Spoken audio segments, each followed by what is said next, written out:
Hey, good evening. 6:04. I'd like to open our regular council meeting. Would you please rise and join me in the Pledge of Allegiance? Pledge allegiance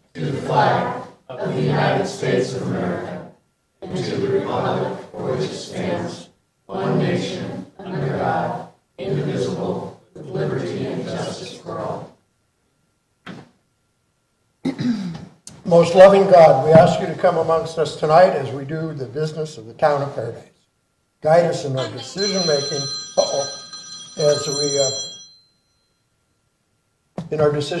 as we try to put our town back together. Let us be vigilant in making decisions for our citizens so that we all remain safe. Amen. Amen. Welcome to the March 9th, 2021 Town of Paradise Council meeting. There are no members of the public in the audience, but the council welcomes public comment and participation. In accordance with Governor Newsom's Executive Order N2920, remote public participation is available through YouTube Town of Paradise Chambers channel. To comment during the meeting, please call 530-872-5951. Comments will not be accepted after the public comment section of the item is closed. Again, please call 530-872-5951 for public comments. We appreciate your patience. So, roll call, Dina. Sorry. Roll call. Councilmember Bolin? Here. Councilmember Culleton? Here. Vice Mayor Jones? Here. Councilmember Tryon? Here. And Mayor Crowder. Here. Thank you. So we have item 1A, proclamation recognizing March as the Red Cross Month, and we have Matthew 4. Hello. Hi, Matthew. I have a proclamation to present for you. Whereas March is American Red Cross Month, a special time to honor the kindness of our neighbors who aid families in need every day in our community across the United States and around the world. Their dedication touches millions of lives each year as they carry out the organization's 140-year mission of preventing and alleviating suffering. Whereas during the trying times of the coronavirus pandemic, people have stepped up to help others in need, whether it was responding to this year's record-breaking disasters across the country or rolling up their sleeves to give blood when our country faced a severe blood shortage. Whereas here in the California Gold Country region, families have relied on the local Red Cross volunteers for comfort and hope while coping with the recent Northern California wildfires. Over 165,000 meals and snacks were served to those in need, and 38,903 hotel rooms were provided for safe shelter. In addition to serving friends and neighbors here at home, many local Red Cross volunteers also deployed virtually to assist with disasters around the country. Whereas local volunteers have also supported families in other ways, since January 2020, volunteers have responded to 500 home fires, helping 1,983 people address urgent needs like food, lodging, and recovery support. Last year, the Red Cross hosted more than 300 regional blood drives, collecting 5,785 units of life-saving blood. Red Cross volunteers provided emergency services for 2,118 people through our Service to the Armed Forces program and enrolled 16,329 people in first aid, CPR, AED training. Whereas this life-saving work is vital to strengthening our community's resilience, nearly 200 years since the birth of American Red Cross, founder Clara Barton, we dedicate this month of March to all those who continue to advance her noble legacy, and we ask others to join in their commitment to care for people in need. Now, therefore, I, Steve Crowder, Mayor of the Town of Paradise, by virtue of the authority vested in me by the laws of Paradise and California, do hereby proclaim March 2021 as Red Cross Month. I encourage all Americans to reach out and support its humanitarian mission. In witness whereof I have hereunto set my hand and caused the official seal of the town of Paradise to be affixed hereto this 9th day of March 2021. And we thank you, and like to give you an opportunity to say a few words. Well, Mr. Mayor, I'd just like to say on behalf of the Northern California chapter of the California Gold Country region that I humbly accept this proclamation presented by the Paradise Town Council and you, Honorable Mayor. We're very humbled to receive this recognition. Let's face it, we've been through a whole lot up in this area, and working together, we are better. I think it's very important to note that 90% of the workforce of the American Red Cross is from volunteers, not paid staff. So without our fantastic volunteers, community, and our amazing donors that contribute funds to keep the mission going, we wouldn't be able to accomplish all that we can. So again, I just want to say thank you for your time and effort to make this recognition. And I hope we don't have to work together again. How about that? There's something to hope for. Thank you very much, and we are very grateful of the help that you assisted us with during the campfire as well. Absolutely. It's our great pleasure. And thank you again for this opportunity. Thank you. Thank you. Thank you. Okay, next, item 1B, we have an update on the online marketplace. Monica? Good evening, Paradise Town Council. Thank you for this opportunity to share with you our latest product to support business here on the Ridge. I introduce you to the shopparadiseridge.com. This is a project engaged in with the Paradise Rotary Foundation, who provided the founding funding. That's a hard one to say. Founding funding for this project, which aims to support our Ridge businesses by getting everybody online. Studies show that those businesses who have an online presence are much more likely to succeed. And with our business community having suffered 2 generational disasters in as many years, we want to do everything that we can to support them. And the Paradise Rotary Foundation is very much a community champion as well. I invite you to check out Paradise Ridge Marketplace on shopparadiseridge.com. And that makes it very much easier for everyone to choose local. It's sort of an Amazon.com just for the Ridge. Don't expect too much tonight. If you go on there, you'll find 16 businesses, but we're signing them up just about 2 to 3 a day right now. Can we have the next slide, please? This shows you the categories. This is specifically for businesses who sell products and for restaurants so that they can do their online menus and online delivery options, but there's certainly a broad range of opportunity for all of our businesses, and it reflects the complexion of our business community in that there's no online payment there, and it goes directly to the individual business's payment system that they already have in place. So it's very much plug and play, very easy. And that this is also in response to demand. We've had lots of folks, not just from the Ridge, but those who have left the Ridge saying, I still want to shop Paradise. I still want to buy gifts from Paradise. I want to buy gifts for people in Paradise. So this makes it easier for them. And the platform is also structured to evolve post-COVID. It is very much a response to the COVID crisis, but also we expect that it is going to just be the standard going forward. So I want everyone to check it out. It also is a very good platform for our artisans.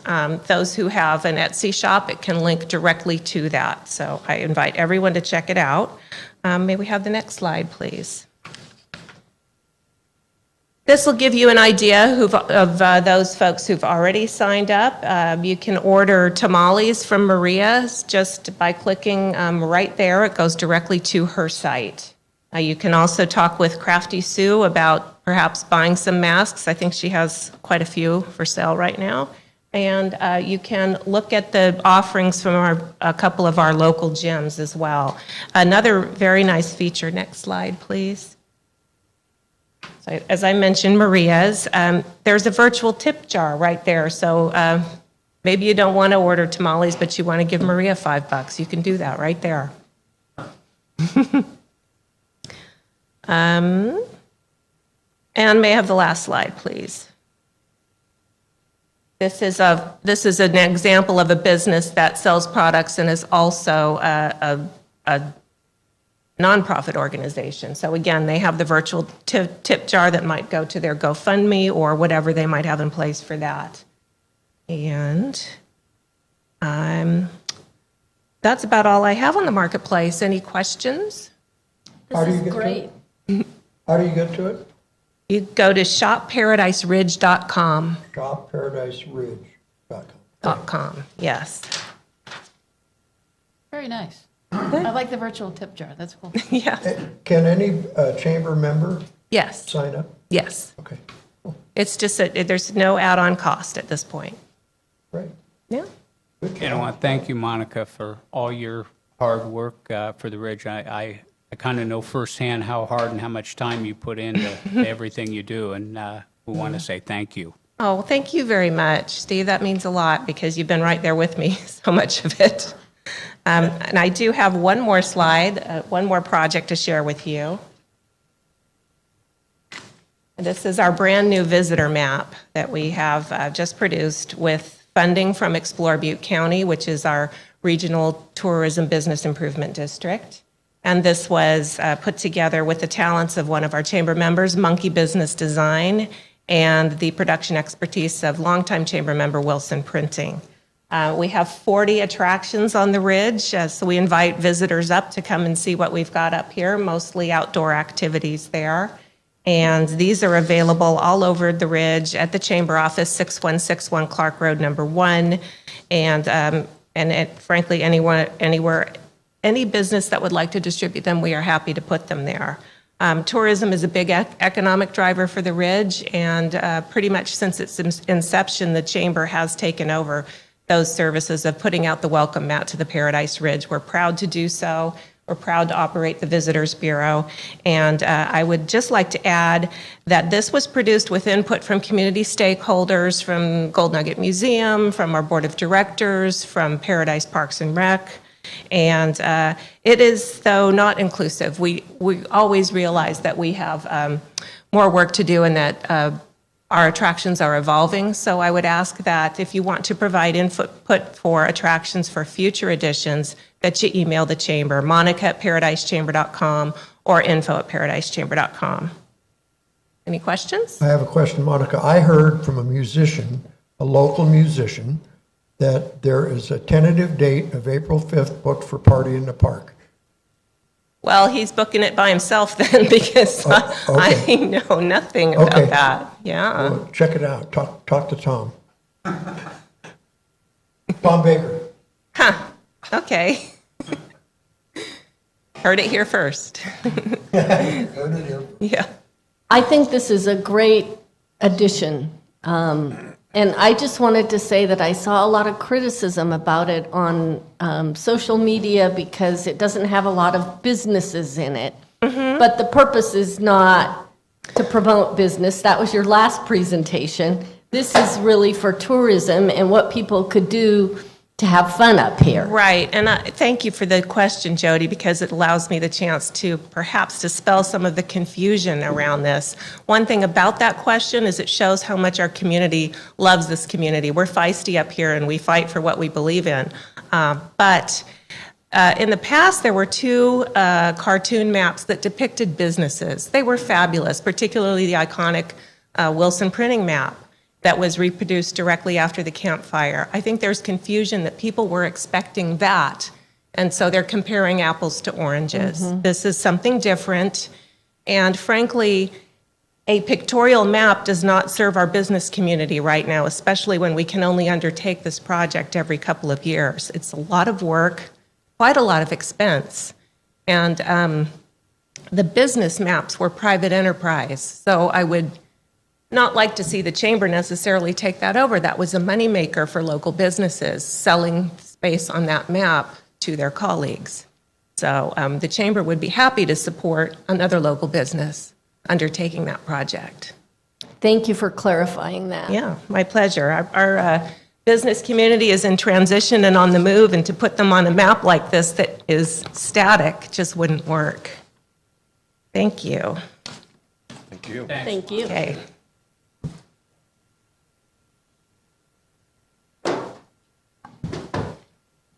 Thanks. So item 1C, Cal OES Government Hazard Tree Removal. Good evening, Honorable Mayor, Council members. Cole Glenwright, Governor's Office of Emergency Services. Happy to provide an update on that program for you this evening. Before we do, and I'll share my screen to show some slides, I'd be remiss not to echo the Mayor's comments to the American Red Cross. They're a truly valued partner in our emergency response community here in California, so well deserved. We can go ahead and let me know if these slides are showing for you. Yes. Wonderful. All right, well, this is a brief project overview on where we are with the hazard tree removal program. For those of us who joined us last week at the community meeting, these statistics should not look dramatically different. They only reflect the progress between that presentation and here, but should be a helpful overview for what has been accomplished so far. So here's our current statistics on hazard tree assessment. This remains essentially substantially complete. We'll see these numbers hover in this 97, 98% as we dive through the last parcels there, but a lot of work being done here, a lot of work that's been done to catalog those eligible trees. We'll jump right over to hazard tree removal, which is certainly the larger line of effort. So you can see in the town of Paradise, we are right about that 40% metric. This data is a few days old. We are expecting when we reconcile the data for this week that we will have hit that 40% metric, which we're happy about. As you can see on the overall project, we are trending right around the same, which we're happy to see that we don't have one that's exceeding the other. We work to make sure that we're delivering all of the project as quickly as possible. Go over here. This is another graphic that I thought would be of interest. This is the hazard trees we remove per day. Now, I'll caveat this data is unreconciled, and there's a lot of data QC that goes on here, but generally these are the numbers we're seeing. So you can see on average in the town of Paradise, for February and March, we removed 287 trees per day, and you can see certain days were above that. Obviously, certain days are below that as well, and then there are some days, either Sundays or days when the inclement weather prevented felling, that we did not have trees removed. But on average, we're seeing a substantial number of trees come down per day. We'll talk about our crews on an upcoming slide. But a lot of this is attributable both to increases in crews we have done over the calendar year so far, and efficiencies they've gained in the system. So we're happy to see a substantial number of trees coming down on a per day basis. And this is an overview of the resources we currently have in the town of Paradise. With the weather system today, we did not have all these resources. This was as of Monday, but we have 15 tree felling crews, 17 tree hauling crews, and currently 8 arborist teams. That arborist number is substantially down from where we were earlier in the project because, as mentioned, that line of effort is substantially complete, but we will continue to have some arborists to perform quality control and assist the tree fellers. We are continuing to look to increase that number of tree felling crews in the town. We had 2 crews on deck to start this week with the weather. The contractor is looking to move that back a little bit, but continually assessing that number really in concert with the prior slide of our daily production. And for our final slide here, this is probably among the most important slides of the presentation. We wanted to highlight some of the community engagement that really the town has led the way on, but we've been happy to partner with. I can go through a few of these. We have recovery update emails that your town staff is putting out, and we're happy to provide statistics there for. Butte County does as well. Those are highlighting some of the statistics we showed previously. Of note for town leadership, we are happy to pull additional statistics if there's one that you think would be of interest to include in any of these mediums, certainly in the recovery updates. Social media, we've seen a number of social media postings go out from town, county, and state public information shops highlighting progress statistics. CalRecycle specifically, most folks here may not follow CalRecycle on Facebook or other platforms, but they have been putting out a recurring social media presence about this project specifically. As mentioned, we were happy to participate in the community information meeting. I thought that was an excellent forum, and we would be happy to participate in ones in the future when they're scheduled. Direct contact, we talk about this really frequently. We do have a robust notification process. We talked about that at the community meeting, and then phone lines staffed by both the town's tree advocates who are wonderful partners to our team, and county staff were able to answer questions directly from property owners. And then at the bottom here, I just want to highlight, I think everyone here is probably aware, but we do continue to update our online GIS map that shows the status of parcels. So that's available on ButteCountyRecovers.org, and we can provide information to embed that on other sites as needed. But that's a helpful tool if you're looking. We know the progress statistics are interesting for folks, in leadership positions here to understand the overall scope. But if you're looking for where you specifically fit into the overall puzzle here, the online map is a great tool. So with that, I will wrap this presentation up and be available for any questions. Thank you. Cole, I have a question. Yes, The sir. life-threatening hazardous trees, are we still looking now, latest date I had was like the 15th of March to have those out of those initial 150 lots? Is that still looking like a good date? That's correct, sir. Of that initial universe that was discussed with state leadership, we are still on track to remove those by that target date. Thank you. Absolutely, sir. Thank you. I appreciate the way you put this report together. It kind of gives us a really good snapshot of where we're at and in comparison to the full project. My pleasure, Councilmember. Cole, thank you for the presentation. We appreciate the update and appreciate you getting these done for us. It's our pleasure, sir. Thank you.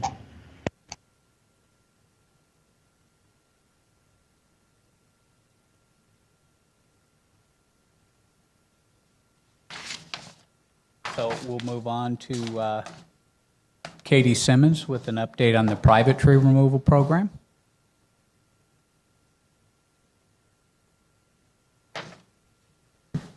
Good afternoon, Council. Katie Simmons, Disaster Recovery Director, here with your monthly recovery update.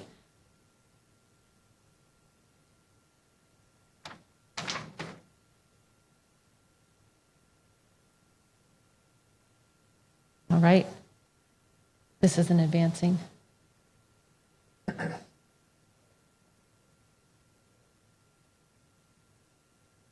Awesome. Okay, let's start with private tree removal, as the mayor mentioned. So we have 97% properties complete in private tree removal. We have an all-hands-on-deck approach for reducing our overall abatement risk. We currently have about 800 properties sitting in incomplete and unenrolled, and that's the 3% in the private program that are incomplete. And the rest are the unenrolled properties. So that all-hands-on-deck approach looks like the town manager making personal calls and connecting with our tree advocates who are following up and making sure they get their ROEs back. We are seeing folks by appointment only here at our tree window, and we're seeing about a 7 out of 10 positive response to those 15-day notice calls with folks who are interested in signing an ROE. So that's really positive. We are sending out 15-day notices, as I mentioned, to those incomplete in the private program and those who are unenrolled after we have verified they still have hazardous trees through the roadside assessment that the town's arborists are doing. We are still sending in those ROEs to the state and advocating for acceptance on behalf of the property owners, because we know sending folks through the government hazard tree removal program will be a lot less expensive and burdensome, both for the property owners and for the town. So we're really pushing very, very hard on that, and the state so far is being very cooperative with that, which we're grateful for. Brian Selecki has been added to our tree team. He's sitting in the back of the council chambers. I wanted to make sure you had an opportunity to say hi to Brian. He's coming in to really help us shepherd the tree program into abatement to lower our overall abatement risk. And as the Category 4 tree removal funds come in, which we're hoping they do at the $20 million mark, he will be working with me and Kevin and many of our contractors on designing that program. And that would provide funding for property owners to remove trees on the back of their properties that are ineligible for the private program and government hazard tree removal program. So we did speak with the Fire Safe Council. Vice Mayor Jones, you mentioned that at the last council meeting, and they may be able to assist with an eligible tree removal if there's a building permit on the property, but they do have limited funds. So we are working with Taylor Nilsson with the Fire Safe Council, who is wonderful. And as we encounter these properties that are ineligible or have trees that are ineligible for one reason or another, we are having Taylor go out and take a look to try to assess those, especially if there's a life safety concern. On the state and federal advocacy side, we are working with Ferguson on, as a first step in our federal advocacy platform, setting those congressional funding priorities. And this is identifying those major infrastructure projects in town and looking more broadly at the region and District 1 specifically to make sure that we are advocating for, an allocation of funding for these projects or some sort of appropriation. So we're tracking that very closely. And I think, Kevin, I don't know if in this meeting or in a future meeting you're going to be talking or working with council directly on setting up meetings with elected officials, but that is definitely still a next step.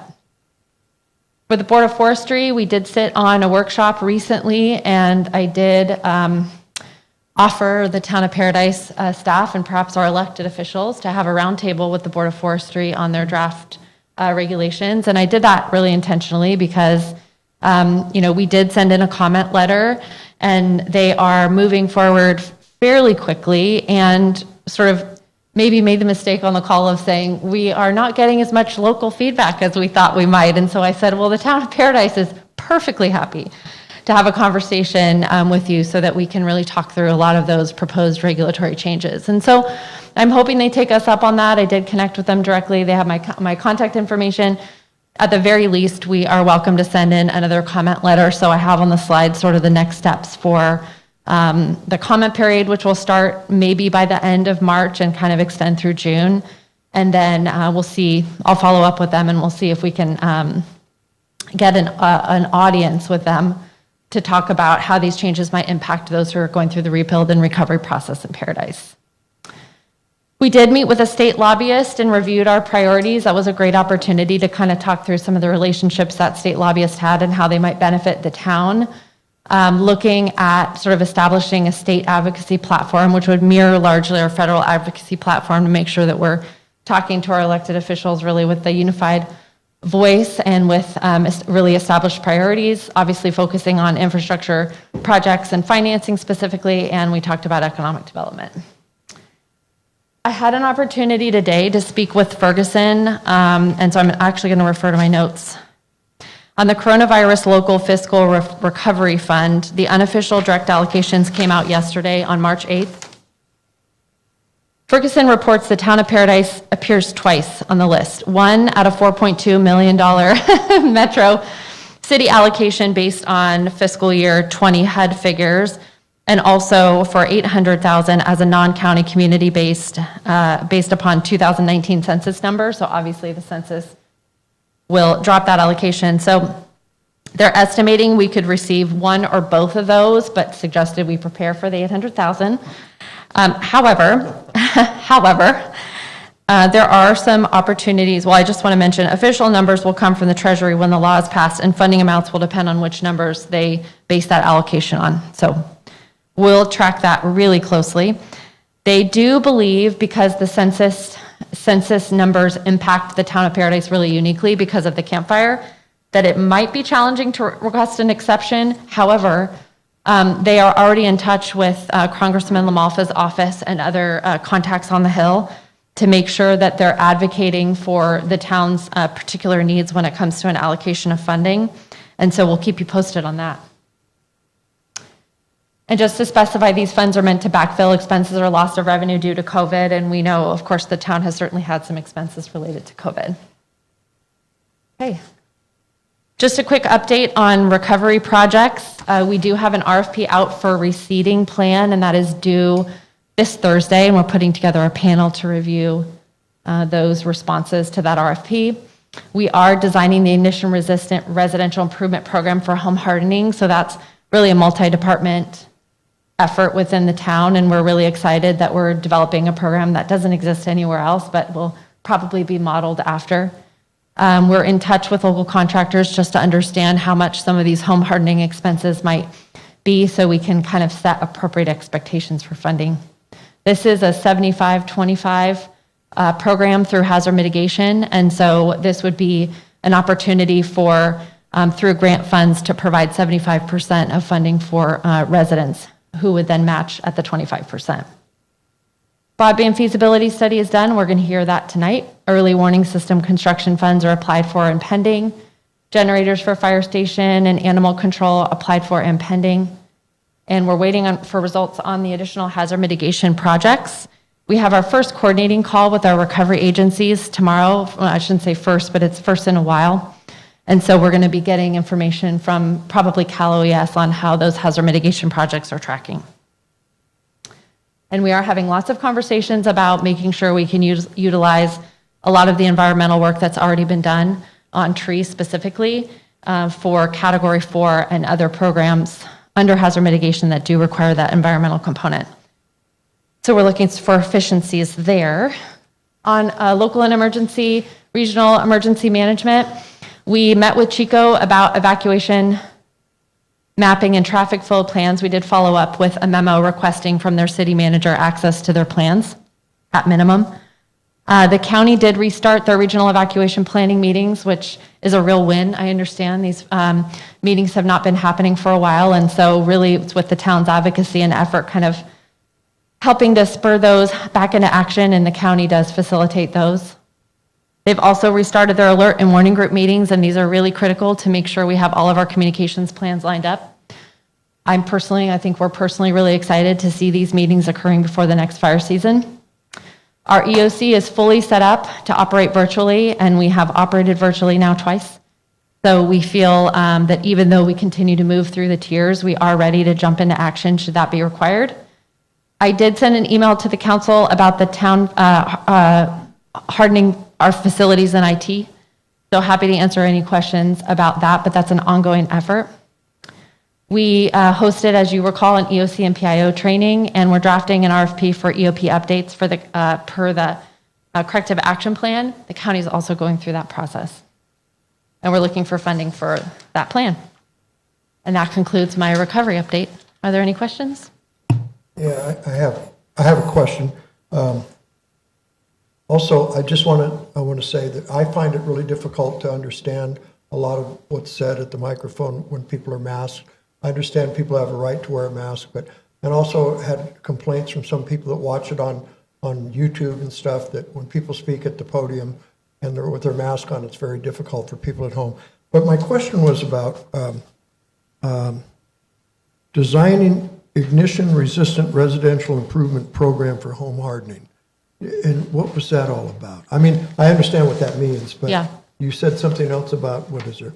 Is this going to be like some kind of new regulation or something? No, so good, great question. So I'll try to speak more directly into the microphone. I know the mask is problematic for me as well. The residential ignition resistant program essentially allows us to work with folks whose structures survive the fire, but that may not be up to the current building code standards, may need new roofs, decking, siding, windows. And so we've applied for funds that will help, that we can then grant to homeowners. Yeah, I'm familiar with that. I Yeah, remember. not a new regulation. Okay. Yeah. I thought it had to do with landscaping. So Okay, yeah, cool. this, Cool, that's great. yeah, great. Thank you. Okay. A couple questions. On the census, do you know how they are doing that?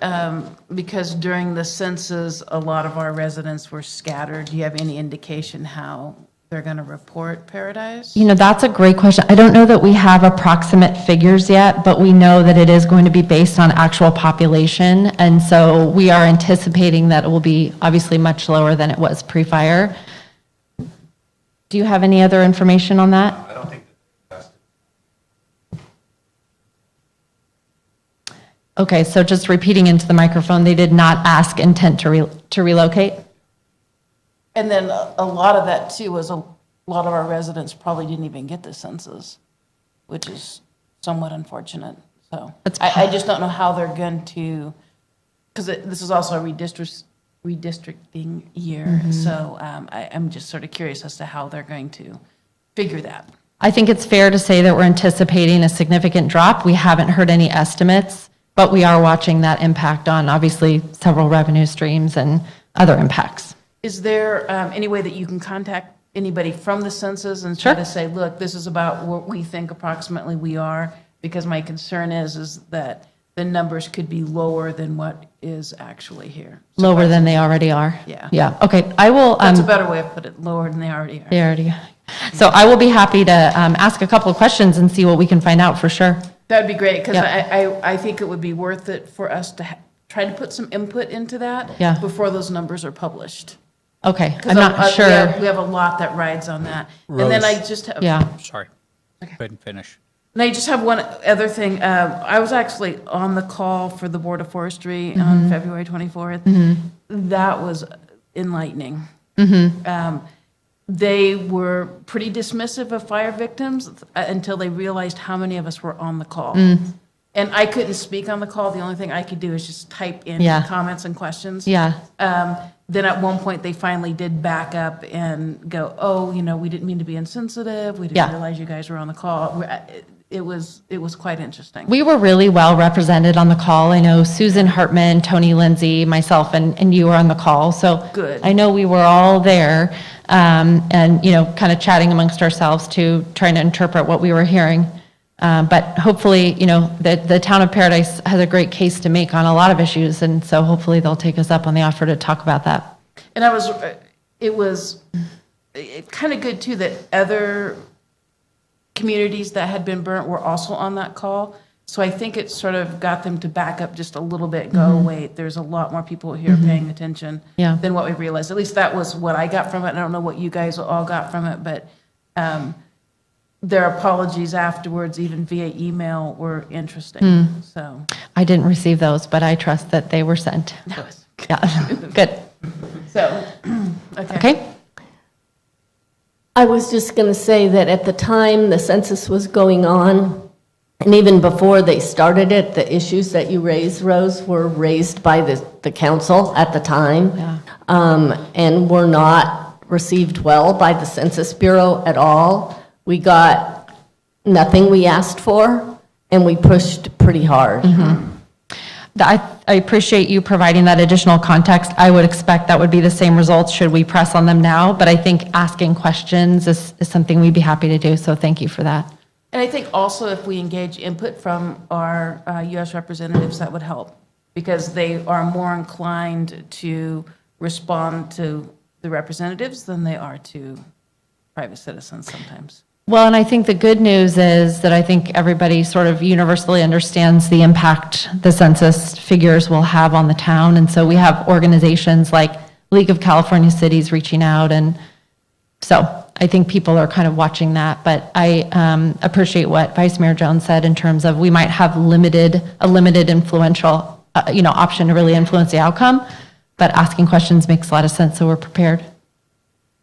We had early last year, we had somebody from the census come speak to us, and basically, in a nutshell, what he said is, if you weren't living in Paradise in a tent, an RV, or a house on April 15th, you don't count.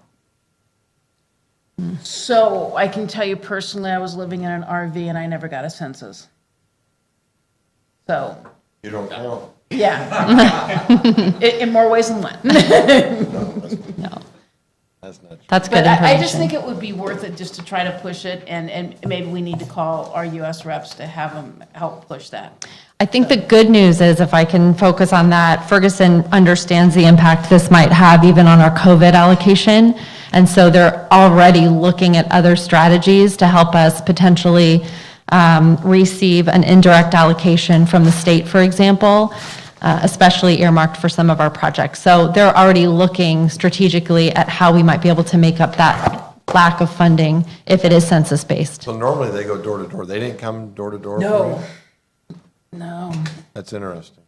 Because they normally do that Wednesday. Yeah, they didn't do And- it. and They didn't come that's- to our house either. And honestly, that's kind of what I was waiting for, because, just, I'm not going to get into, Right. we were living in a fifth wheel, so, and I was waiting for something like that, or to figure out how to do it. I mean, I probably could have gone online. Right. So I just think if if I was in that situation, I would have bet you there are a lot of other residents that were in the same absolutely. situation. I don't think they came up here and went door to door, so that might be an argument in our favor. I don't know. Okay. All right, thank you. Thank you, Katie. Thank you.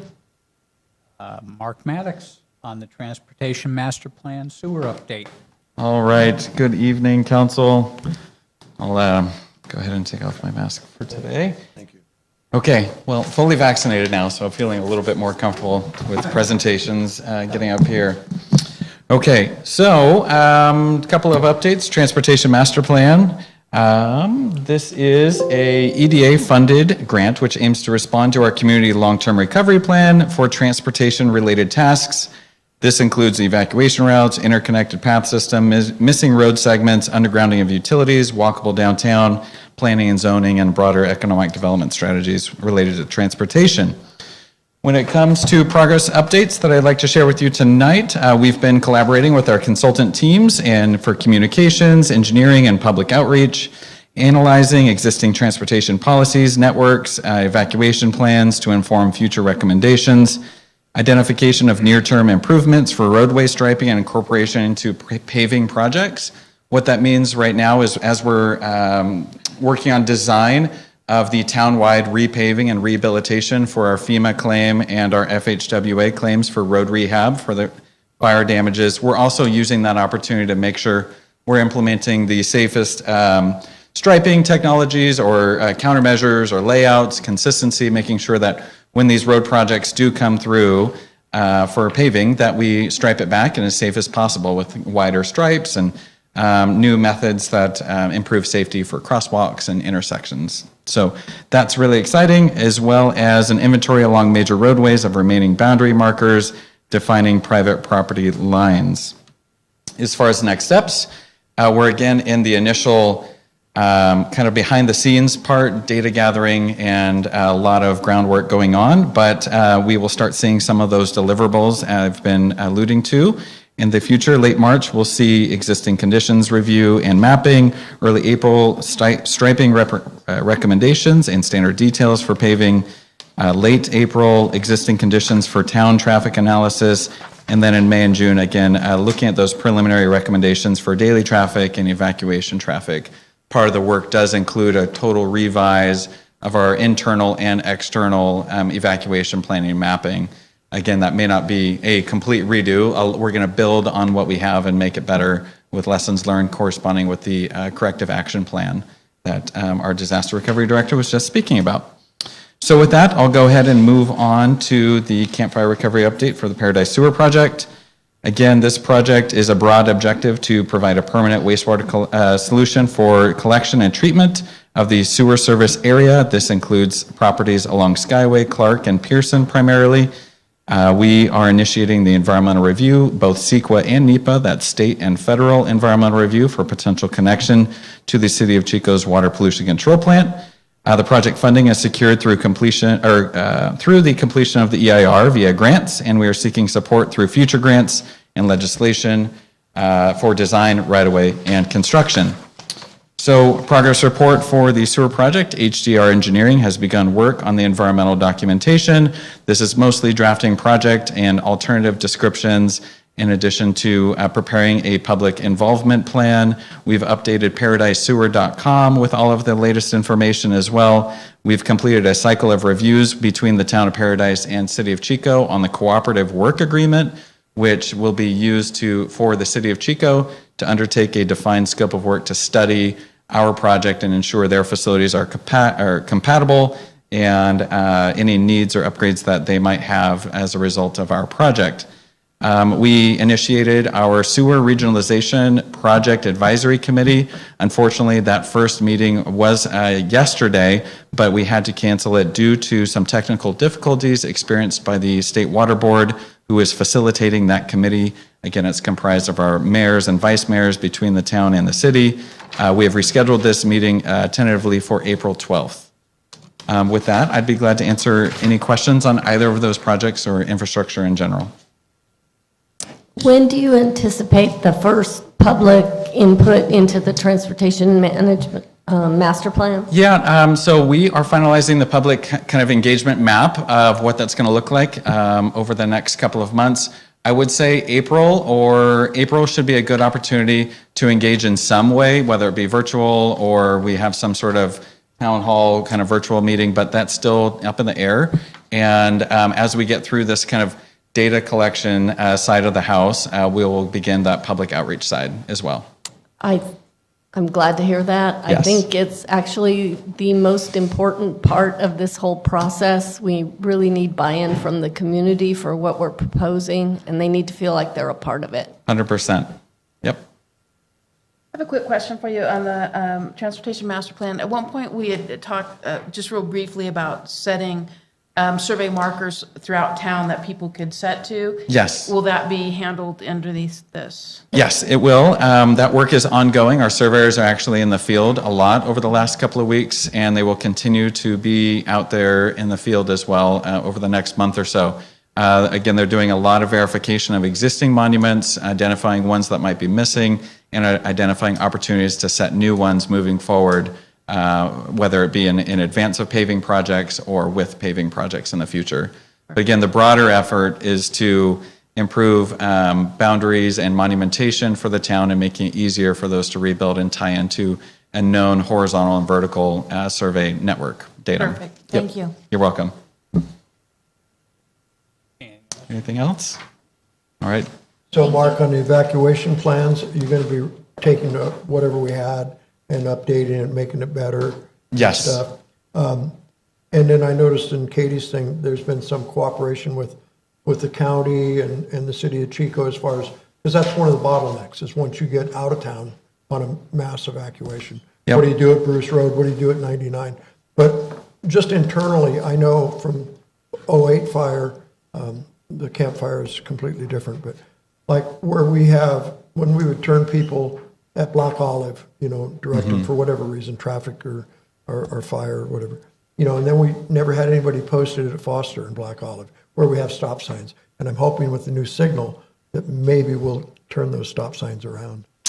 Yes. Yeah, there's a lot of unique circumstances throughout town that's the job of Mark Thomas, the consultant team, and they've hired Headway Transportation as well to provide that independent look and see where are those efficiencies that we can gain internally in town as well as externally, regionally with City of Chico, Orville, Butte County. Right. Also, what about like Edgewood, Bennett, some of these roads that go nowhere, dead end, where Yep. a lot of people died? I mean, is that going to be that will be part of this? That is part of it as well, to develop that project recommendation list where we're going to see that move forward in our planning documents, whether it's incorporating the formal general plan, our federal advocacy platform, as far as a potential big idea project for some sort of cross connection at the bottom of town that would tie in Edgewood, South Libby, Sawmill, Bennett, to Clark, to Bushman. I mean, we could really be thinking quite large here. And that's been the direction we've been given is think big and to make a difference here. So the entire town is under review, and we're looking forward to coming before this council and the community to get feedback on those ideas and what next steps would need to be taken. Thanks. All right. Thank you so much. Thank you, Mark. Thank you, Mark. Colette, on a business update and non-residential market study. Real quick, I just got a text that Miss Darlene is watching, and she said that she was approached by someone walking up from the census. So that did happen up here, to at least some people, so that was interesting. Good to know. Okay. Good evening, Mayor and Council. So I'm going to give a brief economic development update for you this evening. So first, we'll start with a business spotlight generously provided by the Chamber of Commerce this week. So this week, we're spotlighting Maria's Kitchen. They're famous, of course, for their tamales, located on Elliott Road at 1132 Elliott. They have excellent food. They also participate with DoorDash, so you can order that food and get it delivered to you wherever you are. They're a wonderful restaurant that has supported us in our recovery, and we encourage everyone to try them if they haven't already. You brought some with you, right? Oh, I wish I had. That would be wonderful. Wouldn't that be a great surprise? That's right. We still have the opportunity. So I wanted to give a quick update on some of our recent and upcoming business development meetings. As you know, Susan Hartman, the Community Development Director, and I have been meeting with businesses who are interested in locating in the town of Paradise. And we've had some really exciting interests lately. And while I can't talk about specifics or who they are exactly, I can say we've been working with a grocery store, a bakery, and a brewery who are very interested in locating in Paradise. So really exciting stuff happening there, in addition to some general retail that's interested. So working very closely with them, with our planning department, to ensure that the process is as simple as possible and they have all the information they need to make the great investment decision to move to Paradise. I also wanted, of course, to announce that our new website is live. So we have updated our website. Here is a picture of the home screen. Of course, there's several different pictures that we're highlighting that will change seasonally. We tried as hard as we could to make this user-friendly and get the information that our residents and visitors need more readily to them. So we designed it with that in mind. Of course, this is a living website, so we'll be making updates to it all the time and trying to make it better. And so if you have any comments, I'm happy to receive them, Councilmember Culleton and anyone else who might have them. Always trying to make it better and make it as usable as possible for our residents. It's really, the new website is really good. There's so much there, and it's so much easier to if you went to our old one, it's a lot better than the old one, but it takes some getting used to because there's so much there. So don't be afraid to click on things and search around. I was baffled to begin with, and, but I was impressed once I got shown a couple simple things. I'm really excited. You guys did good work. Thank you. Thank you. I'm so happy to hear that. And, because you were baffled by it at first, that means it did a great job because it is so different from our old website that it was hard to use, and that's great. So that's what we were looking for is making it usable now with our new information and our new recovery reality. So that was what we were trying to achieve, and we will constantly try to make it better going forward as well. So then I wanted to talk a little bit about the economic development component of the Transportation Master Plan that Mark Maddox just discussed. So this was funded by a grant from the EDA. So of course there is a very strong economic development component to what we're doing in this study. And that is encompassed in the non-residential market study as well as design standards. So first, the non-residential market study, just an update, we've begun this process. Right now we're in the data gathering period. So we're taking data that exists from existing reports as well as gathering new data to inform what this study will look like in a market study that is specific to the town of Paradise. So recently we've seen some regional studies come out that are very informative and helpful.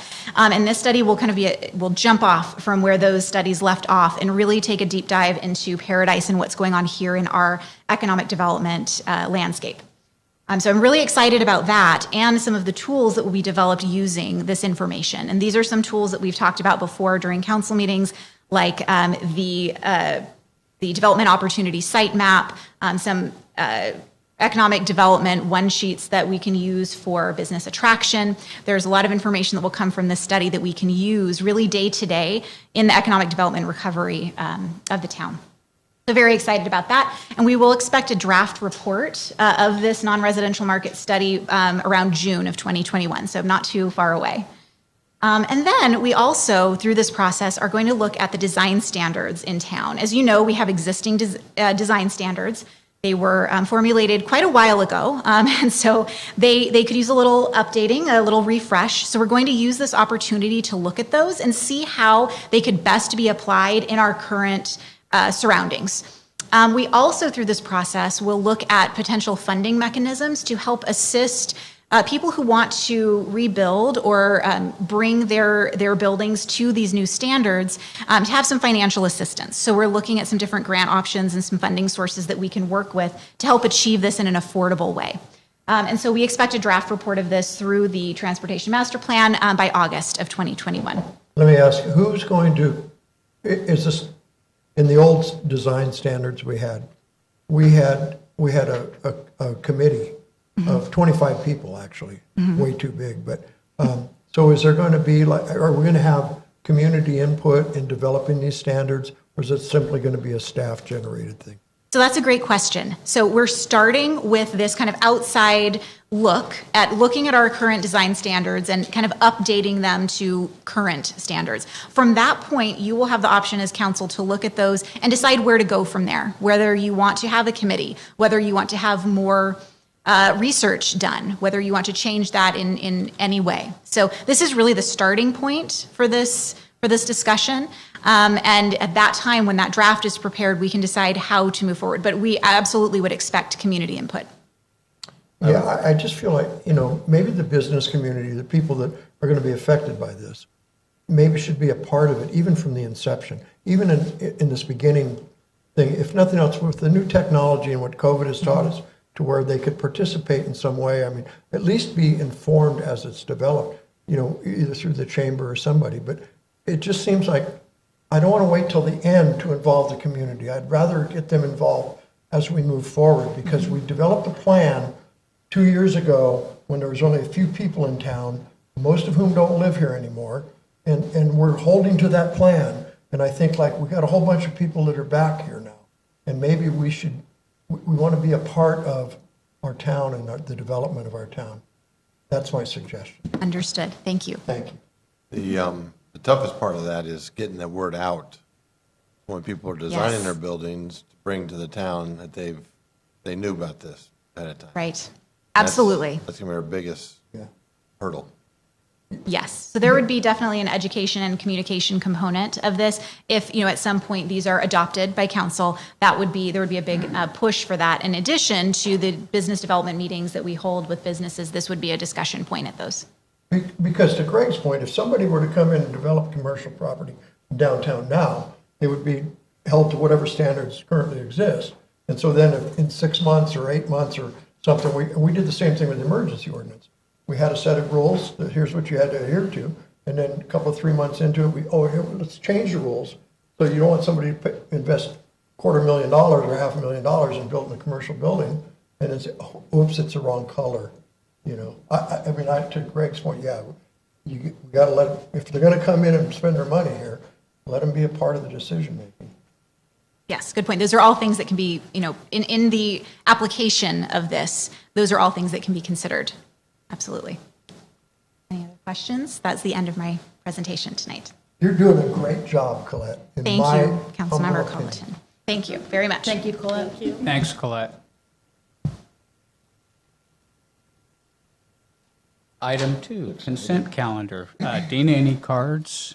I did not receive any cards on this item. Where are we at? Move approval? Second. Motion by Bolin, seconded by Jones. Roll call vote. Councilmember Bolin. Aye. Councilmember Culleton. Aye.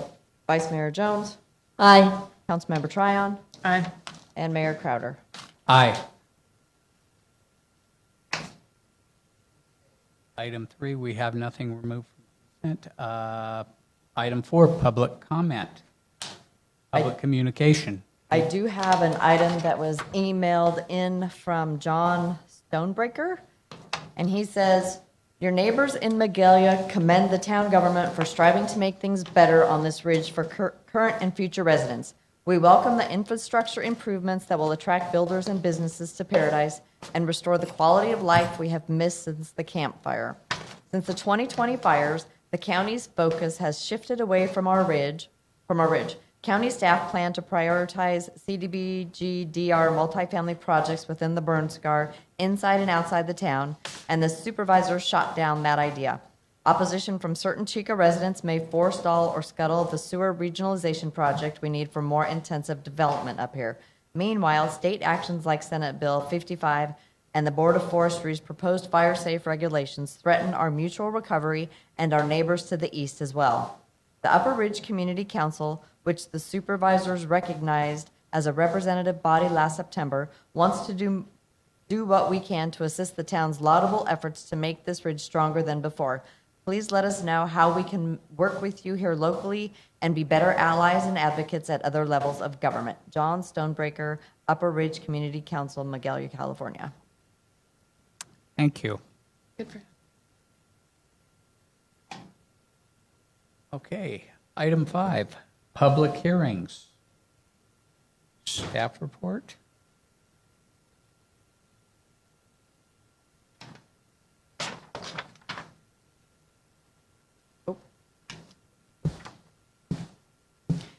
Good evening, Mayor and Council, again. So tonight, we ask you to hold the second public hearing for the substantial amendment for the 2019-20 CDBG annual allocation.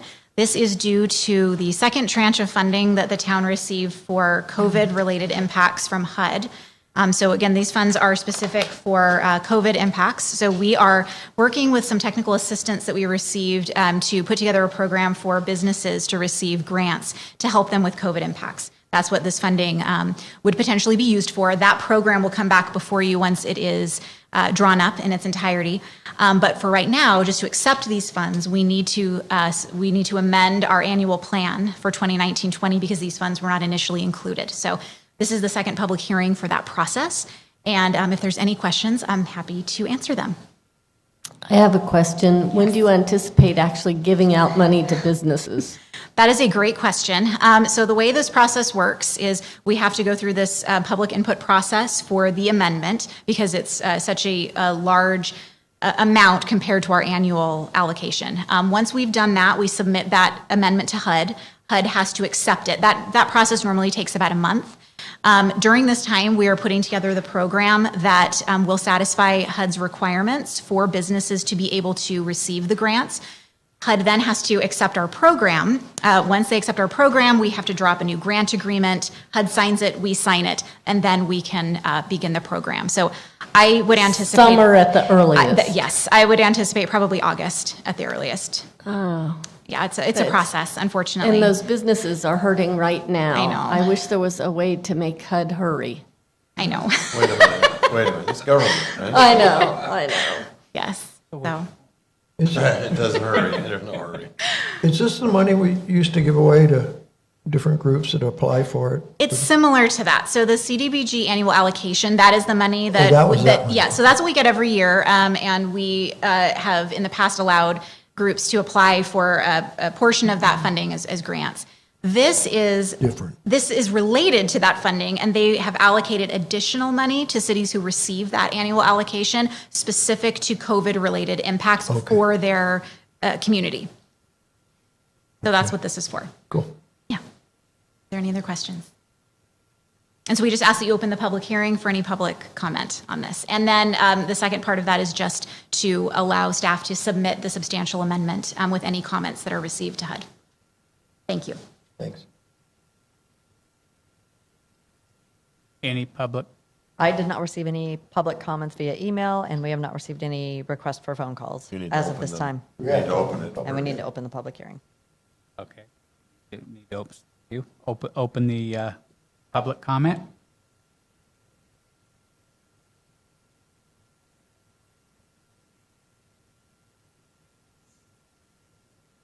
How long do we wait?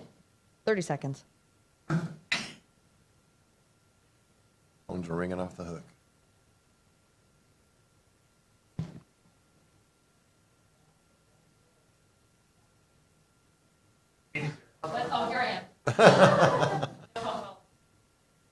Okay, so with that, we'll move on to a... You have to close You have the to close public. public hearing. Okay, sorry. At 7:08. 7:08, we will close the public hearing. And I'll move approval to authorize the staff to submit the amendment. Second. Motion by Jones, seconded by Tryon. Roll call vote. Councilmember Bolin? Aye. Councilmember Culleton? Aye. Vice Mayor Jones? Aye. Councilmember Tryon? Aye. And Mayor Crowder? aye. So we'll move on to item 5B. Susan? Thank you, Mayor Crowder. Good evening, Council. This is a public hearing tonight about a general plan assignment and zoning assignment for property on Upper Skyway, right at our town limits. So this is a visual representation on the top left of this slide here about what our current zoning maps look like. And you can see there's a little notch out there right around parcel 4, which is the one that we're here for tonight. And it turns out that at least since 1994, the town zoning showed this property outside of town limits. when it really is in limits as verified by LAFCO. So historically, parcel 4 and parcel 6, which is right inside limits, have always bought and sold together. The house was on one lot, the garage was on the other, and the owners are trying to get the permit to build on the garage lot, and this is how this came to light to us. So we've worked out whose jurisdiction it is, and staff initiated the general plan assignment and zoning so that we could get town commercial general plan designation assigned to it, which is consistent with all the other properties on the north side of Skyway from Bader Mine up, as well as assign community commercial zoning to it. And that won't be a problem for the rebuild because they're within that non-conforming rebuild time period. And the commission, as part of their review, they issued at staff's request a use permit for 2 years from the date that the council adopts the zoning to give them that same time period everybody else got. Because up until now, we've been unable to issue permits on this property. So staff is recommending council adoption of the resolution tonight to assign the general plan designation, as well as introducing the ordinance to assign community commercial zoning to the property. That'll come back next month for a vote. And I'm happy to answer any So it questions. sounds like this never was a part of Paradise. Apparently, it's been part of town limits since the incorporation. So really, we're not bringing it in, it's already in. It's already in. We just need to actually assign zoning to it because in 1994, when we did the last general plan update, our mapping was wrong, so we never assigned zoning to it at that point. Even when I go back to maps in the 80s, I can still see that notch out. So it looks like it's been a long-standing error So this is Al's part. on our part. Oh. And the tax bills weren't any clearer. While it said it was a town tax rate area, it wasn't being taxed town taxes. So they're correcting that also. Nice. So I am, the people who own these lots are in favor of this. Yes, I've spoken with them on the phone and assured them that we would take the lead in initiating these applications. Thank you. Yes, So you need a motion. I We do. need to open it up. We need to Oh, open that's it right. for public comment. I have not received any public comment on this item. Open and close it. So, You gotta open it up for 30 I'll seconds. open it. We'll open it up now for public comment.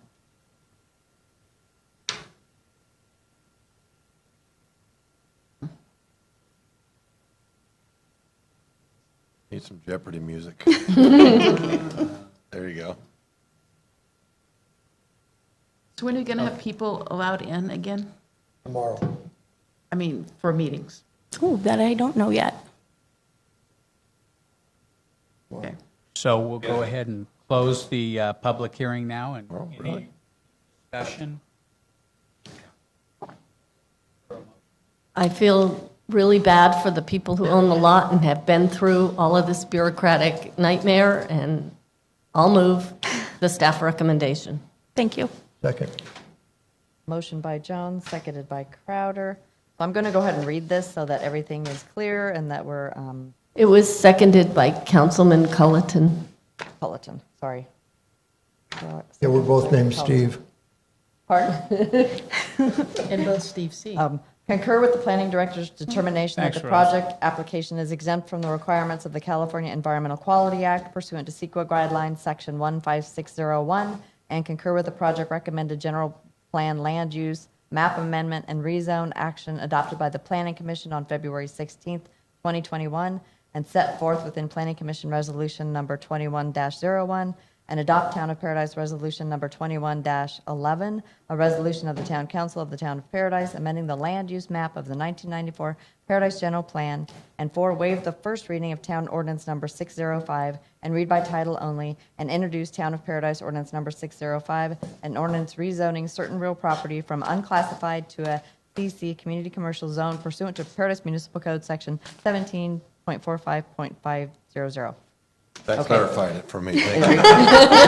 That makes it clear. Thank you. Councilmember Bolin? Aye. Councilmember Culleton? Aye. Vice Mayor Jones? Aye. Councilmember Tryon? Aye. And Mayor Crowder? Aye. Thank you. Susan, do you remember the fiasco with Joyland's Candies and that whole thing in Jefferson? We had problems like this in the town where the Joyland's Candies, which is now Joyland's Candies, owned part of Pearson Road. Yes, It was yes, crazy. the It was previous nuts. owners, yes. Yeah. It's great we're getting this stuff all cleaned up. Amen. Susan, will you be back up? I do have another question, but it's not about this particular thing. I will. Okay, I'll answer then. Thank you. Okay, item 6A. Consider approving the salary schedule for part-time hourly building on-site inspector, Tony Lindsay. Thank you, Mayor Crowder. Good evening, Town Council. Thank you for allowing me to bring back the salary plan and position control for the part-time hourly and building inspectors. The cost benefit analysis provided to you as part of the Exhibit B shows you the fully benefited, fully burdened rates as hourly, weekly, and monthly potential savings utilizing this type of staffing model. But what does that really mean in real life? Oops. Nope. There it is, sideburns. Got it. Okay. So here we are. We have the December 20th, 2020 consultant organizational staff that had 20 positions, including and additional off-site plan review. This model here is an example of integrating the part-time staff into the organizational December staff by reducing consultant hours and using the hourly and part-time positions. That would be an equivalent savings of $8,900 and change per month. And that would be an annual savings of $106,000. Onboarding new staff members. Advertising, you can see in live scan and physical for 3 part-timers equates to right around $1,200.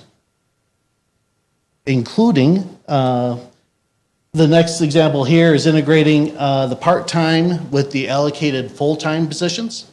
That would be myself acting as building official, a permit tech that we have in background right now, and a full-time code office assistant that's just started her second week.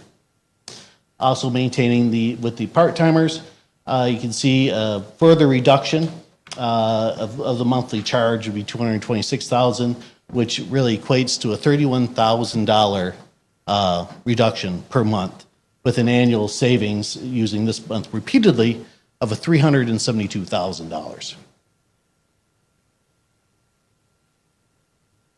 And I'm going to rely on my co-director, Susan Hartman, who helped me put together this next slide.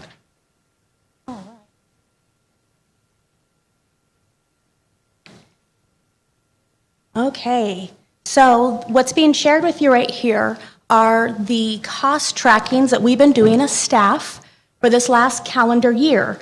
It was important for us to make sure that we were taking in enough revenue to cover the fixed cost expenses of town staff, as well as the contract costs. And so you can see in the first column, those are total revenues taken in for development services. The second column is how much in fixed town costs there were. So that's everything that's adopted in our budget just for town operations in that department. And that third column then is how much revenue was still available to pay the contract with. Fourth column, that's what the monthly contract cost was for each month. So keeping in mind when inspectors are out sick or on vacation, we don't pay for those hours. And that's why there's a flex up and down. Plus, we've been staffing up since the fire. We started with 3, we're now at 20 contract staff members plus off-site plan review since April of 2019.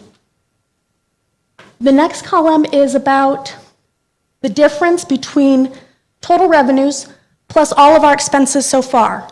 Town expenses, contract expenses, what's still left. And then in the summer, if you remember, staff and council had conversations about bringing in more code enforcement. Those costs were initially tagged to the building department to cover. So that's why you see the second half of the year, there's an additional cost for code enforcement. And so that further reduces the end of month balance in that next to last column. Some months we're ahead, some months we're behind. And then you can see at the bottom what the overall fund account would be for the whole calendar year. But remembering, we run on a fiscal year. So our essential January is really July. So when you look at the second half of 2020, which was the first half of our fiscal year, we actually came out with a fund balance negative 82,000. So at that point, we're going into reserves. But that's why we do this, to look for those kind of trends, so we can start being smart about the revenues we're taking in and start staffing up our building department with direct hires. That was always the plan. Right now, Tony's the only building department staff member we have that's a direct hire. So now we can start staffing those strategic positions, right? We started having these conversations between staff and council in the fall. We got a septic inspector, we got septic admin, we got code admin, we got a code supervising inspector, we got a building official fire marshal, and that's what we're going to continue to do, is look at those positions that we need to bring in-house for the long term and continue to bring those to council to build the department. And so this is just so council can see, we have 708 houses under construction as well as multifamily. Part of the money that's sitting in our reserves right now is to pay for these future obligated inspections. So if building activity completely fell off tomorrow, we have enough in reserves to run at our current staffing levels for about 7 months, right? But that's why we want to start noticing these trends earlier rather than later and start to address what is the most financially and fiscally responsible actions for us to take.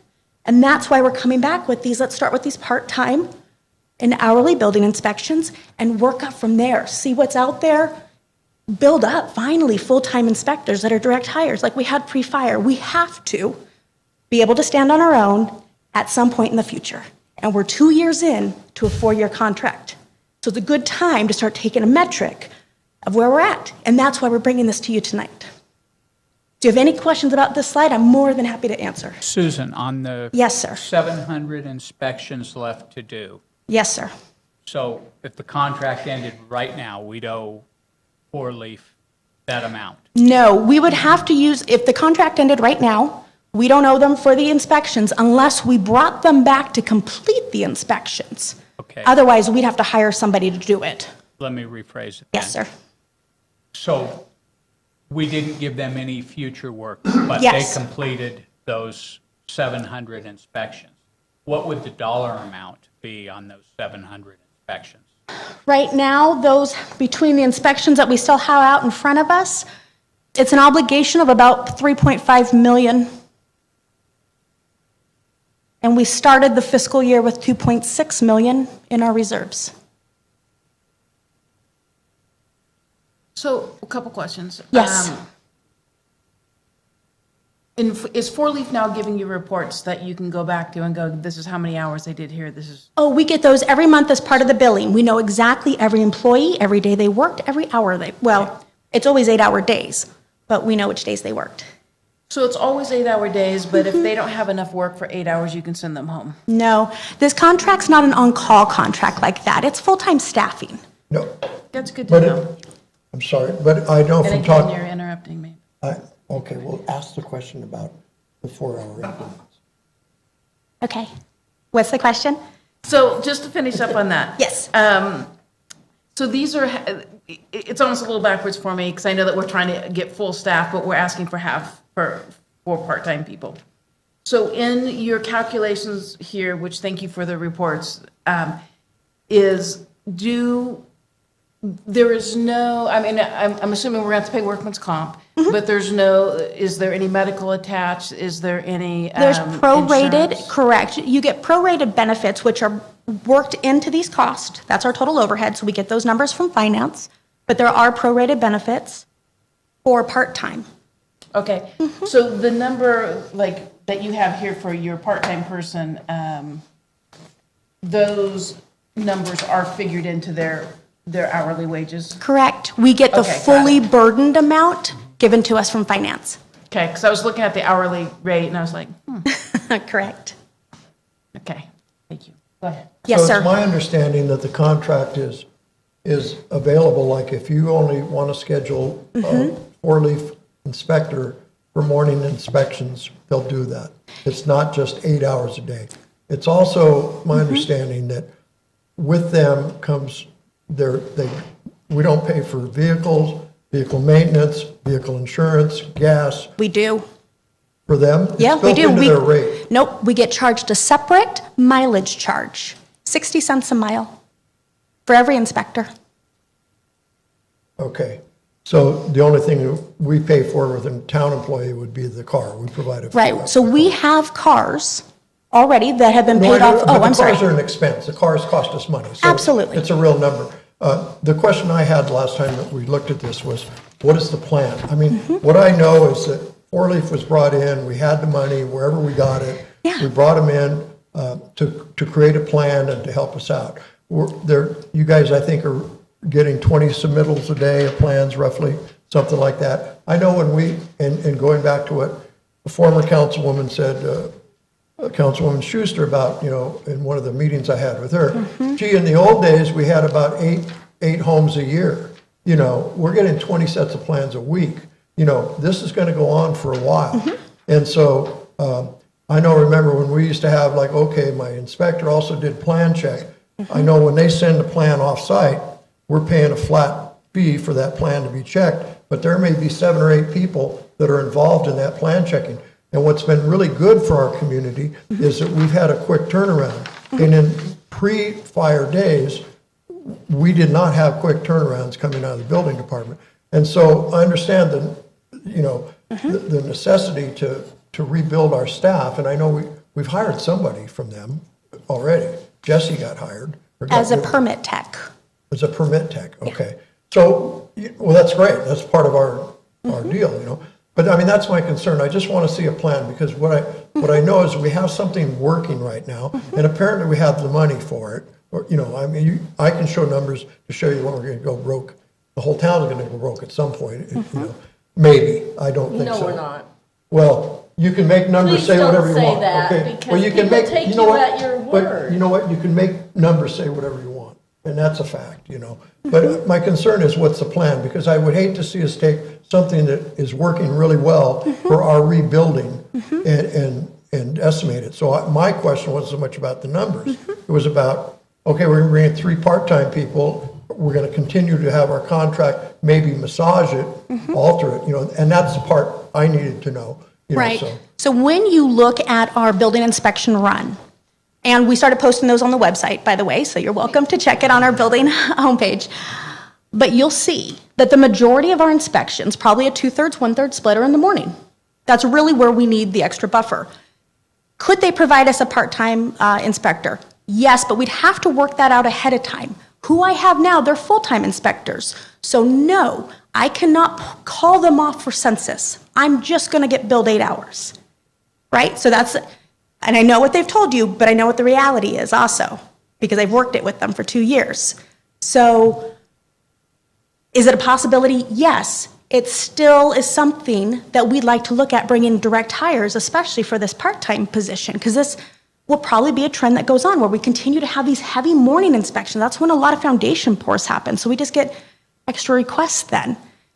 And in terms of what is the future that we're looking at, that's exactly what we're leading up to with this next budget cycles. We'll be coming up with our goals and figuring out what staffing do we want to tackle for the next fiscal year and bring that forward and make the arrangements for.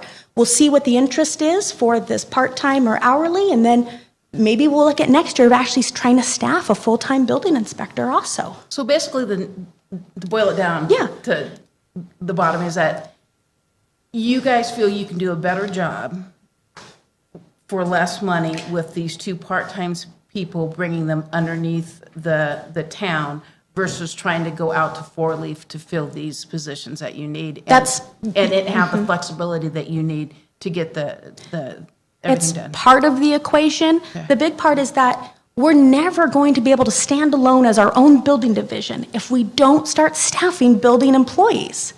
And if all we have right now is a building official fire marshal, we have to at least set a minimum town staffing.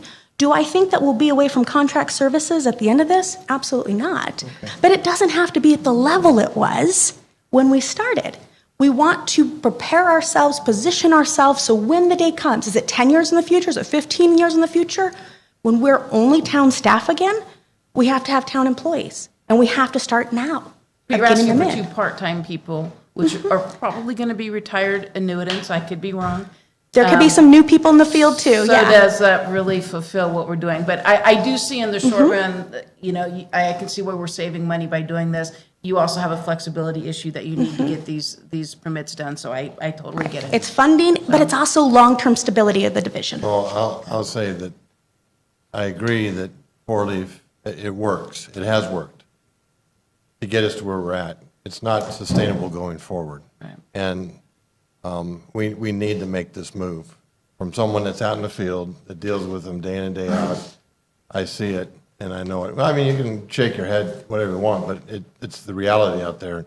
And we need to build a staff that's going to be here and you know, it's hard because I don't want to say things about 4-leaf. They've done us a great job. Absolutely. And without them, we couldn't be here. Right, but you're right, this was never the intent to have them be our building division forever. This was a temporary fill-in and to get us back on our feet, and we need it.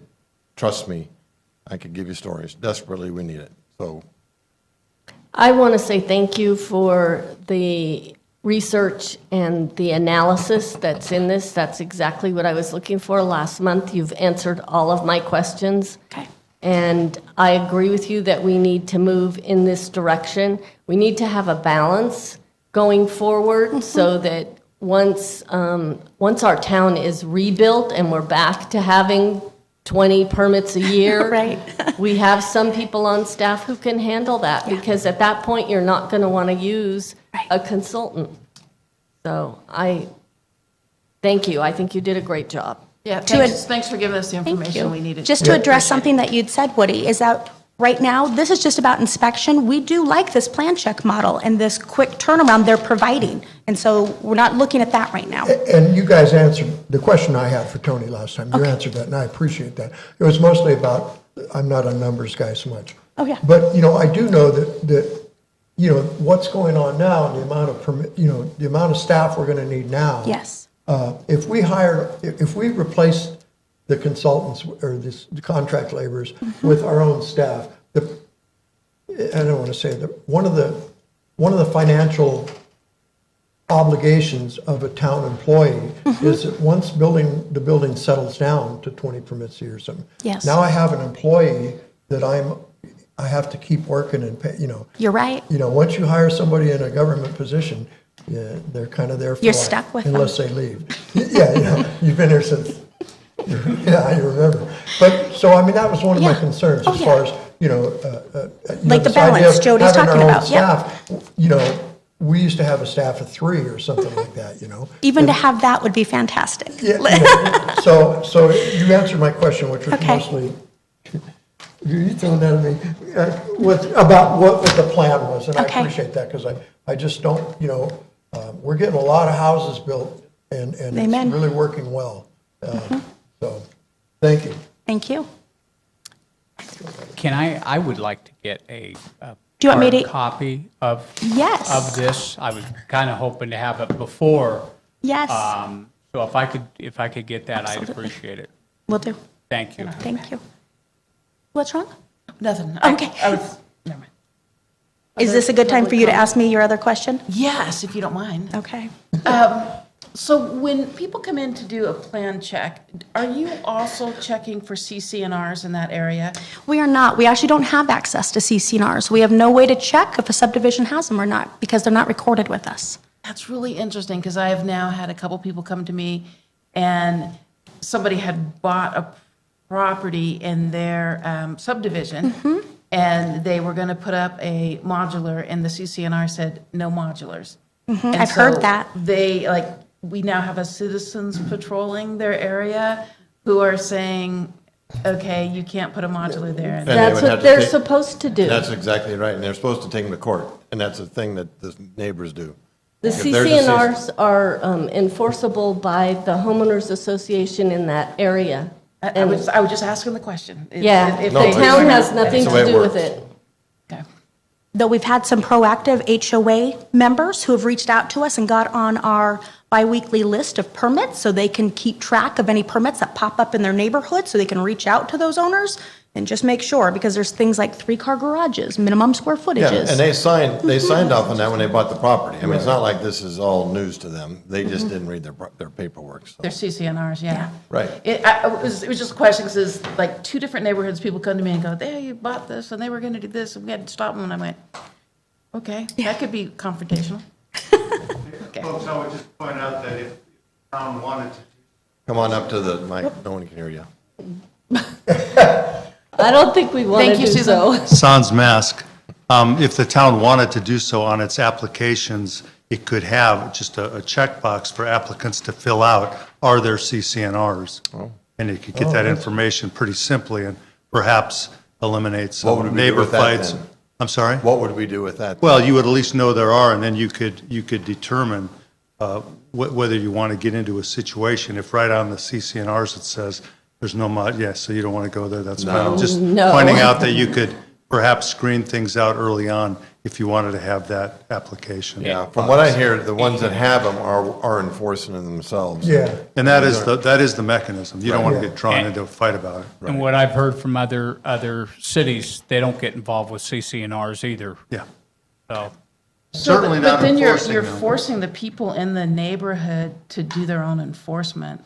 Right. But But that's they're- the way it's They're always supposed to been. do their own enforcement, and you don't want to get in the middle of that. That's Because absolutely these aren't clear. even HOAs. These are just like older subdivisions that were put in years ago. It doesn't matter if they're CCNRs, they're private restrictions on property that normally the owners of lots within those subdivisions have the legal right to enforce. If they didn't And you don't- sunset and they have a committee put together, they're enforceable. That's all correct, and they should enforce them between themselves. Right. And I'm just are- saying that sometimes Right. cities get involved in it, or why did you approve this, or whatever. We could have that application on a checkbox if you want to have a It's a preliminary look at lose-lose it. proposition. We okay. don't want to go there. Aren't they created when, like if somebody builds a subdivision, aren't they created then? They can be, they don't have to be. You- No, but I mean, but if they exist, aren't they, when somebody builds a subdivision as a subdivision map, they would, you know. You can put one in, you don't have to put a CCNR in, but you can. No, but you can, but that's Yes. when they come about. Right. and the problem what's happening now in Paradise is with all the homes that were lost, you don't, you have maybe 3 homes out of 30 left.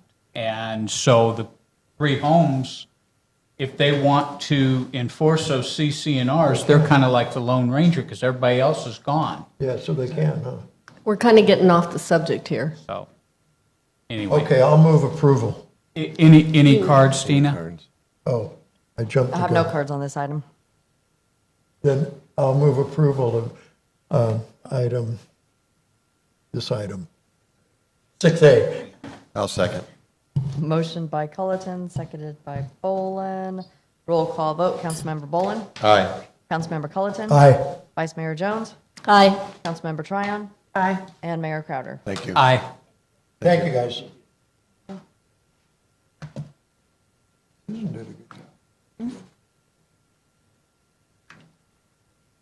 6B, consider waiving first reading of the entire Town of Paradise Ordinance Number 606. Mark? All right, good evening, council. Per your request, we have brought back an undergrounding ordinance for your consideration. We last conversed on this on February 23rd, I believe, and we heard your feedback and presented in the agenda packet some redlined comments of the ordinance, including establishing a few dates and making sure there's no redundant or unnecessary language to the ordinance. With that said, staff recommendation continues to be recommend deferral on introducing this ordinance until further notice. At that point, I'd be glad to answer any questions or follow-up from you. So I understand the deferral, but should we make it a date certain that we're going to take this thing on? I mean, should we give a date to this? Yeah, We've deferred this thing since November, so I agree. Yep. We need to, but I'm getting done with this. Let's bring it back in You want July to or defer something. till next council meeting? I would say next council meeting, but we're bringing it up then. Yeah, or June or July or something, or? that would be great. Yeah, 2 months at least, I think would be really helpful. And there's a lot of different moving pieces on the overall objective for undergrounding of utilities throughout the entire town of Paradise between Comcast, PG&E, and AT&T.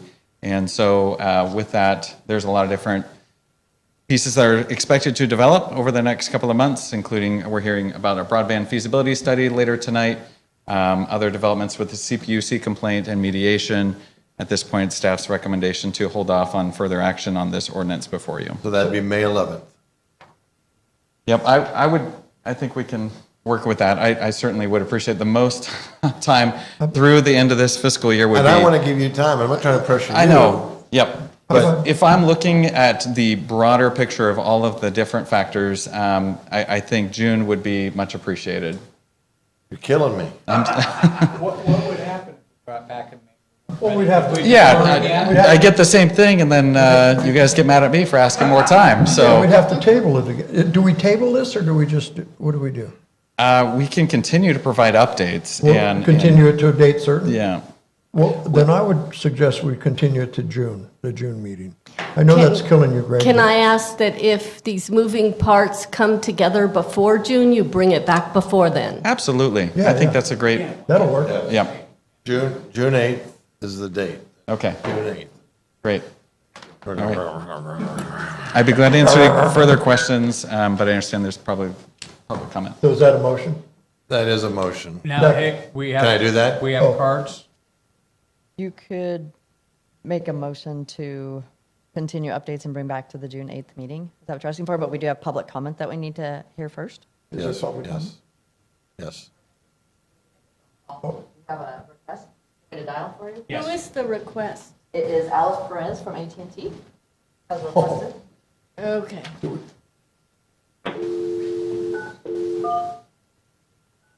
Don't hit the mute button. Or maybe should hit the mute button.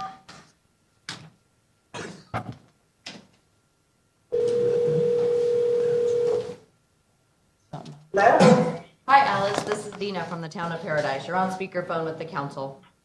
Oh, thank you, Denny. Good evening, Alice. Good evening. Good evening, Mayor, council members, and town manager. This is Alice Perez. I work for AT&T as Director of External Affairs. And I wanted to thank you for deferring this item this evening. Our leadership spoke today with the town manager, Kevin Phillips, regarding scheduling a meeting to discuss the settlement offer we presented to the town of Paradise in November 2020, and he agreed to a meeting. We sent some follow-up dates today, and so we're looking forward to having that discussion. You know, Alice, this is Steve Crowder. I'm really disappointed in what's going on. I read what your attorney, Thomas Hagel, had to say, and it just it absolutely disgusts me that your company's putting profits over our lives. The utility poles, although they're less congested with PG&E off of them and undergrounded, they're still tall enough to topple over and block an evacuation route. And in case you forgot, 85 people died during that fire. We owe it to our citizens in the memory of those that perished to do everything in our power to make sure that that never happens again. Your company claimed, you claimed that you have already spent $30 million installing new equipment. That's almost as much as a sponsorship bearing the AT&T name on a sports stadium, and a drop in a bucket compared to the 90% of citizens that lost everything they've worked their whole life for. Shame on AT&T. In fact, the last time you came before council, you stated your company had no idea the repairs were temporary. If you review the video from Laxton Hall in early December 2018, your vice president sat next to Aaron Johnson of PG&E. He even spoke after Aaron when Aaron stated, Our number one goal is to restore power to the town. Everything we're doing right now is temporary while we review all options. Comcast has agreed to underground our entire town with PG&E. In my opinion, you owe it to us to get this done. With the new SpaceX satellites, our broadband on the horizon, and Dish Network, there are plenty of choices for our citizens, which don't have to include AT&T. With your company's corporate greed and profit above human life, I don't know how you can work for such a heartless company. And if you don't underground the entire town, my opinion is that you take your football and go back to your sports arena. The safety of our citizens is our top priority, and we don't make any ground with AT&T. So that's all I have. I'd like to also speak to the statement in your attorney's presentation that he sent us, saying that the town should renew our negotiations. And I want to make it clear that the town never stepped back from negotiating in this mediation. And it was really AT&T that went dark. And we're looking for undergrounding our entire town, not what you proposed in your last settlement offer. That's totally unacceptable to this council.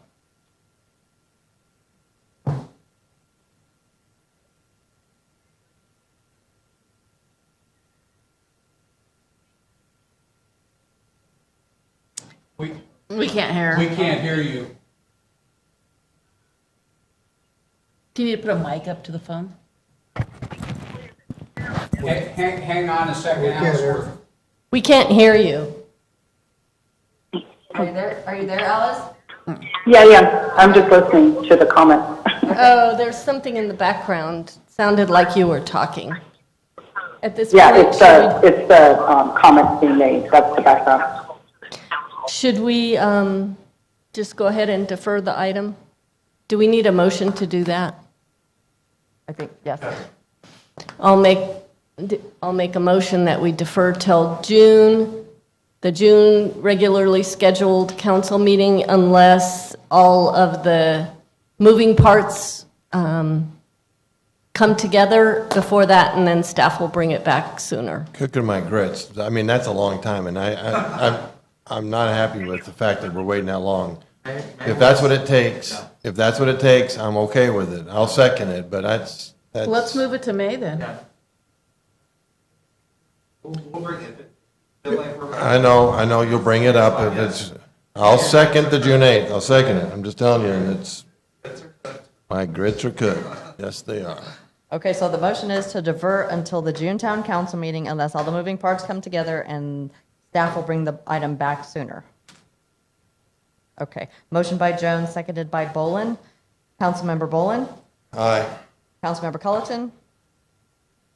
Before I vote, I want to concur with what the mayor said to you, Alice, and what Councilwoman Jones said, and we are tired of being hurt in this town. And, you people have no idea what we've been through. And, I'll tell you what, I vote aye. Vice Mayor Jones? Aye. Councilmember Tryon? Aye. And Mayor Crowder? I'll vote aye as well, but I sure hope that AT&T comes to an agreement with the town like Comcast, and we can get this matter resolved, because we need to move on one way or the other.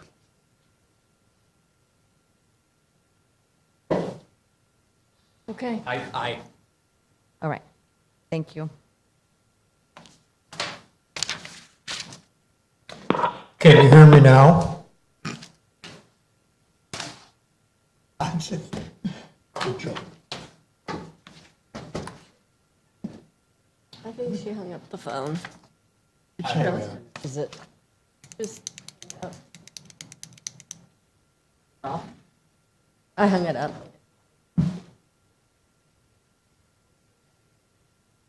Item 6C. Consider appointing the 3 regular and 1 alternate to the Measure V Citizens Oversight Committee. Dina? Good evening, Mayor Crowder and council. Staff is asking council to appoint 3 regular committee members and 1 alternate to the Measure V Citizens Oversight Committee and to adopt a resolution approving the bylaws for the committee. On November 6, 2018, the citizens of Paradise approved Measure V, the extension of the 0.5% sales tax, which begins April 1st, 2021 and ends March 31st, 2031. At the December 8th, 2020 Town Council meeting, council agreed to keep the Measure C committee members that wanted to stay on the committee and advertise for new committee members for the Measure V committee. Council established a subcommittee that was comprised of Mayor Crowder and Councilmember Culleton to screen applicants and provide recommendations to the full council. The applications were submitted by February 16th and interviews were held on February 22nd and 23rd. The subcommittee interviewed 7 applicants and are recommending the following committee members and 1 alternate. They are recommending Lee Brown, Chris Riemann, and Dee Riley as the permanent committee members and Ronald Baker as the alternate committee member. And we're also asking council to adopt resolution number 21-12, approving the bylaws for the governance of the Measure V Oversight Committee. Bless you. Bless you. Excuse me. Any cards on this? There are no cards on this item. I move approval. Second. Oh, go ahead. Who seconded? Councilman Culleton. Thank you. Steve. Motion by Boland, seconded by Culleton. Councilmember Boland? Aye. Councilmember Culleton? Aye. Vice Mayor Jones? Aye. Councilmember Tryon? Aye. And Mayor Crowder. Aye. Thank you. Can we take a break? Blood pressure break? Can we take a break? We would take a 5-minute break before item 60. That would be nice. Yes. Thanks.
That's a good thing. Thank you for the break.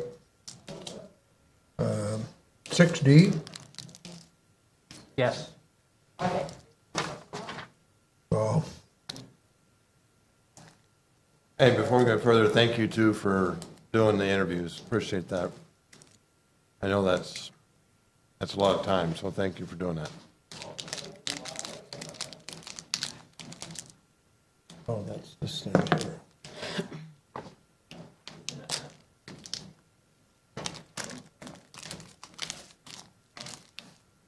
My new Ready? best friend. Are you on? Are we on? Okay. Item 6D, consider discussing urgency ordinance number 600 relating to interim housing. Katie? Good evening, everyone. So yes, we're going to be reviewing the interim housing urgency ordinance. This presentation has several contributors who I've listed here on this slide. This is an effort between the Disaster Recovery Department, our town manager, our Community Development Department, Housing Department, and then we have a couple of folks over at the BRIC assisting us with gathering data. So just as a quick recap, we did an analysis of the urgency ordinance in August of 2012, and the council did extend the deadline in October, and we'll go over that in just a moment.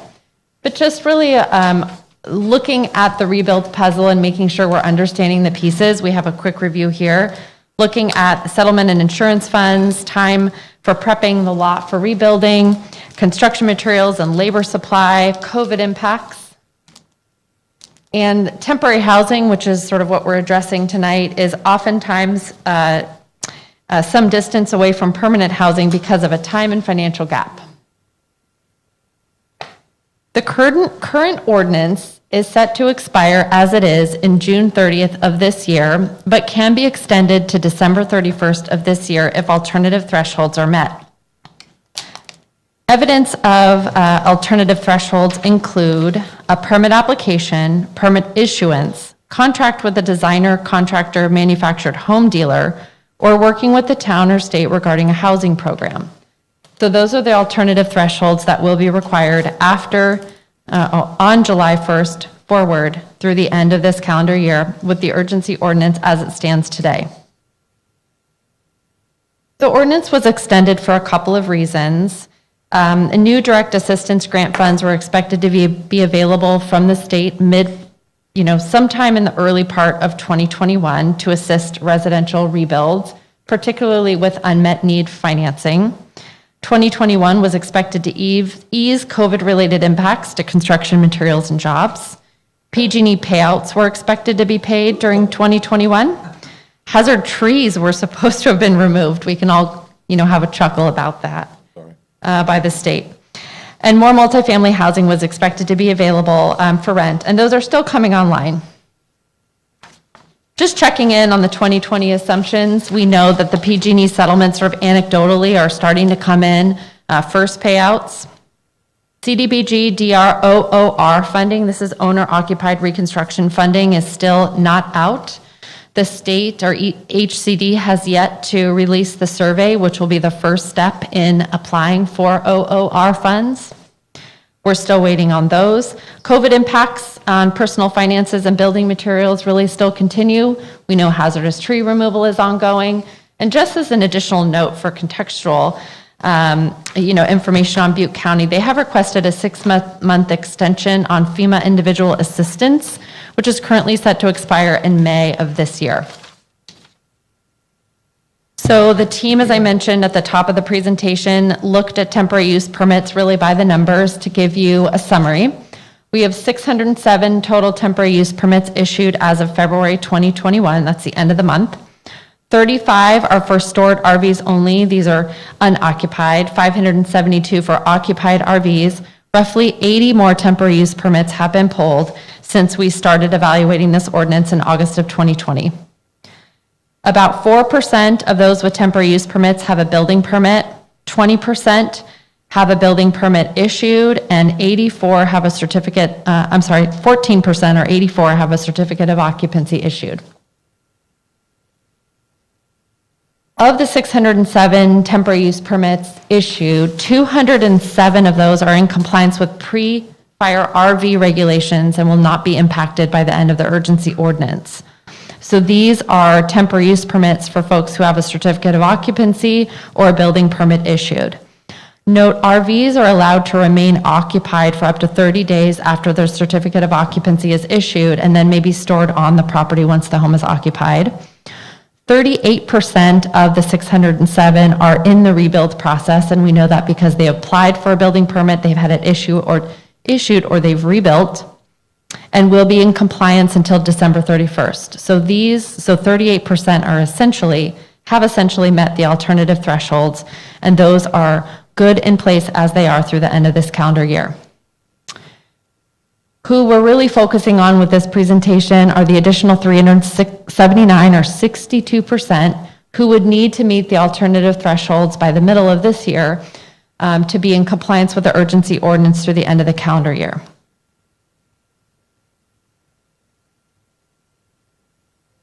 So we wanted to provide some clarifying information in case there were questions on who is eligible for a temporary use permit under the interim housing urgency ordinance.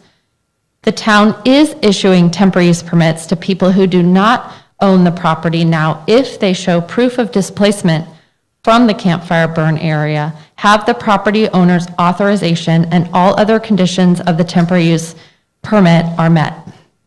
These permits will expire with the urgency ordinance. The town is issuing temporary use permits to people who did not own the property pre-fire only if they have a rebuild permit issued and all other conditions of the temporary use permit are met. These will be effective for the duration of the building permit for the permanent structure and are not tied to the urgency ordinance deadline. We took a look at property sales in the temporary use permit applicant list, and we see that 166 have had a title change since the fire. Some of those title changes are due to just changes in family structure, but the majority are due to a change in ownership. Of course, we're looking at those with temporary use permits as potential applicants for the town's housing program.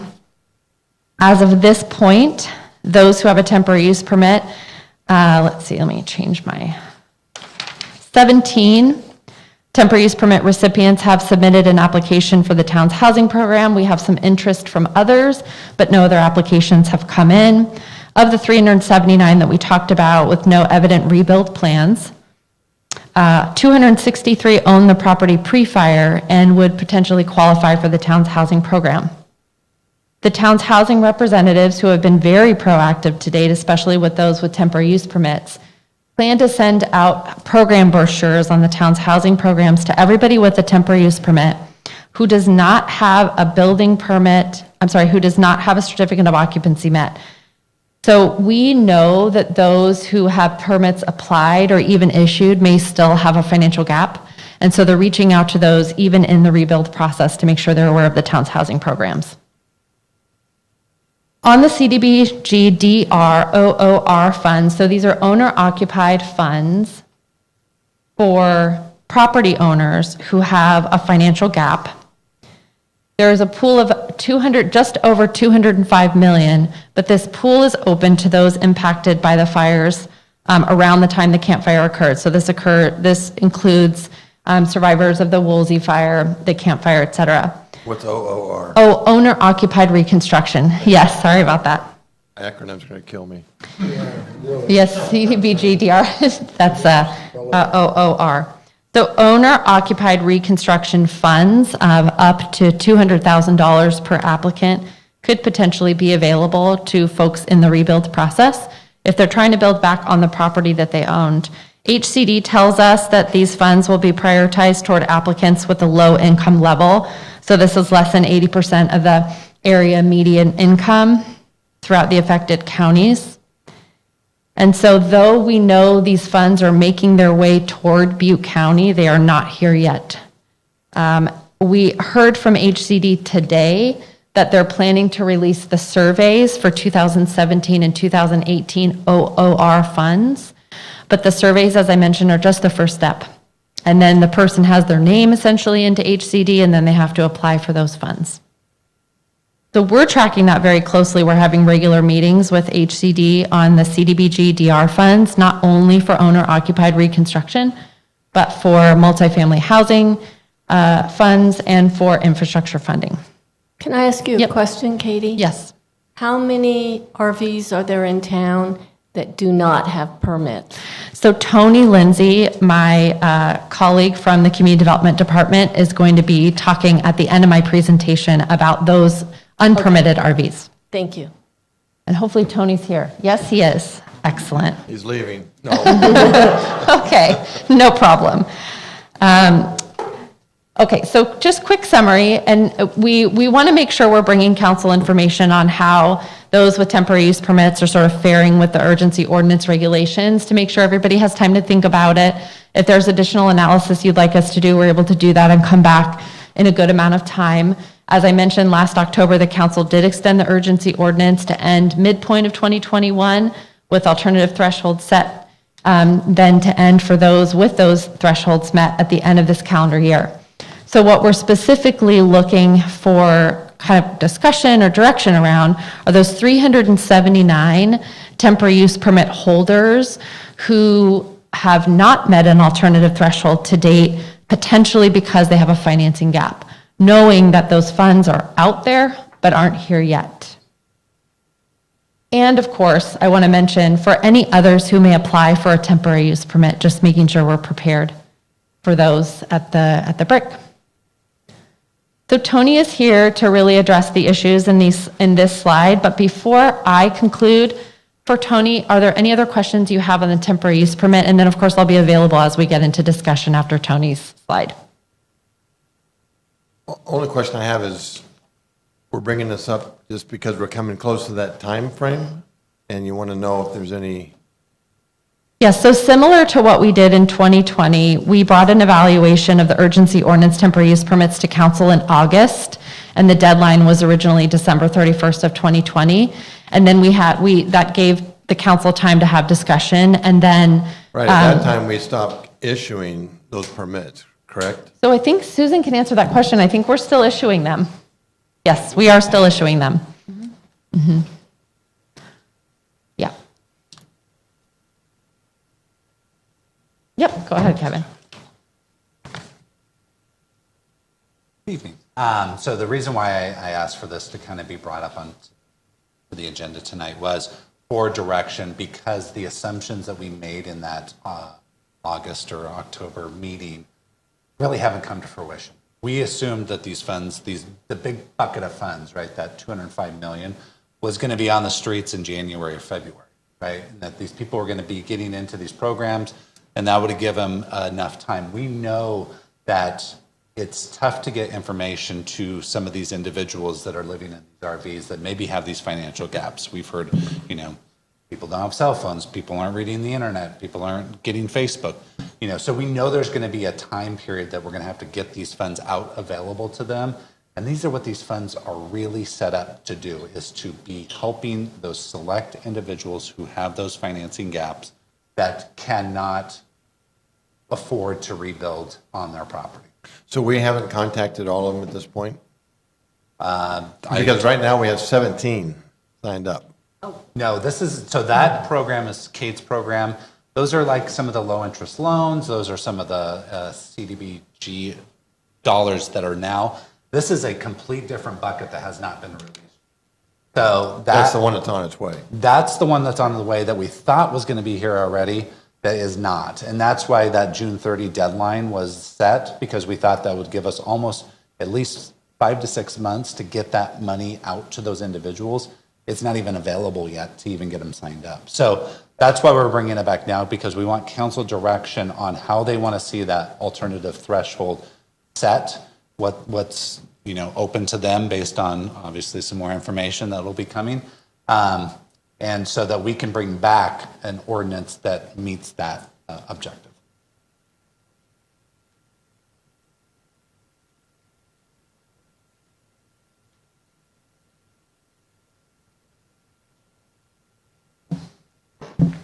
So I'd like to dovetail on that. As code enforcement, I like to bring, as part of a package or approach, I like to bring information out to people. And so when we make these contacts with people in violation, we like to we've been working with housing, and we'll be working with Kate to bring in just some information to provide for people that are living in these situations. So right now, we've got 17 sites with temp use permits in violation, right? We have 85 sites just without a temp use or haven't applied. Of that, we've issued 91 AWNs, administrative warning notices, 38 first citations, 24 second citations, 17 third citations. And we completed and put together 5 packages of the most egregious ones, and we've submitted those to the town attorney. And Dwight actually came back with a letter to serve on one property. So That's all that's happened in the months since we said, go ahead and abate these 5, is that one of the 5 got a letter? It hasn't received a letter yet. The letter was prepared by a town attorney. That's so to do that. disappointing. So disappointing. I mean, by now, we should have been able to actually abate the properties. If I can make a little bit of a clarification, I think a little. Come on up. The world can hear you. Yeah, not to contradict anything Tony has said, but more has happened than that. Tony's department has prepared 5 abatement packages. I've consulted with outside counsel on whether we need to involve any, and I don't think we're going to need them, but there's people living in these homes. There's some legal issues we want to take into consideration before we initiate proceedings. And I said these homes, that's not what I meant. The RVs, the unpermitted violating structures. So we've prepared a package to file, and we intend to file on the one owner that's getting this letter to see how the court processes this and what the reaction from the court is, given the fact that there are apparently people occupying these unpermitted structures. But we knew that at the beginning, that there were people occupying them. We still, it makes sense for the town to get a case filed and get it processed through the court system. I know it's been slow. We want to make sure it's filed and we get it right to present to the court and get it processed through and get the result we want before we do multiple applications to the court. So The reason for that is because when we had abated the Pink Motel years ago, there's a thing when people live there, whether they're legally living there or not, and when you come in and say, you got to move, you might be on the hook for putting them up somewhere. It's one of the legal aspects. It could be, we don't know what the reaction is going to be. Here's my dilemma. I believe that we need to help the people who really want to rebuild, and these housing programs are great, and I would like to see them be able to take advantage of it. At the same time, the people who have already rebuilt, whose houses survived the fire, who are living here in town, and if they did rebuild, they poured every dime they've got back into doing that, should not have to live in a campground full of garbage. Next to, yeah, with a nuisance, next to a nuisance. Exactly. You're Now, right. the last time we talked about this, I was told that these are 2 separate issues. But I am no longer willing to look at them as 2 separate issues.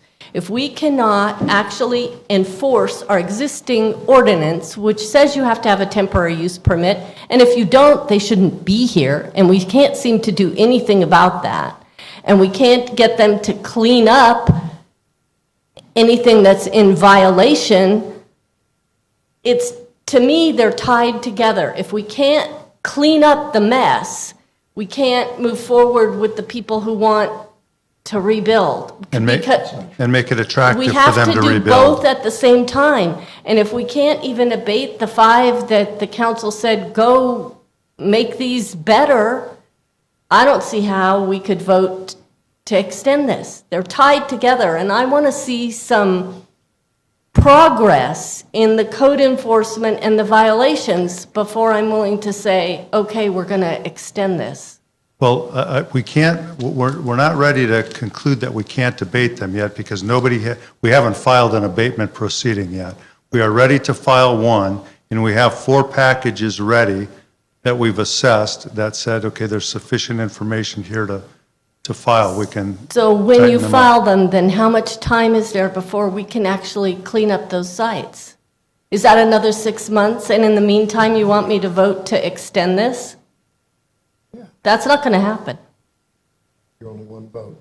I So- am, Yeah, you're but only one vote. I Right, was well, only that- talking about my vote. Well, I'll leave the mic unless someone else has a question for me, but I wanted to clarify where You we didn't stand in answer my terms. question about how long. Okay, and unfortunately, the answer a lot of times in legal proceedings is, the truthful answer is, I don't know.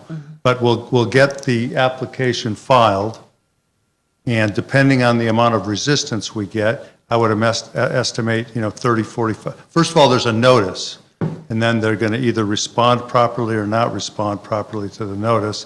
Then we'll seek the order from the court to abate the nuisance. So, Mark, having worked on the other end of this, being in law enforcement and having to actually evict somebody, it's not pleasant, it's really difficult, and it takes a long time to do.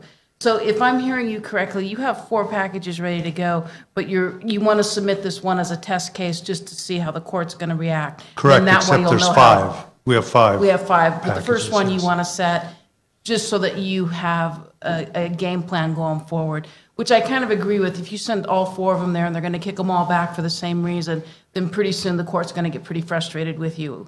But if you get your first ones in, done, you can cookie cutter the rest of them in the court. You build up a reputation with the court. that Correct, you've and got see your what handled. questions, if any, the court comes up with. And again, there's some things here I don't know personally. We talk about quote-unquote eviction. It's not really eviction, it's nuisance abatement. I assume, but I don't know, that the people on these properties own the property. I don't know that. I assume, but I don't know, that the people sleeping in an unlawful trailer own that trailer. I don't know that. I don't know a lot of these things. And so when we file something with the court, I don't know, what the response is going to be. But we do want to get it one filed with the court, let it go through the process, and then be ready to file more. And I know that it has been a terribly slow process. I acknowledge that. And I don't know either, but I know a lot of the complaints I get, those people don't own the property. Their relative, dad does, mom does, someone does. And whether they own the RVs, I don't know. So this is just a good representative example. The very first one that I got involved in here, there was multiple RVs. There were logging, cut down on the property, et cetera. The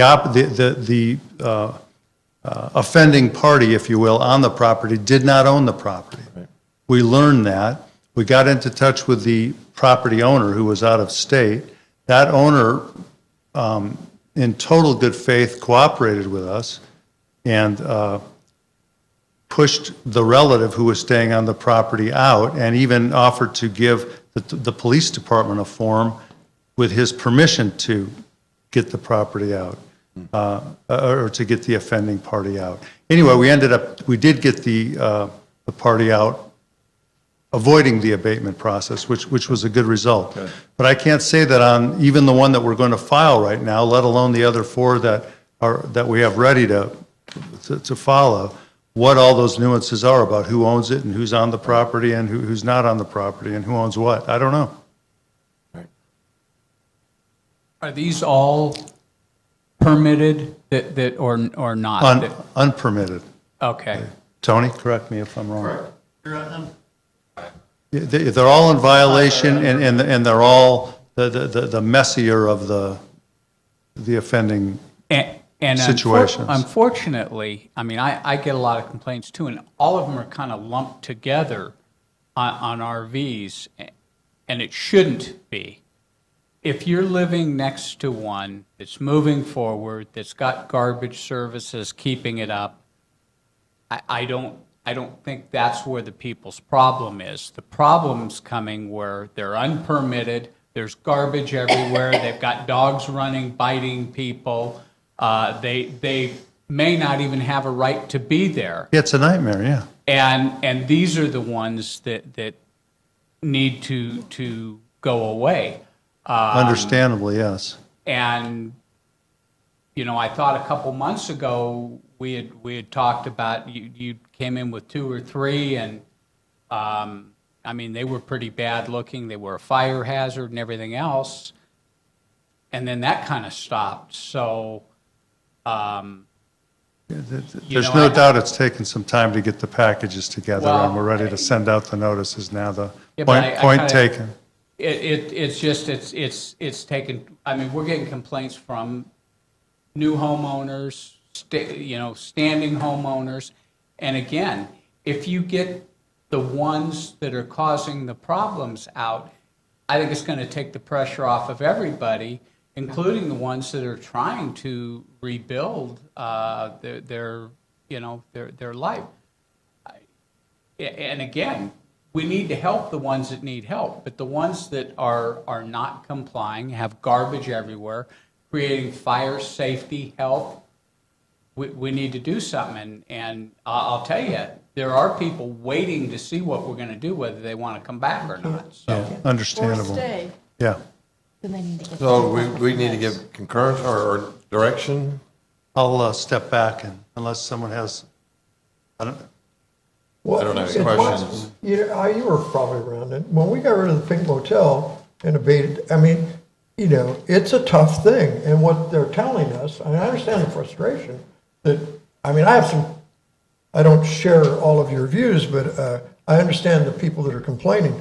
A lot of people are, you know, what the lawyers are telling us, and if we don't do it right, you're going to have more than just a trash pile on your next door lot. You're going to have this community, this town council will have to be spending money to have that, whoever that person is that doesn't belong there, housed somewhere. I hope we're doing it right. It's taken long enough. We should be doing it right. Yeah, we're doing it right, and I certainly don't think that the way we're doing it and with the packages we're submitting, we're going to be subjected to any lawsuits. Right. We shouldn't be, and we'll have the protection of the court, because anything we do on the property will be pursuant to a court order. Right, right. And I'm, Tony. Or we won't get the order in the first place. If They the won't court, even come to us, right? And maybe I missed it, but what is the total number of unpermitted RVs in the town? Do you know? Total number of unpermitted ones would be the sites without temporary use permits, 85.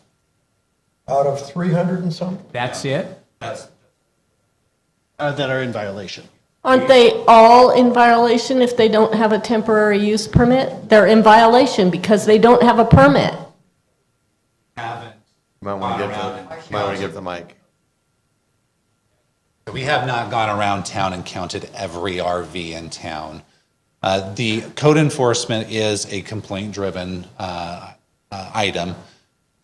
When we're driving around town, there is, you know, unless we have our tablet with us to go and match that RV up with a temporary use permit, there's no real way to know that. So if there's somebody living on their property and they're pristine around and everything looks wonderful, I don't think our code enforcement would be infringing on that property to say, you know, you're in violation at this time. But there's plenty of them driving around, Kevin, that have, they look like a junkyard. Yeah. And I understand that totally. So of that, so just back here, so we have 85 and 17, so that's about 100, right?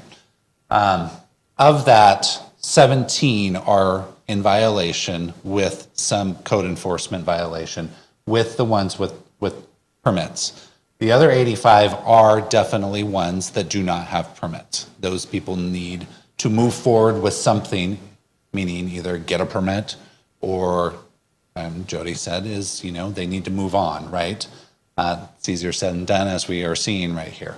So the majority of the offenders of the code enforcement are not the ones with the temporary use permits, right? So we're all pretty clear with that. And so what we have is this is our kind of where we're at in the process. Remember, first you get a administrative warning, then you get a first administrative citation, which is $100. We've had people fight that. They've taken us to Superior Court to fight the $100. That pauses everything, right? And then you have the second, which takes a while. Then you have the third. And finally, we're into where we have 17 in the third, and now we have 5 cases for review for the court. So it is, and I understand your frustration. I get it. It is a long process, and it's not an easy process. But It's a process that's not resulting in anything happening, though.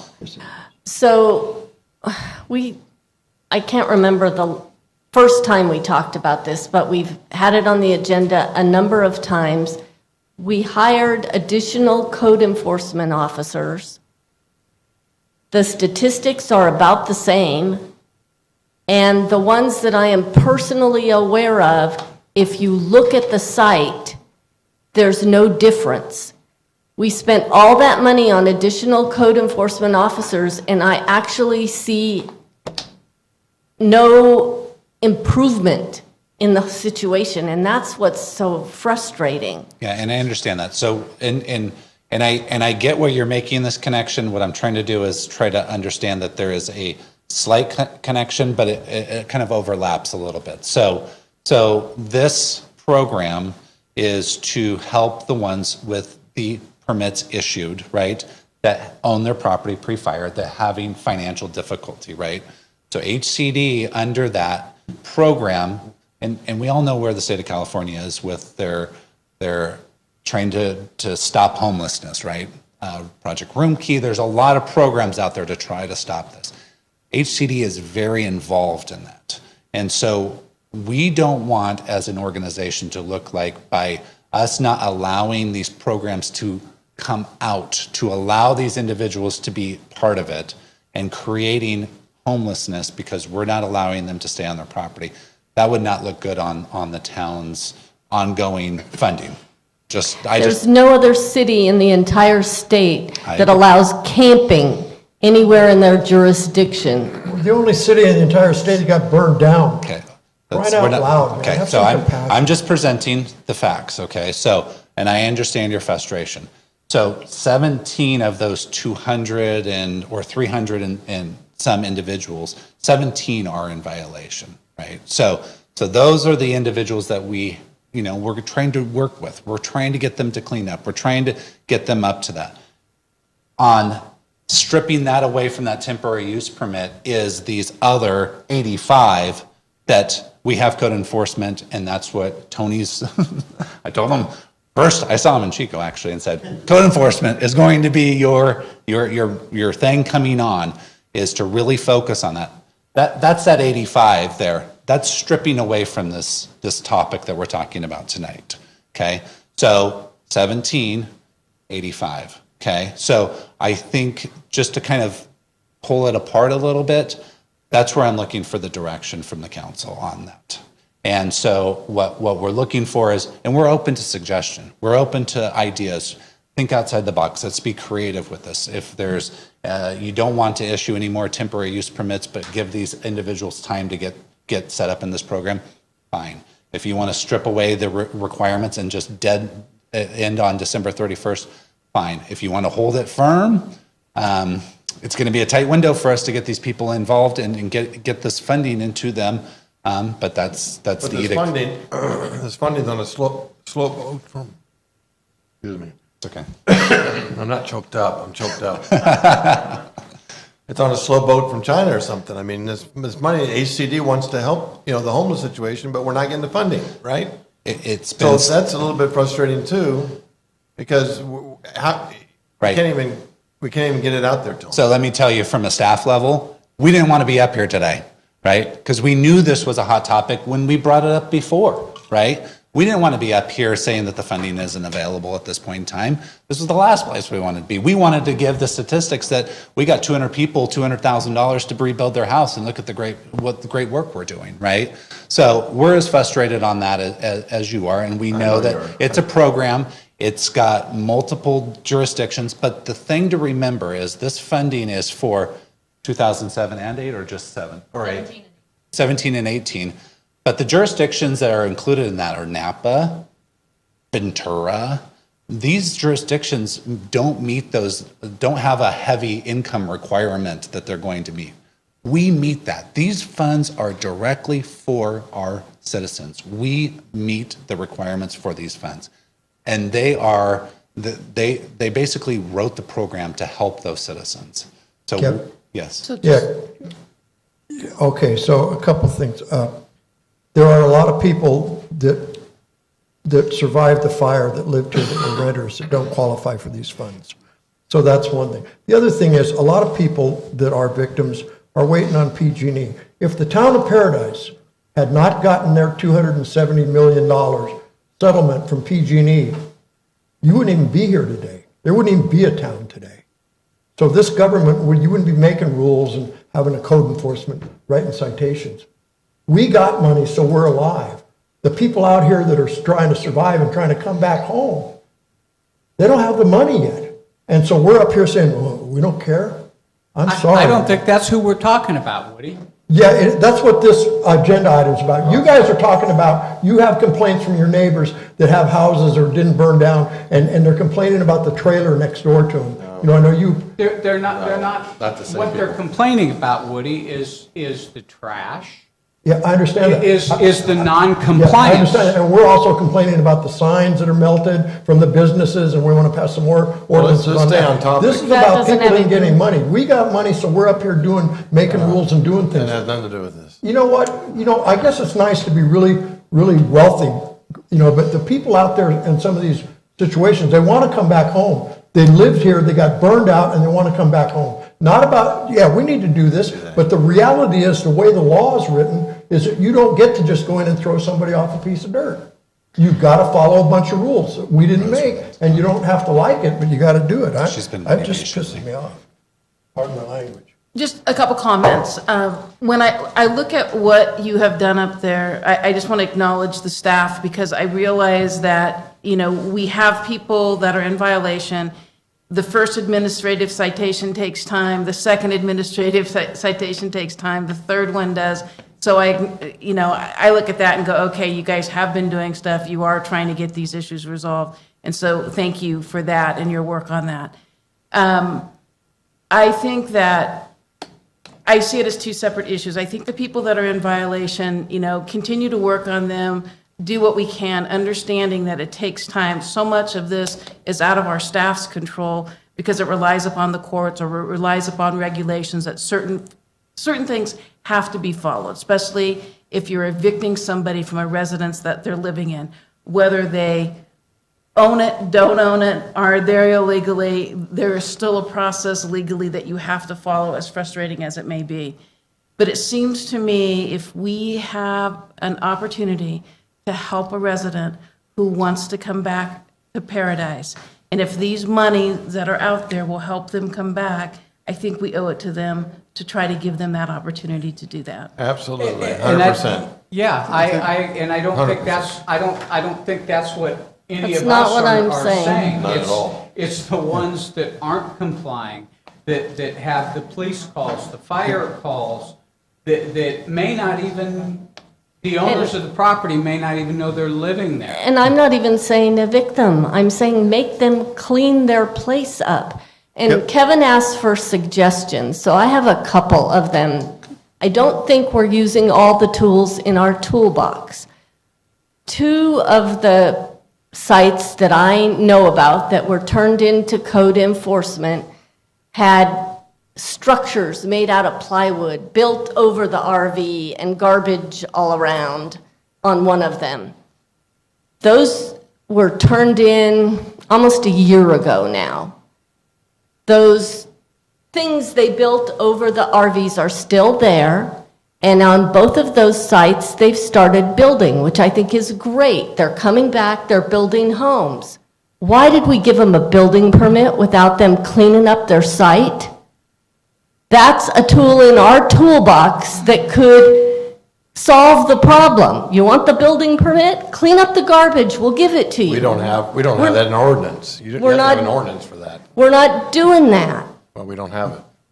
I just want to point out a couple of things, and I'll step back away from the mic. First of all, I think everybody's in agreement that everybody's trying to get people rebuilding again. And this item 6D, no action's even requested by the council on 6D right now. It's talking about waiting and funding and whether we're going to extend this ordinance or not. Everybody's clearly frustrated about the code violations, understandably so. It's been too slow of a process. It has been a slow process. Going against and initiating these abatement actions is not impacted by whether you extend deadline or don't extend a deadline. And again, none of that is even, as I understand it, it's not even up for action at this time. It's just a discussion item. So I just, with all of the difficulty that everybody's experiencing, I want it to be clear that nothing, we don't need to do anything tonight to make it clear that we want abatement actions on certain properties initiated and prosecuted to a conclusion, and we want these conditions cleaned up. So that, and I know that's been clear before, and it's more than clear tonight. So that's a standalone item. Not tied together. In my mind, it's tied Okay, together. okay. I want to see progress here because What is here? The on abatement? code enforcement. Yeah, okay. I want to see progress there before you ask me to extend this urgency ordinance, which lets all of this just continue the way it is. But there's Okay, well 300 then- people that are trying to come back or whatever. The other numbers, Jody, there's a whole bunch of people that are in compliant, have permits, and they're not in violation, or we have And they can- some and they that can have, stay there. 17 that have permits that are in And violation. they can stay there. But we not have talking about to, what we're being asked to give direction to staff for is, do we extend this? Because what they're telling us is the funds and the things that they're able to help the people with aren't even here yet. So that's a whole nother Those frustration. people can stay, though. They're in compliance. They can stay. No, they can't stay. Yes, They they can't, the ones that don't have their permits, they can't stay beyond June 30th. June 30th. That's how the Because ordinance the is money's read. not Unless available. what? Unless what? Unless we. Unless they're moving forward. Unless correct? they're in a program, they have And they're not a available. architecture, design contract, a building contract, a permit pulled, or Exactly. They're issue. moving forward. But they're not in, they don't have the money to sign a contract with a contractor with Trilogy Construction or I'm not anybody else. asking them to sign a They- contract. They don't have that. That's They have what to the be staff's moved. telling you. What part do you guys not hear? Really? Really? They say that all they have to have is an architect moving forward or be working in a program towards that. The programs aren't available, Greg. There are That's- programs available to do some work. The one program. There's The big one one's not. program One. there. The So- big one's not. Yeah. That doesn't stop you from doing plans. That doesn't stop you from moving forward.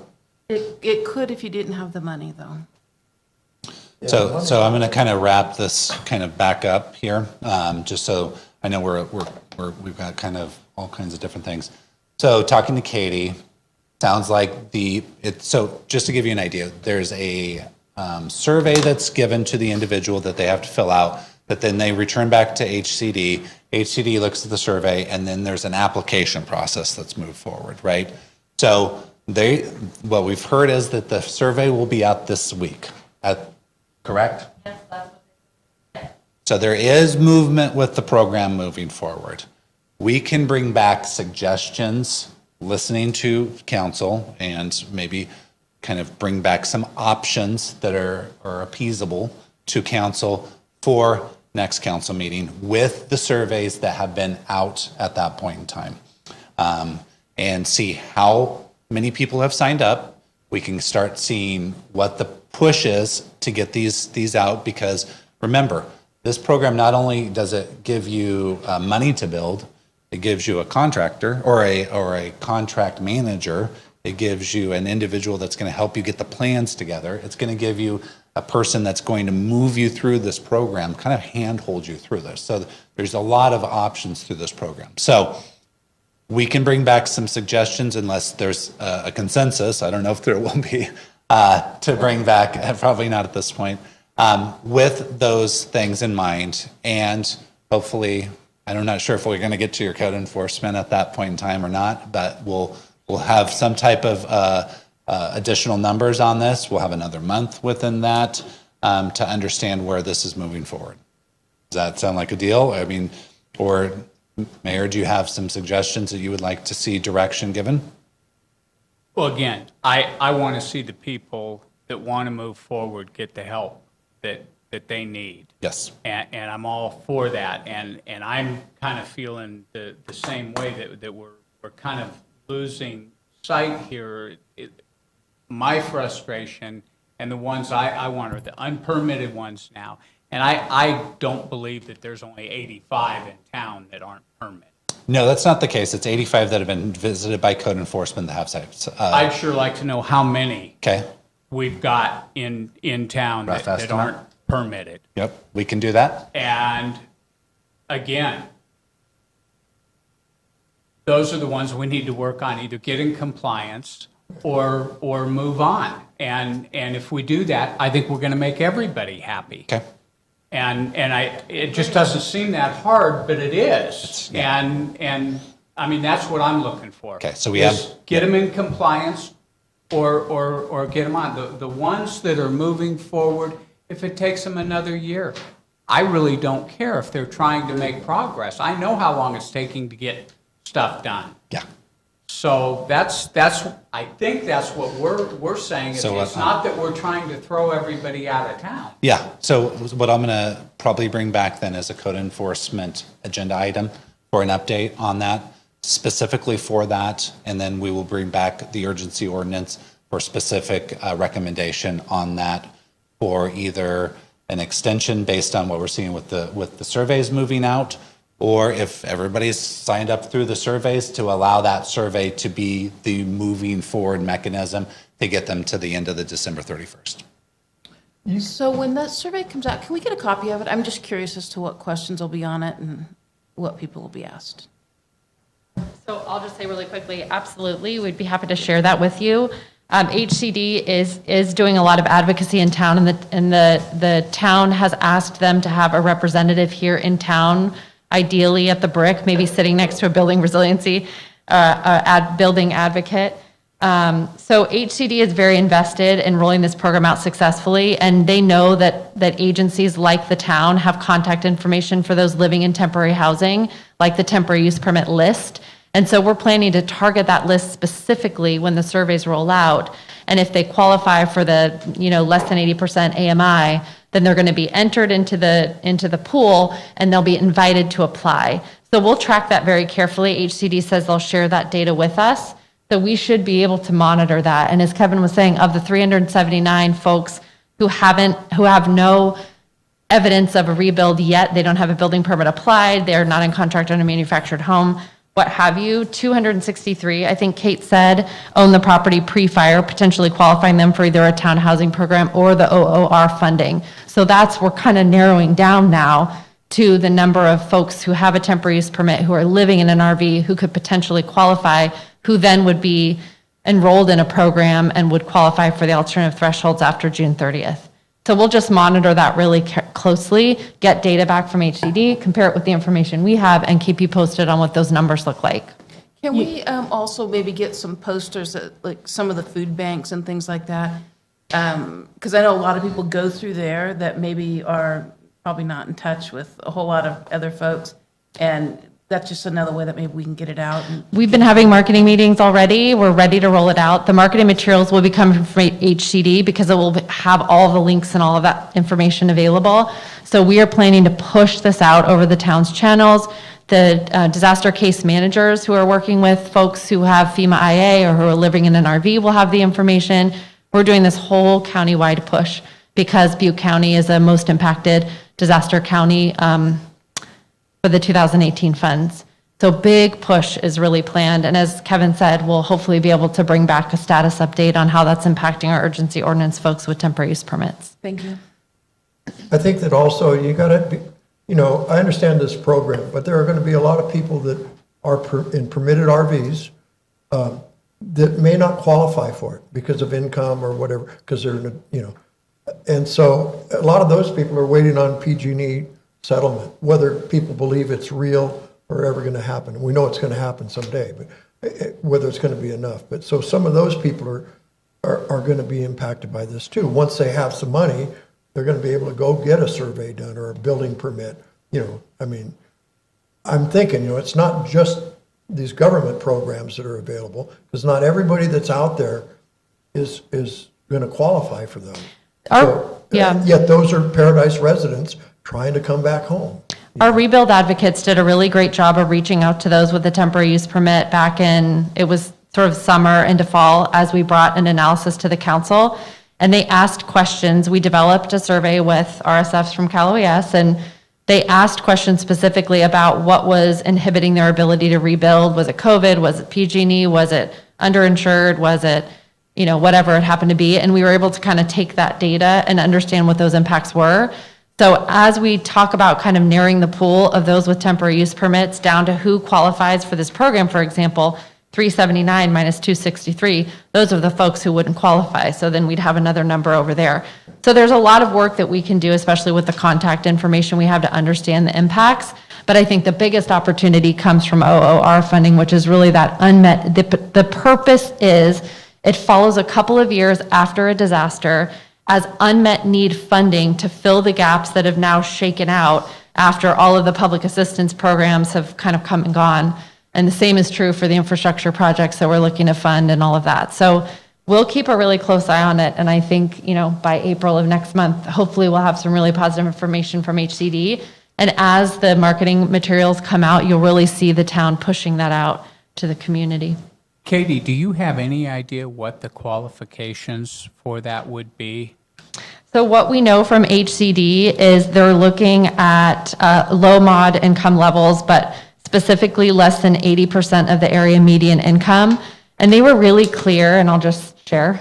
They said with us, they said those who kind of meet this income qualification have a very high chance of receiving OOR funds.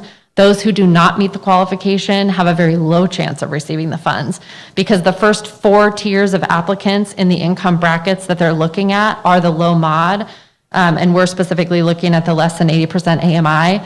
That is who will have access to the funds first. Do you know what that number is? I don't off the top of my head, Kevin, you might, I don't have it. Gosh, Kate can just rattle that off.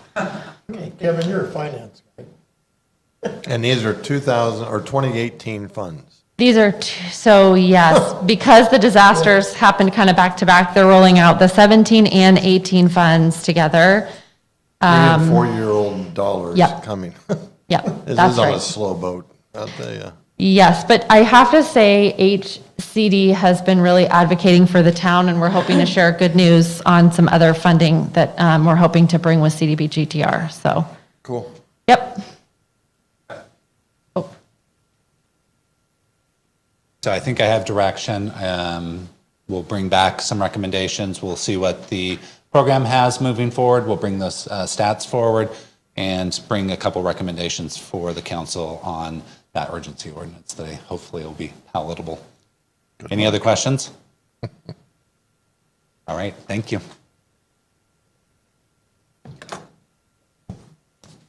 Okay, item 6E, consider accepting broadband feasibility report. Katie? Yes, hello again. I am pleased to, with Jason Schwinkler, who should be joining us on Teams, who's actually going to be doing the presentation, present to you the completed broadband feasibility study. One caveat actually to what I just said, the technical design components are still being developed. So the broadband feasibility study is a tier 2 partner-led project in the long-term community recovery plan. So obviously high priority for our communities as we recover. And as you'll see from Jason's presentation, obviously COVID has significantly impacted our need for this as kind of a utility moving forward. I want to mention that the broadband feasibility study work is funded in part by a generous grant from North Valley Community Foundation Butte Strong Fund. So Jason, why don't you take it from there, and then at the end of your presentation, I will talk about the actions that we're requesting tonight from council. Okay, thank you. I'll share my slides here if you can hear me okay. Yes, we can hear you.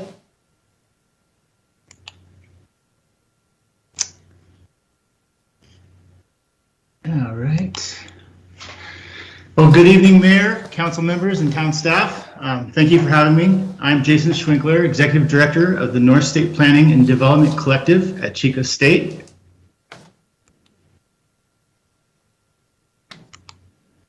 We established North State Planning and Development Collective in 2018 to leverage the expertise of development and program administration of the Center of Economic Development, the Geographic Information Center, which are both 30-year-old organizations, and 2 Northern California broadband consortia. We service a large 12-county region, and we help our community in many ways, from concept development to program implementation, fostering conversation and convening stakeholders to find common ground and viable solutions. We have had a very long-standing partnership and support for the Ridge. During and after the Camp Fire, we coordinated a business recovery task force, provided GIS and mapping support, built interactive survey and topographical map for the Rebuild Paradise Foundation, assisted with Dig Smart policies for the town, supported underground infrastructure conversations, and provided continued broadband and economic development support. Tonight, I will briefly go over some of the highlights of the broadband feasibility study, which you were presented with, I believe. So the needs assessment study was conducted in summer of 2020, and responses included current residents. The overall satisfaction with current internet service seems to be still very low, despite technology type. And more than 80% of households with school-age children feel that their current internet service does not meet all of their needs. Overall, there's a high willingness among respondents to pay more for upgraded internet service. 20% are willing to pay $70 or more per month. In some of the projections, school enrollment is projected to increase by more 1,000 students, and roughly 1,000 more businesses are projected to open in Paradise by 2027. There is a correlation between access to broadband and improved median household income. School-aged children need access for homework and uninterrupted testing for remote education. Broadband access is integral in the rebuilding of the community for attracting a younger workforce, diversifying industry sectors, improved wages, improved medical services, and improved access to government services. Over 70% of American households live in an area with either no choice or only one choice in a provider. The United States ranked with the second highest broadband prices among developed nations in 2017. Underground conduit is an instrumental asset to the town that can be leveraged to attract competition and future-proof the town. Creating competition results in lower prices and improved speeds, which drives adoption and creates a pathway for a future economy of advanced workforce, industry, and education and healthcare systems. There's an opportunity for the town to increase operational efficiencies by incrementally adopting cutting-edge broadband-based municipal services. A robust network will support new services that the town did not have before, like wastewater systems, smart traffic systems, smart monitoring systems that not only improve town efficiencies, but also public safety. Smart water and irrigation systems can help mitigate fire hazards. So the town is well positioned to incorporate its ability to achieve smart city status in its current and future development plans. As smart cities and regions become more commonplace, they will require to be interconnected, not to be further left behind in an individual divide. And we'd like the town to be the first in our region to adopt that way. The collective regularly monitors broadband funding and financing options from various sources like EDA, USDA, the CPUC, the California Housing and Community Development, and NTIA. We can provide examples of successful public-private partnerships, leveraging municipal bonds, and identifying opportunities as utility districts and other financing and lending options. And this is something that the Broadband Consortia is its mission to carry forward. So with that, I will say thank you and unshare. So Jason, I wonder before we get to questions, if you can talk a little bit about what the work that you're doing under your current scope of work for the town related to the undergrounding project and the technical design component. So we're currently finishing up, been working with the process with communications with PG&E to really build some cost scenarios of what that could look like before we could really dive into a request for information, to really see what was being gifted to the town and then what would be necessary, so we can have cost scenarios so the town is better informed when they get returns from the request for information, on to look at what their options are, and really have a cost basis looking at to see what's feasible. A good RFI hopefully will return providers that will have a lot of different technology options, ideas, and potentially a lot of different ideas for the town as far as some of the partnerships that can go into. And so one of the things that we've asked the GIC to do, if the council authorizes staff to move forward tonight, is to draft the RFI.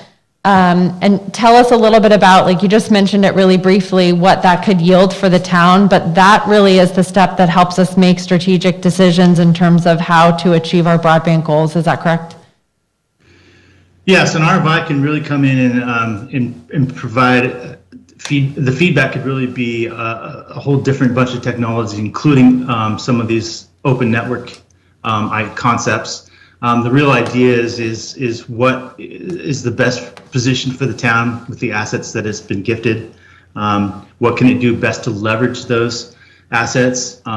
There's a lot of public partnerships out there, from anything from the town going into long-term lease agreements to the town basically almost running its own municipal network. So there's a lot of options. We like to see the feedback from a lot of companies. The Broadband Consortia does openly quarterly run kind of listening sessions with our providers in our region, and they are working together more than we've ever seen before. So we're really optimistic about some of the feedback that we will receive, and I think the town is in a good place to move forward looking at their options. Okay. Thank you, Jason. So the two actions that we requested in the staff report tonight were to accept the broadband feasibility study and to authorize town staff to move forward with the RFI, that the GIC would prepare for us, that, as Jason said, would give us back some private sector feedback, essentially, on how they might leverage the town asset, the undergrounding of the utilities project, how they might leverage that opportunity to bring broadband to Paradise. I don't even know what to ask. I just want to get it. We just need to move forward. Okay. So the R5, there's no cost at this point to the town?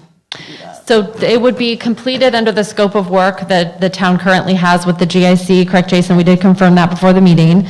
And the GIC would be preparing that RFI for us. Of course, we would review it, but that would just give us the input from the private sector that we would then bring back and sort of analyze for opportunities.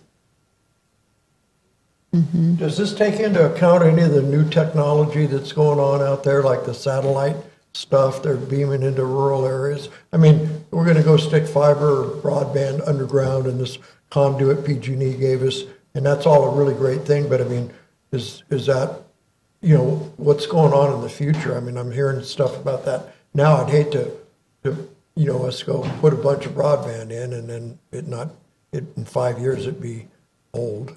We did talk a little bit about 4G networks. Jason, do you want to address Councilmember Colleton's question about how do we look ahead with this opportunity?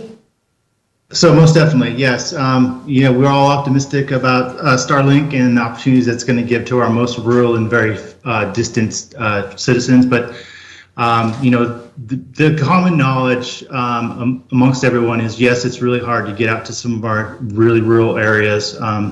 The topography can be quite rough, but basically what is still understood as the terrestrial fiber is the ultimate future proof. That we don't see a technology replacing the fiber. So as much fiber as we could always build is a great option, and the more players, the better. Even our reaching out to our kind of our listening sessions with our providers is they will agree that they like to share infrastructure. It helps lower their costs as well, and that's why the competition can also lower the cost for the citizens.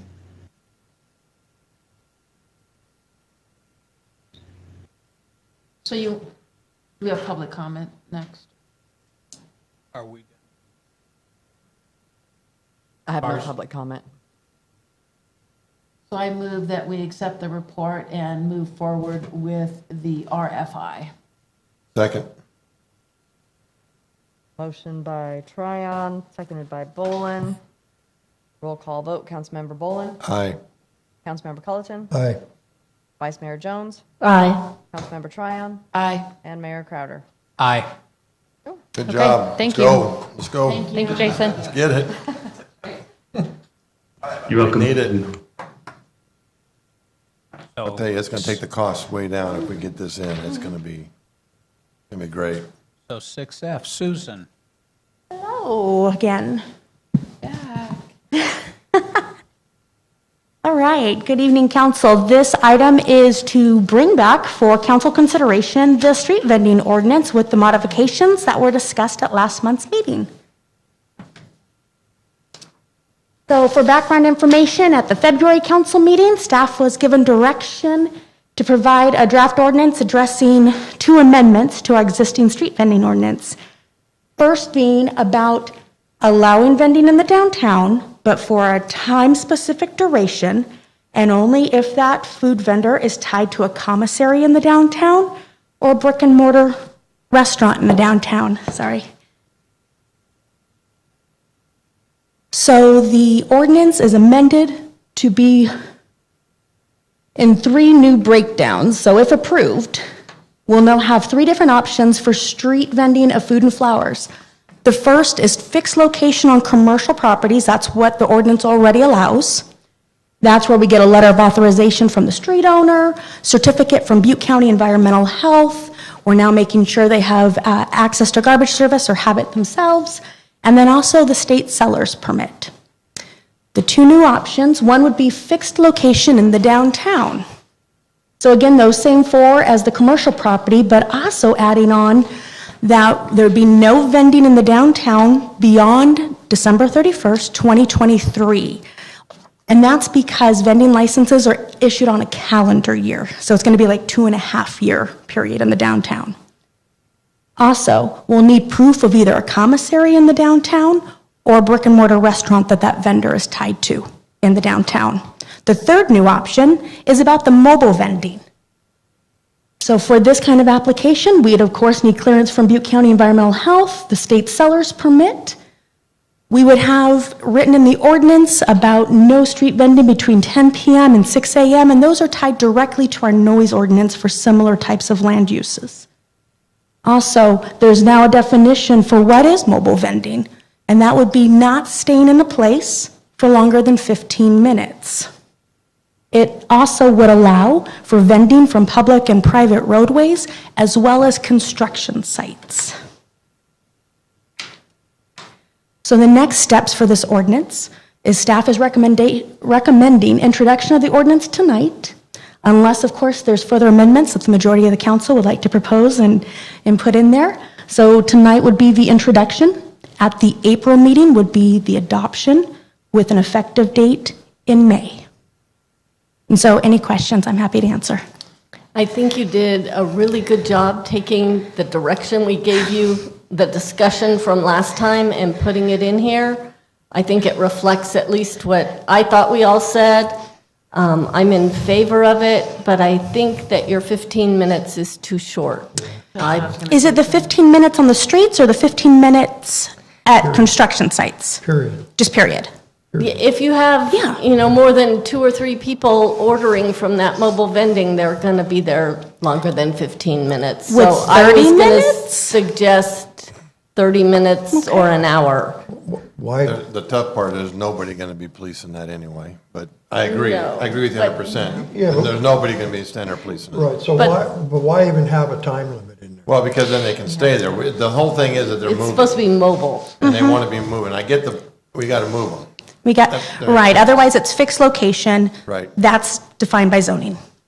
Councilman Bolin, you've had them come on job sites, but how long do you think they need to stay there? Is 30 minutes enough time?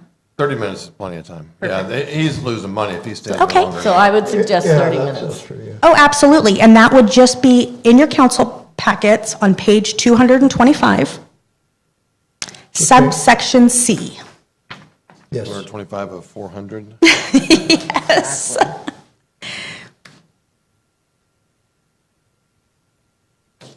Where it talks about vending, it would be unlawful to vend in a single location for a period to exceed 15 minutes. We can just change the 15 minutes to 30 minutes. Okay, I think that's more reasonable. Okay. You know, I had somebody tell me today that owns a restaurant in town that on some of these mobile food trucks that are around, that are stationary, not this one, not the ones that go into job sites, but because a lot of them aren't from here in town, and so when they do transactions, the sales tax, like, they don't charge 8%, they charge like 7.5% or whatever it is. You know what I mean? Like, because they're from Chico, and so they're not familiar with. I don't know how we can go after that unless we talk to the. You're right. The excise tax. difficulty is a lot of their paperwork is tied back to their commissaries. And so the paperwork from Butte County Environmental Health, it's all tied to their commissary, which is understandably often outside of town limits right now. But even Yes, if sir. I order from Amazon, I pay the half-cent sales tax when it's delivered here. They're delivering food in our town, selling food in our town. We want Yes. that half cent. Absolutely. Are they licensed? They get a business license, don't they? The vending license, they use that in lieu of the business registration. We don't double dip, so they get this specialty get license that instead. from us? Yes. And And a seller's permit from the state. can't we make charging our sales tax rate and the Absolutely. sales tax coming back to us Yes. a condition of that license? Absolutely. Okay. So, quick question, sorry. Yes. All Do you the want me to rest, answer the sales tax question? Yeah. So food trucks actually are under a different sales tax kind of ball. Their sales tax is actually county sales tax. The sales tax doesn't go to where they are located. It is a county pool. And the county pool then allocates that county pool back out to the jurisdictions based on their sales tax in their jurisdiction that they actually receive. So we get a portion of it. Yeah, so they're a separate pool of sales tax on how they charge. So then why can't we, I was looking today when somebody brought this up to me, I checked like City of Anderson, other places like for food trucks and things, they make them buy a business license. They have to buy a license in the town, whether they have a state one or not. That's what this is. But that doesn't tie to your No, sales tax. but at least we get some money from them for to be there. They pay for their vending license. Correct. So Oh, they do? yes, we have about 18 specialty business licenses that are above and beyond the business registrations, and this is one of them. Yes. so, quick Yes. question. Yes. We have tied the fixed location, both of those we have tied to brick and mortars. I do not see where we tied the mobile vending to a brick and mortar. I thought No, we were also gonna only do those who are going to vend in the downtown have to be tied to a brick and mortar. If you're just on regular commercial property, that could be your only business model. And same with the mobile. Okay, got it. So it's only if they're downtown that we're tying them to brick and mortar. Correct. And that's like Pearson to Elliott. You got it. Skyway to Black Olive. The only thing that I think we would, at least I was talking about last time too, was looking at some of the other zonings. Correct. So I took a look, and it is something that we should definitely consider, because we're going to be starting with the general plan update this year. That kind of action would be a zoning change across a zone that doesn't currently cater any of those kind of commercial activities. It doesn't permit retail right now. It doesn't permit any kind of food sales or service in that zone. It would be a 180 from the other uses that are in there. Can we get there? Yes, but I think it has to be more holistic about all of the zoning together. Because right now it would be like cherry picking this one use and sticking it in a zone that really has uses that are more consistent with residential, right? It's community facilities. Those are churches and other community buildings that usually are more compatible in residential neighborhoods, where maybe a restaurant wouldn't be, because it's the same zoning that allows brick and mortar restaurants also. So there's a lot more consideration to that kind of zone So we're change. kind of letting that go for now with those that are doing that? Don't answer Oh. that, don't answer that. Is that because of the time? We've talked, Is that the little wagon at the church? We've made. Well, there's one there, and Yeah. there's. No, two. I thought too. I didn't know that the zoning didn't fit. That's just interesting to me. Right, so Yeah. community facilities it doesn't permit retail sales, it doesn't permit restaurants or food sales, it's. Why don't that- we change that to make all the zones allow whatever they want? Well, So No, I mean, allow these things. the farmer's market at the church is really not allowed under the zoning? That's different, that's not a food vendor. That's a different temporary That's use. a bunch of food vendors. No, but I understand what you're saying. So specifically, farmers markets are called out as temporary uses in the temporary use But ordinance. sometimes at the farmer's markets, there'll be some people there vending food, you know. Right, just like you couldn't normally just vend at the community park, right? But during Party in the Park, when the chamber pulls the overarching permits, then they kind of sublease all those spaces, and so they can be part of that event, because we've sanctioned the event in its entirety. Okay. The other question I had was, didn't we talk about, were we gonna allow this to be like only on, like, could you have a food truck on a dirt lot? You know, was that part of it? Do we put that in here or anything? Just construction sites. So construction sites they can pull onto to vend? No, not the mobile vending, but I thought at least it was part of the conversation. It was part of the conversation. I didn't take that as a final note of something as far, because we did talk about, did we want any kind of public improvements? Yeah, I shouldn't say public ADA improvements. considerations? Well, not even ADA, but did we want, for drainage purposes mainly and erosion control, did we want to make sure there was at least a slab on the site to put those? And the discussion, the notes I wrote down were more just making sure they at least have BMP, the best management practices in place to make sure erosion's not leaving. And I didn't have that written down as a final direction. But we did talk about it, yes. So if I have a food truck and I'm renting space at Ace Hardware, Yeah. they have garbage service and all, but if I have a food truck set up on an empty lot that the building burnt down, or like I saw one recently on a little side street off of Clark, but, so then are there any requirements for me to have any kind of sanitation or garbage service or any of that stuff? Correct. In 2021, as these permits were up for renewal and new ones being issued, we are asking for proof of garbage service on those. Thanks, Susan. Yes, sir. Dina, did you get our little amendment to that section C? Yes. Thank you. Thank you. I move approval. Is there any Any cards, Dina? No cards on this item. I move approval of 6G as written with the change from 15 minutes to 30 minutes. I'll second. Motion by Bolin, seconded by Crowder. And one more addition, this will be ordinance number 606, not 607, because the undergrounding ordinance was postponed. So this Okay. number has changed. Okay. Okay, roll call vote. Councilmember Bolin? Aye. Councilmember Culleton? Aye. Vice Mayor Jones? Aye. Councilmember Tryon? Good job. Aye. And Mayor Crowder? Aye. Good job, Susan. Thank you, Susan. Thank you very much. Thanks, Susan. Okay, 6G, consider adopting resolution number 2113, a resolution of the Town Council of Paradise approving plans and specification for Ponderosa Elementary safe routes to school. Mark? I like you here, Mark. I'm glad you're here. Oh, good. I'm glad to be here too. On the screen. No, it's good. Thank you so much, Mayor Crowder and council. And presenting again on the agenda, it's the Ponderosa Safe Routes to School project, but I did a fancy graphic for you there. We can call it the Paradise Ridge Elementary Safe Routes to School project because PUSD, Paradise Unified, has announced they're opening a campus there at the former Ponderosa Elementary site this fall. So just between us, we can have fun with that renaming and a little spinny graphic for you. That's fine. All right, so some quick background on the project. It's an active transportation program cycle 2 project awarded in 2015, quite some time ago. $1.7 million total project cost, 1.5 in ATP funds at about 88%. The approved scope, after some iterations, is a class 1 bike path on the west side of the school, or west side of Pence Road, which is the school side.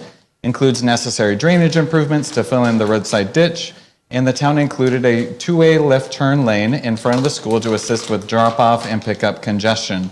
And those improvements for the widening of the road are not ATP eligible costs. The match and the non-ATP costs were initially planned for Measure C as matching funds, but I have some updates on that as well. So when it comes to impacts to this project from the fire, it was not spared. Design was 95% completed at the time of the fire. Project was delayed until further notice. Our funding partners at Caltrans and the California Transportation Commission continue to stand by the town in our recovery and kept the funding for the project consistent. So Ponderosa Elementary School was damaged and temporarily reclosed. And our community long-term recovery plan identified a desire for additional multi-use pathways and additional roadway capacity. Both of those were already included in this project scope. So we're really excited to get this going and get us going in a right direction for that corridor. As I mentioned, Paradise Unified School District has notified us that in fall 2021, they will be opening Paradise Ridge Elementary at this site. They have a ton of improvements going on, including a multi-purpose gymnasium, cafeteria, offices, and remodeled classrooms. We're so excited to support their efforts as well and collaborate and work together for us to deliver our project also.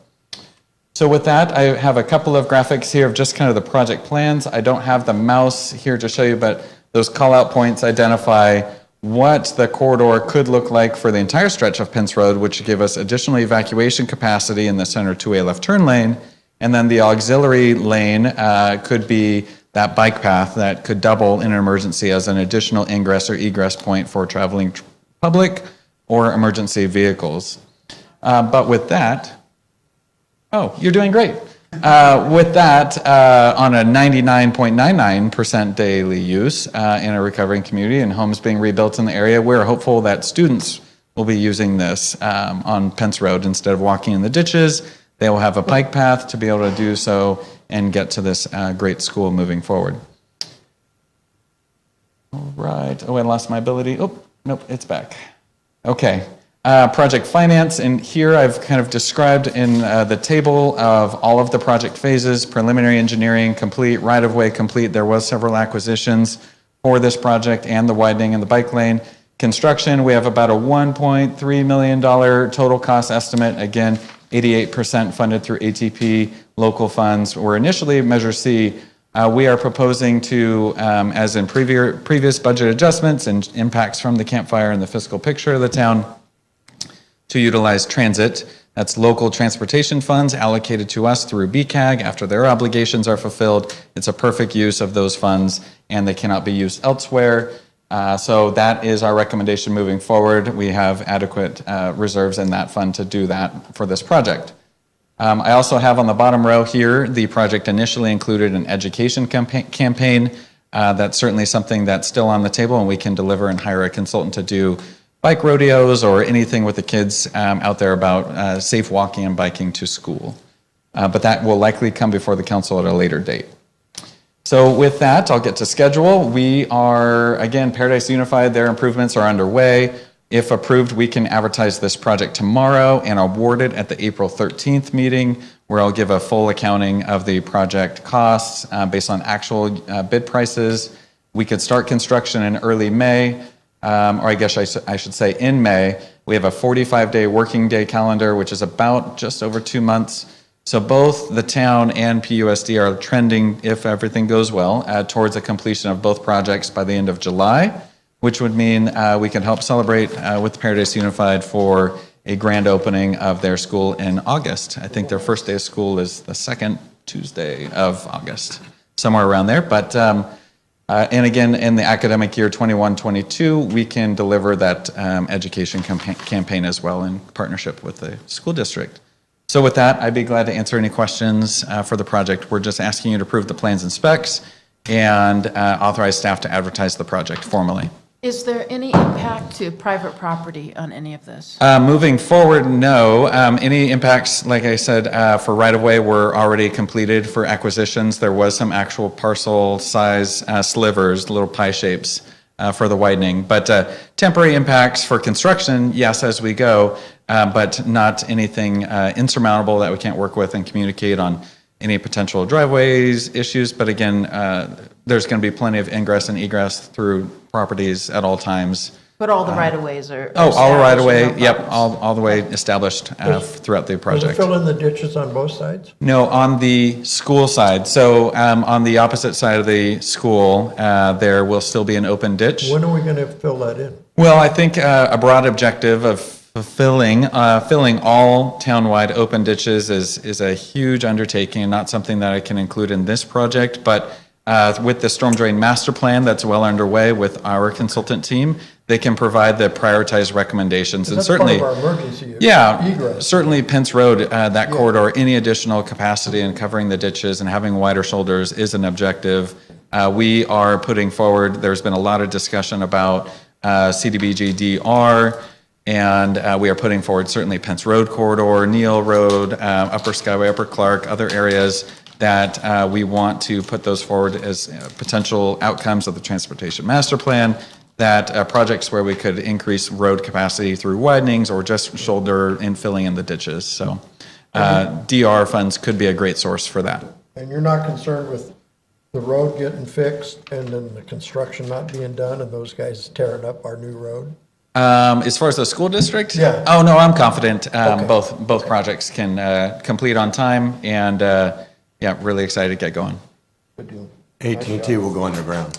AT&T will go underground. Great opportunity to bring up that point. It is a real life example of the difficulties that we're living right now. So Comcast has issued a notice of intent. They're joining PG&E. Let me start. PG&E is clear. They are underground. The poles are still standing in front of the school. Right. Now, this is going to be a common experience if we don't get this resolved quickly, because Comcast has agreed to go in the trench. They are already making plans. This is going to be a great opportunity for them to see what it's like to join a conduit that they had nothing to do with the installation on Comcast side. PG&E did that work. The express ducts are there. The express ducts are there for AT&T. We have notified AT&T of the conflict. We have notified them about their project, of our project and our schedule. I have asked for a date for them to be off the pole by, that being, I believe, the end of May. I can't remember. I think it was May 31st for them to be off the pole. So as we go forward in awarding a contract, our bid documents say that it requires coordination and with utilities, but this is a must-have, not an optional. We need the poles to be relocated off of this project. The project is designed as such, and we are hopeful they will accommodate. And if I remember right, we were holding off on this because of other grants that we didn't get, I assume? Yeah, correct. So we submitted another project through the Active Transportation Program as kind of a phase 2 of this one. Again, this project is Pence Road between Billy and Wagstaff. We submitted an ATP Cycle 5 application for everything else, all the way up to Skyway and all the way down to Pearson to apply the same kind of template corridor project. Right. Unfortunately, that was not funded. It was, again, a super competitive cycle, but again, we're going to be looking to resubmit this project under CDBG DR we're looking for the fire features in the bike path, emergency evacuation, roadway capacity, and widening, filling in those ditches. We're not used to not getting grants, so I'm just kind of... I know, it was very disappointing. Each individual cycle gets more and more competitive as they go forward. And it's a broader issue that I think we keep an eye on. Certainly, it's hard to tell the story for Paradise when it's a population that is in recovery, but the program, their objectives are people using it now. And so we told a story of we have this unique opportunity to build it, and they will come, right? And we're competing against communities that have higher scoring eligibility thresholds for a variety of reasons, but also have hundreds of people experiencing these barriers every single day. And so it's challenging for the state. We're grateful. We've received, I think, almost 30 million through the program so far, 20 million. So this one was disappointing, but I'm not giving up yet. I'm not complaining, but that is a major escape route. Absolutely. For not only us, but those above us. Our communications with the HCD folks and DR and infrastructure have been regular, very consistent. We see this as the opportunity to accomplish the objectives that we're identifying in the community recovery plan, the transportation master plan, and that if this doesn't work out, we don't have a backup plan beyond DR and infrastructure for the $331 million they've set aside for infrastructure.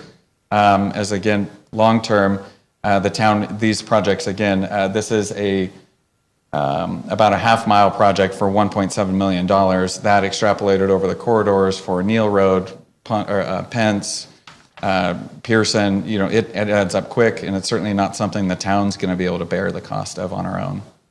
Can't we leverage the county to because they have all those people in Magalia, that's an escape route for their community too. Maybe they need to.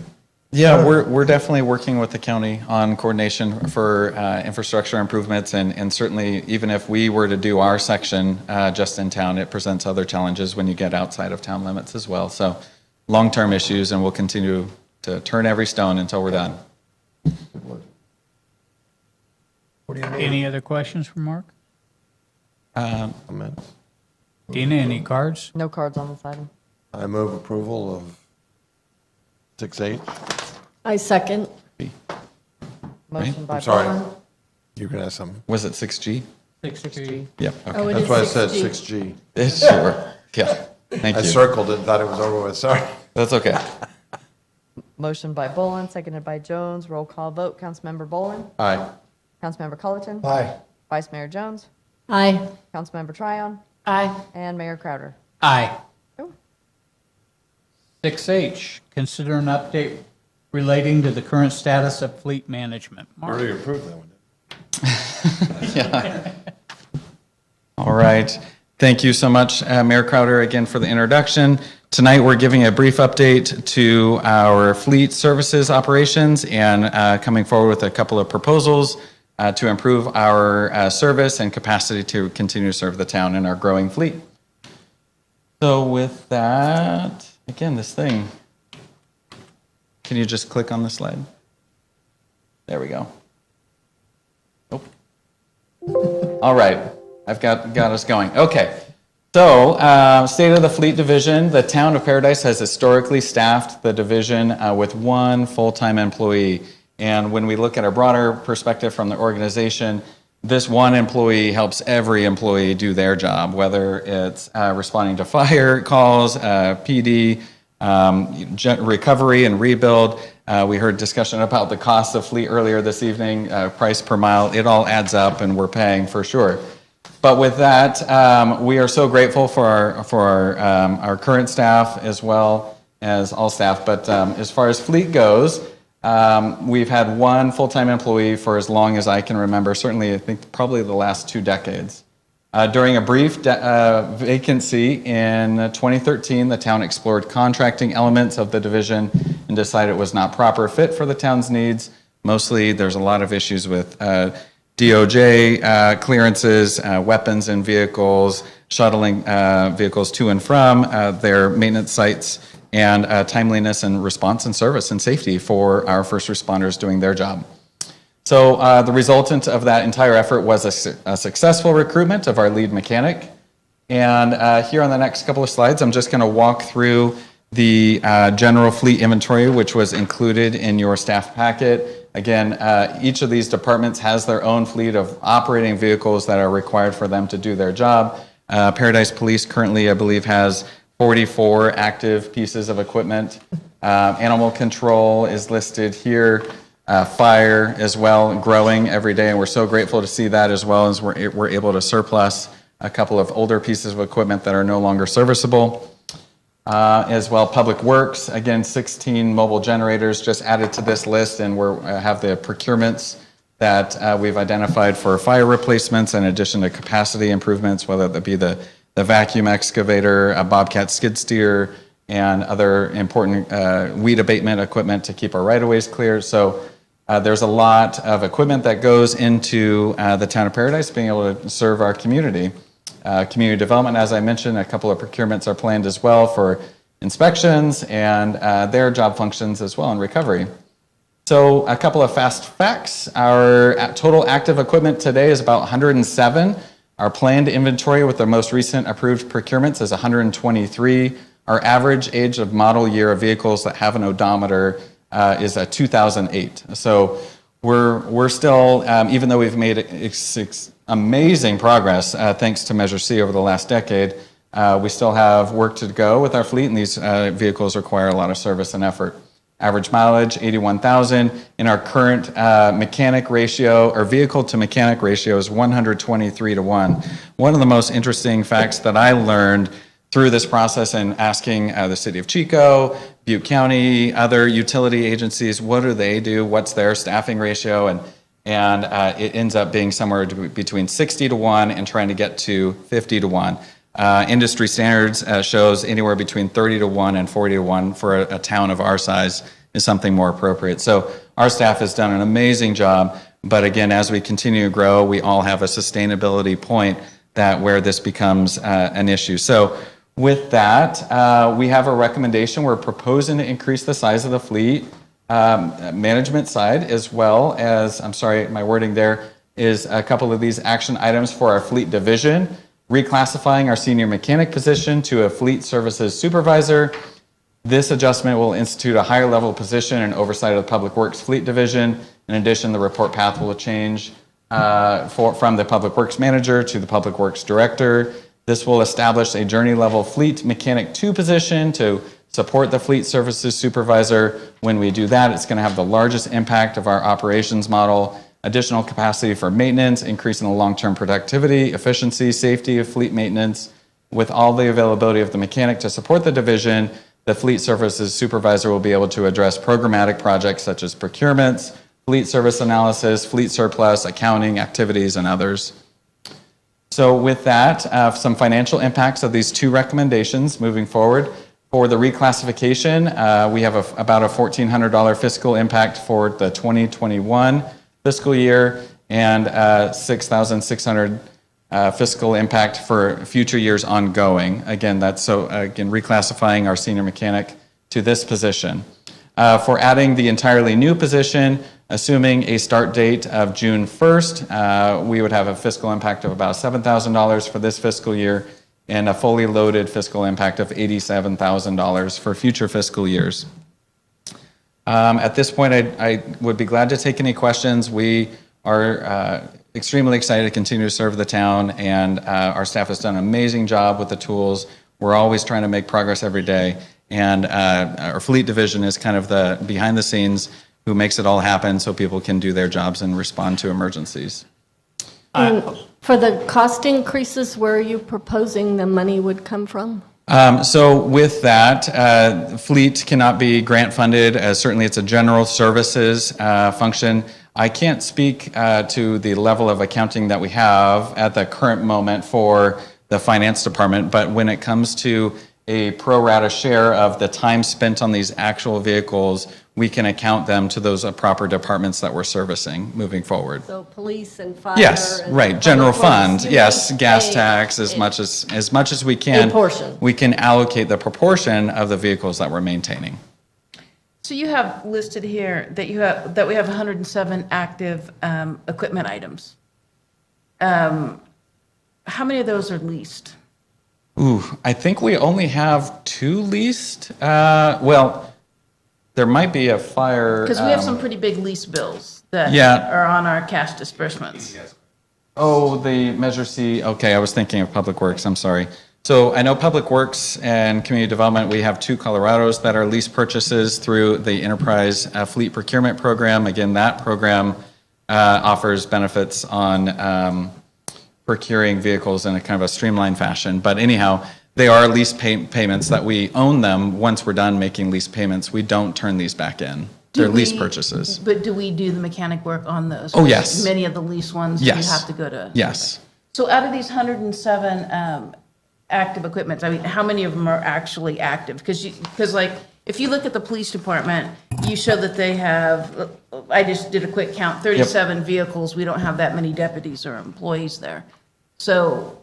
Right. So this serves in addition to just fleet officers in the field. We've got community services officers, VIPs. There's 1 vehicle per person. These vehicles are assigned to the officer. There's no sharing between shifts. And so these are fully accounted to staffed employees, whether it's be VIPs, volunteers, community services officers, or the entire ranks of the police department. So none of the vehicles that you have So all 107 that you're saying are actually being used? There's no surplus vehicles or vehicles that are not being used? We've gone through quite a different few cycles of surplusing, especially as we keep going and have additional capacity to buy safer vehicles or new services. For example, there's a couple of fire engines that most recently came through the council, or one that came through as a surplus that's no longer needed. There's been, we used to have I have one picture here of PD on the Fast Facts. This parking lot used to be filled with vehicles that we didn't need.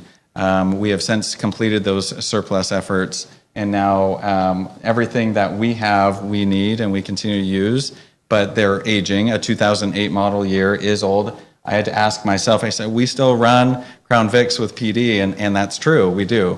So on every single day, does every single piece of equipment get used? No. But in general, I would say the assessment of the current fleet are vehicles that we need, and we continue to increase that need moving forward with additional positions, demands of public works for right-of-way clearing and weed abatement to take care of our side of the house as well. So I guess what I'm just making sure that the ratio numbers are correct. So if you're telling me that it's a 123-to-1 ratio for our mechanic and vehicles, I guess I just want to make sure all those vehicles are actually running, they're not surplus vehicles. No, I don't have a list of current vehicles that are targeted for surplusing. No, we've been through that recently in the last, it all blends together. I'm sorry, but I don't have a list. It's not on my radar for a renewed surplus level that would bring down this ratio to an area that we need to look at a model of just one person. I'd be remiss in mentioning staffing a function as critical as this with one person leaves no redundancy, no coverage for time off, no coverage for middle of the night based on circumstances. And so we really feel like we've been so grateful to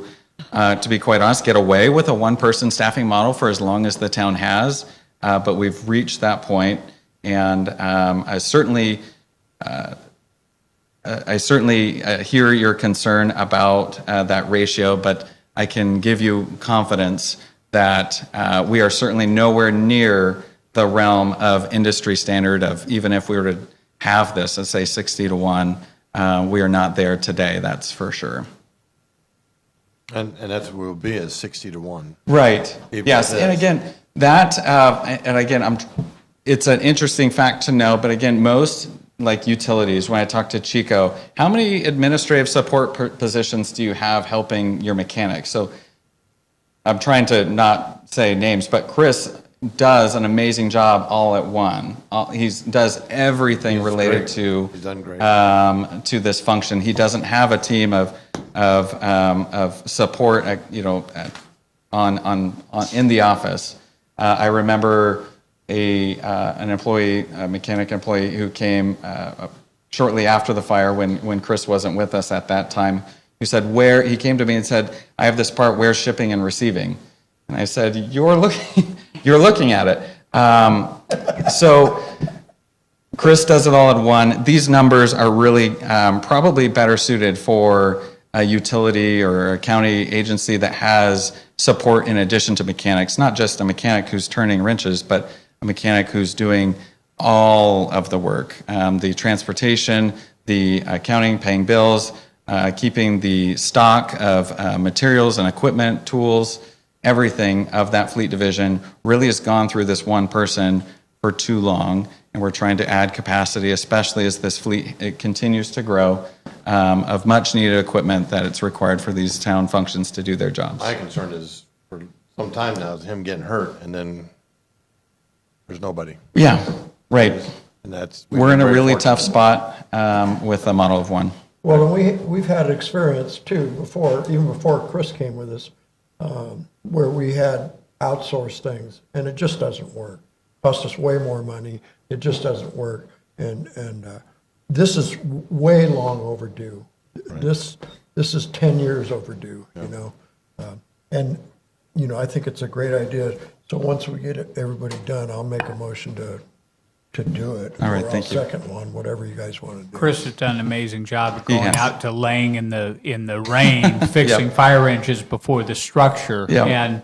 And I've been there, and just to show what kind of town it was, Cal Fire right next door, when they didn't have a call, you could walk by at some point and they'd be over helping them. Yeah. I mean, it really was a team effort, and yes, Well, this is. and to Chris's credit too, we didn't have a building for him to pull a fire engine into. That's- yeah, that's You what know, I said. he was- That's why yeah, I he was was laying the- out in the Yeah, he rain. but he brought that about. I mean, so he's not just a good mechanic, he's a good steward of our resources and stuff. A great guy, man. And so I'm totally in favor of bumping his wages up. I think it's well-deserved.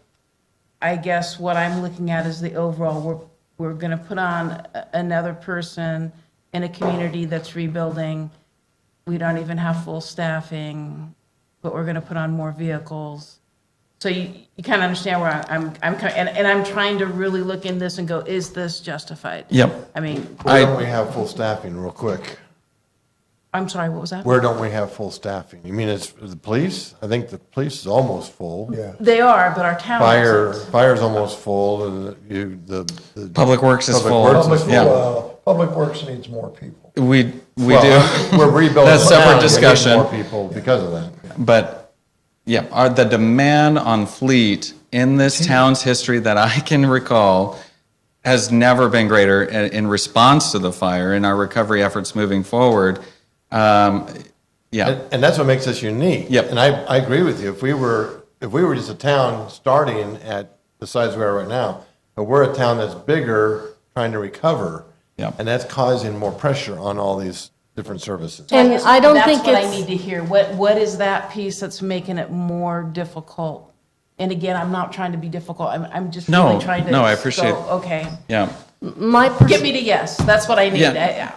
My I'm willing to- perspective on this is we have this equipment, we have a town that is this size, we need our fire department. I don't think anyone wants less police or less fire, which would give us less vehicles.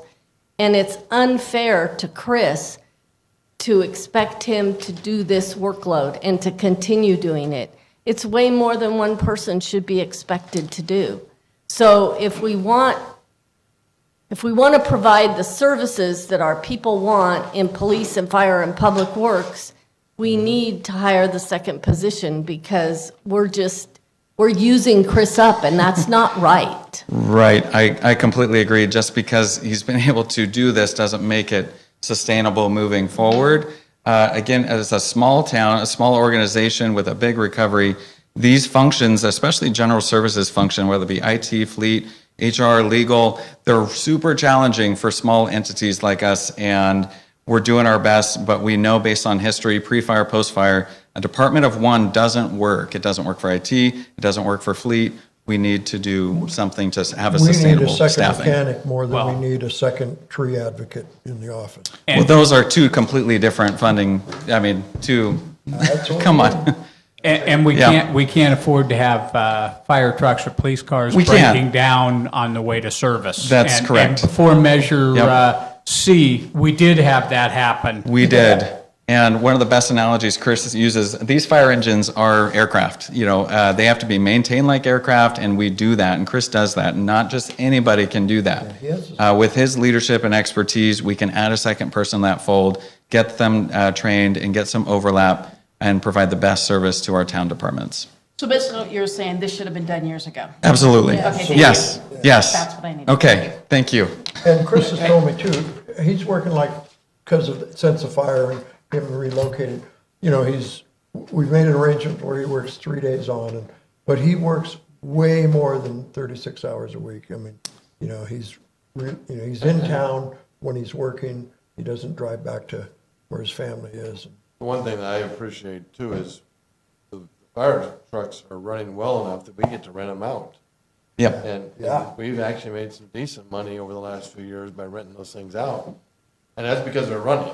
Yes. They're doing Yes. well. Yep. For example, like even tonight, the chance of snow is super low, but because of Chris, because of our team, we're ready for snow. When we're ready for fire, we're ready for fire. When PD's ready for a mass response there ready because Chris does his job so well. That's not to say he won't continue to do that. He's going to keep going. But he deserves that support, and this department deserves that support. Ina, any more questions for Mark? Move approval. I'll second.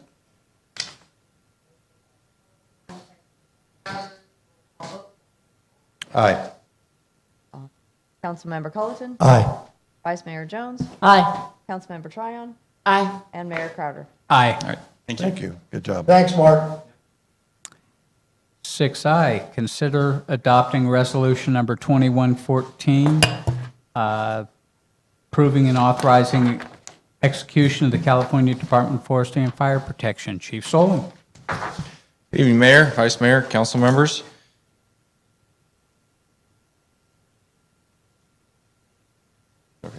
Right arrow, which one? It takes a minute.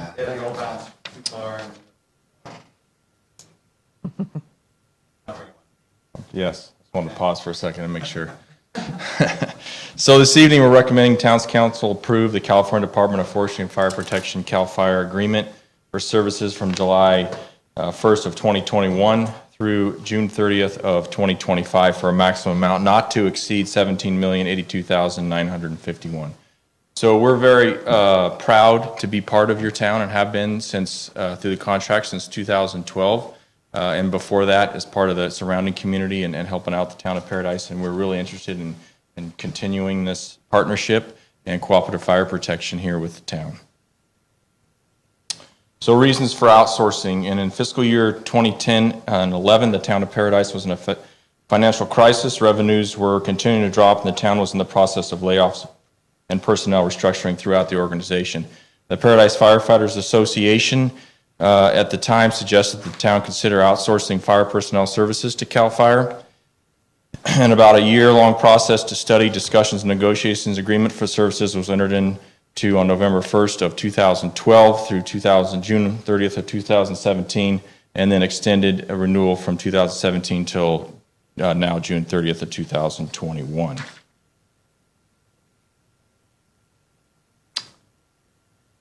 The town realized immediate budget savings of about $250,000 annually from the agreement, primarily from the 4.5 reduction in positions, as shown here on the chart. In the addition, the town removed $11 million in future retiree health obligations from its books and the millions more from reducing unfunded pension liability.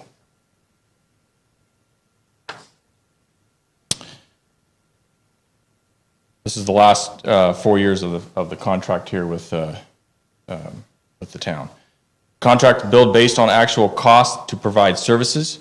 It assumes that each individual is paid at the top step of the salary range.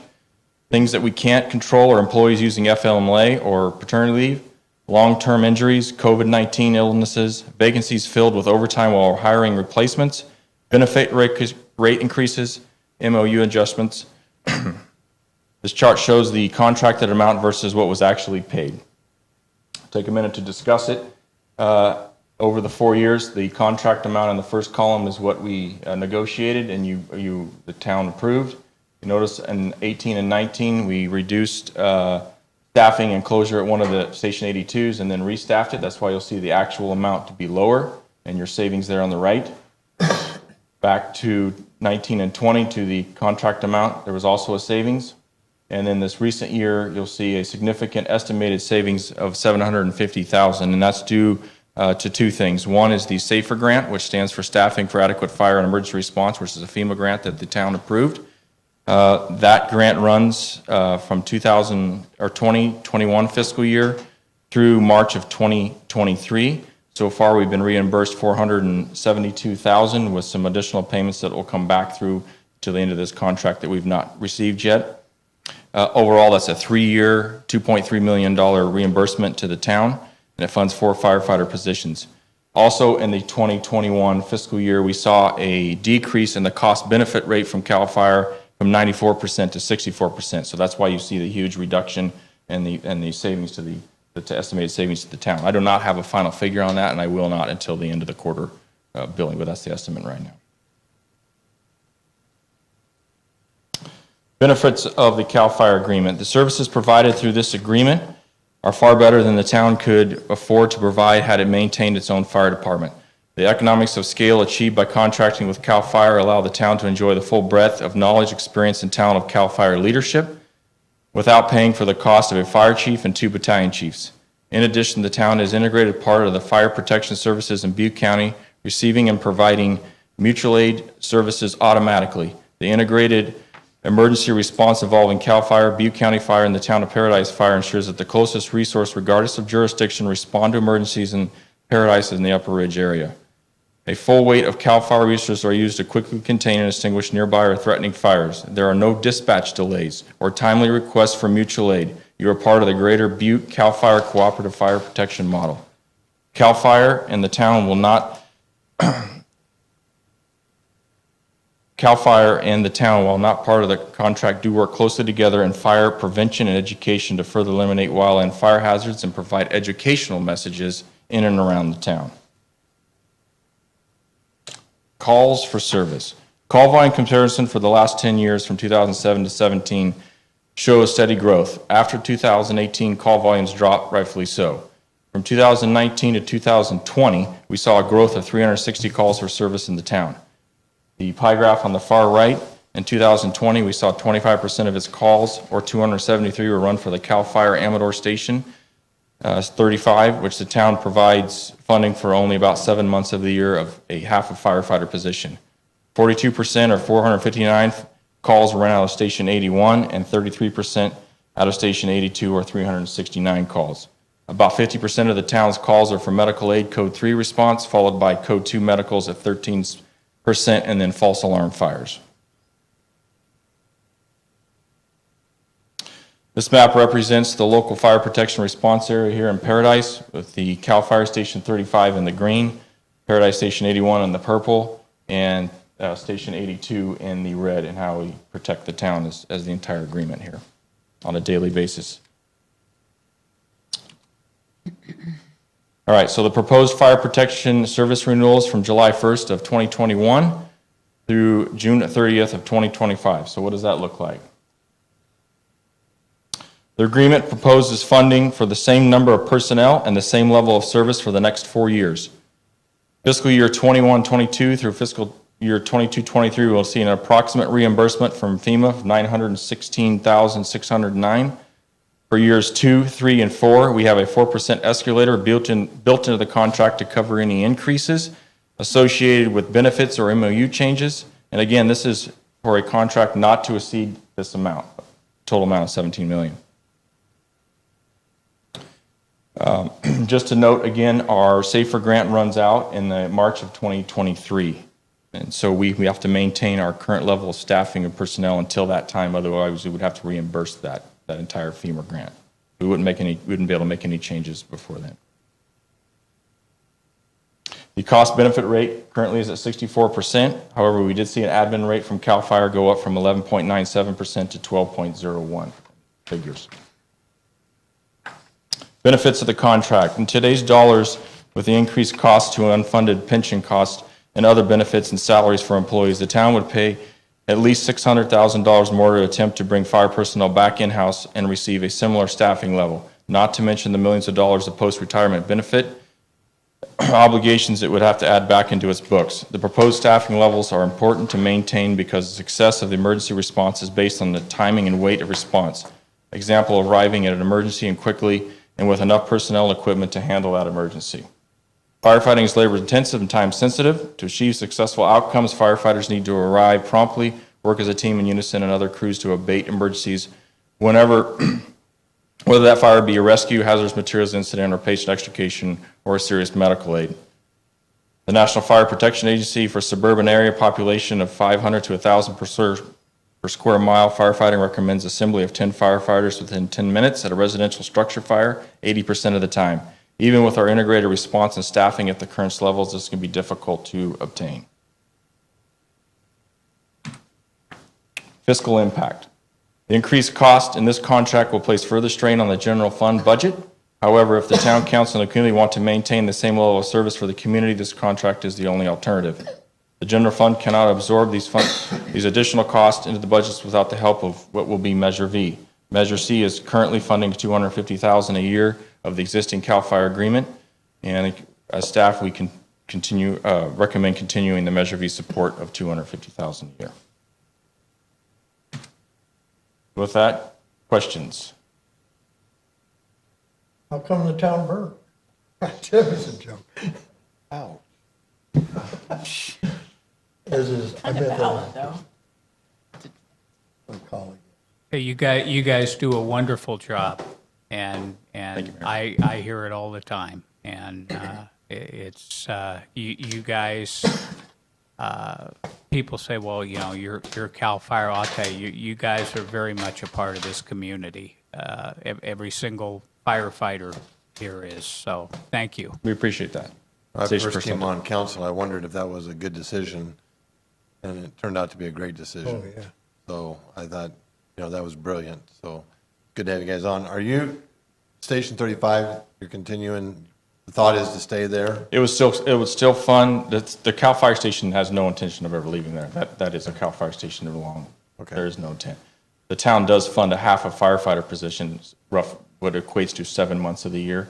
So you do not pay for the company officer or the fire engine or anything there. The town just funds that as through the Amador contract, and therefore those services are provided in the wintertime when typically CAL FIRE is not obligated to provide service. And you still feel that's a good Yes. spot in the town to?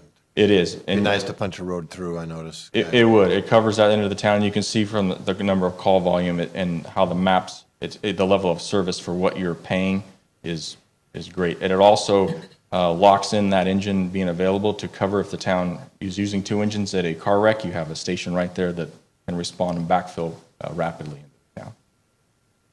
I was on the council when we did this. I think Greg just came on, and you know, I know the years that we had to, when we had our own fire department, it was contentious, it was expensive, and it was, you know, I'm glad that the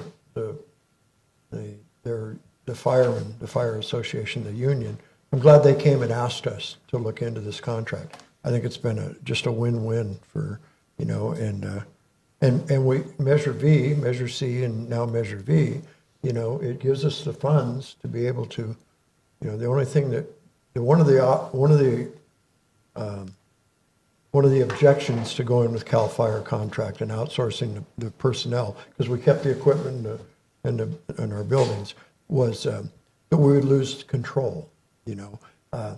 But, you know, you guys have worked with us, you've given us reductions, we've asked you to cut budgets or give us things. I mean, it's just been great.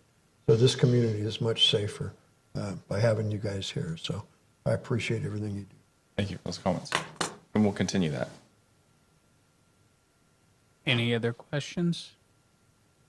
Dina, any cards? No cards on this item. I'd like to make a motion to approve as presented. I'll second. Motion by Mayor Crowder, seconded by Jones. Roll call vote. Councilmember Bolin. Thank you, Chief. Aye. Councilmember Culleton. Aye. Vice Mayor Jones. Aye. Councilmember Tryon. Aye. And Mayor Crowder. Aye. Okay. Item 7, council initiate items and reports. 7A1, discuss ordinance number 597 relating to defensible space. Woody. Yeah, so I asked. Don't leave. I asked this to be brought back because you guys talked about it when we weren't on the council then, but I think when you guys did this thing, you know, you talked about, as I recall, revisiting it. And so what the reality is this was brought about mainly when we had the weed abatement and everything for the fire safety. Well, and the reason I thought it was, and the chief shared, because there's some things happening at the state level. The reality is, from what staff has told me, is we don't get updates 30 days after a lot sells or anything. It takes sometimes 2 or 3 months. And so the state's got a new thing that's coming up. I just thought that we should tie in the dead trees and everything, you know, as well as weed abatement somehow. And I don't know, you know, whether it's we should require an inspection. Somehow, other than just sticking a piece of paper in a stack of, papers that people are signing, when they buy a piece of property, somehow we need to let the people know that are buying a property in this town. If there's weeds on it, there's fire conditions on it, there's dead trees on it, burnt trees, they need to know that they got to clean it up. And we need, it's got to be something. I don't know what. I just thought we should talk about it. Is this the existing language? This is existing, correct, language, town language, yes. So we originally proposed that they would have to do that cleanup prior to the close of escrow, and the realtors were very much opposed to that. That would accomplish what you're trying to do. I thought it was a good idea at the time, but they didn't want to be responsible for it. But isn't there something now on the table that the state's going to force that anyway? So there's AB 38 and civil code language now that's law, if you will. On or after July 1st, the seller of real property located in a very high fire hazard severity zone in the LRA, which is Paradise, the town, the entire town, shall provide documentation to the buyer stating that the property is in compliance with defensible space requirements within 6-month period preceding the transaction of the date.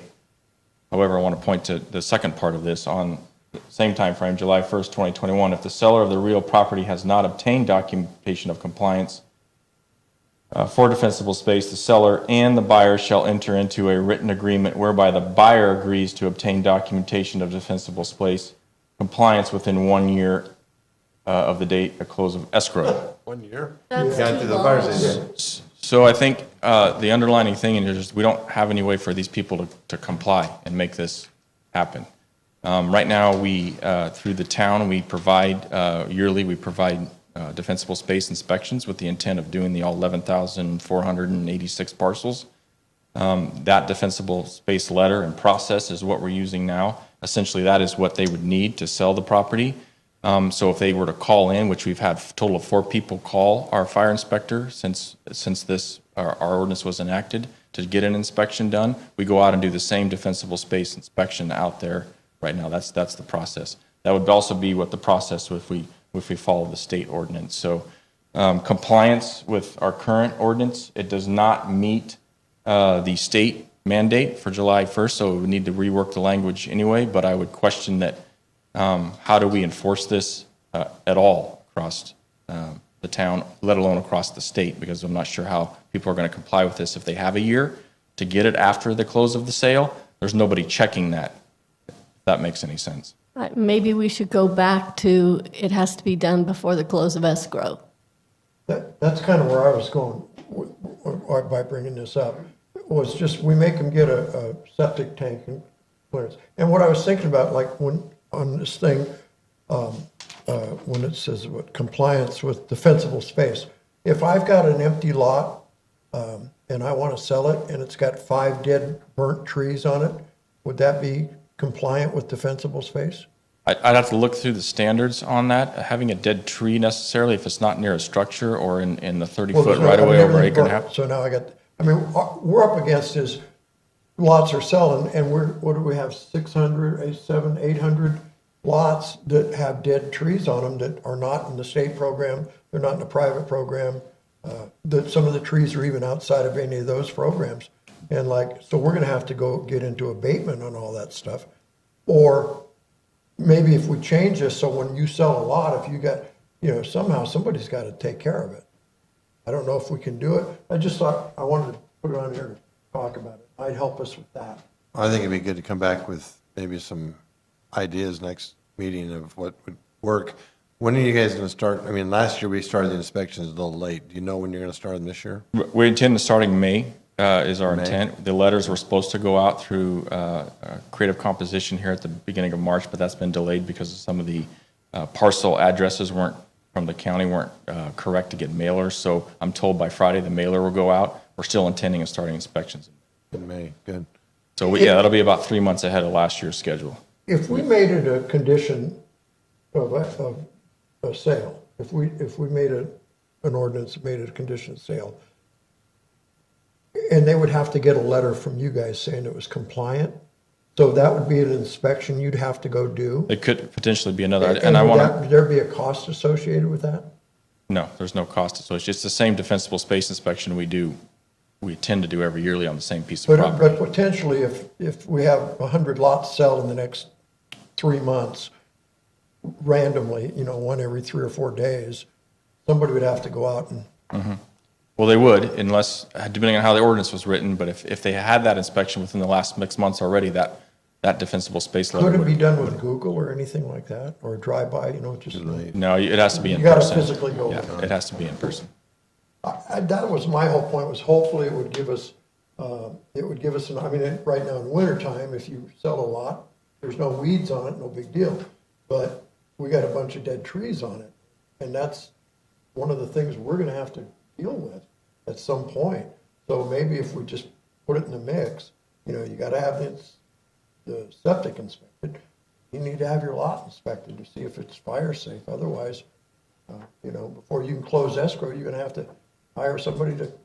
I can definitely bring back some discussion on it. I want to highlight that capacity to provide inspections, you have one fire inspector right now, and then the other person that we're using is off the SAFER grant, because that was part of the agreement with the town, is that we would use a person off of that SAFER grant during the inspection process. Could it be our fire marshal do it? I'm just letting you know, if you have the same person doing yearly inspections in May, and then you get 4 calls that week to go out and do an inspection for properties, now that capacity on that individual, you're gonna be fighting ability. So I feel that what we're doing as a town, and this is my feeling as defensible space, us gearing towards doing yearly inspections consistently through the rest of the life of the town is where we need to be. And then we'll obtain this goal of everybody having to clean their property once a year. That's going to take a lot of work. It is going to get a lot tougher to do that because fences are going up, shrubs are going to start growing. Our inspectors are going to have to slow down, stop, get out of their car instead of doing, a drive-by where in the last year we can inspect 20 parcels in a matter of 30 minutes. That's all going to start changing in the years coming. It's going to get more difficult. We're going to have locked gates to get behind. All those sort of things are going to compound us just doing it yearly. So speaking of those locked gates, houses are going up and they're putting wood fences right to their house.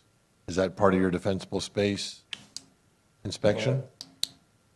It is, yes. So they have to have a non-combustible, and that has For to 5 do feet. with, The building code. took off, I think if it's rebuilt, it's the old ordinance. Well, the building department's not doing it because sometimes the fences are going up after C of O and after someone buys it, then the fences are going up and then they're running right into taking wood Yeah. right up to the house.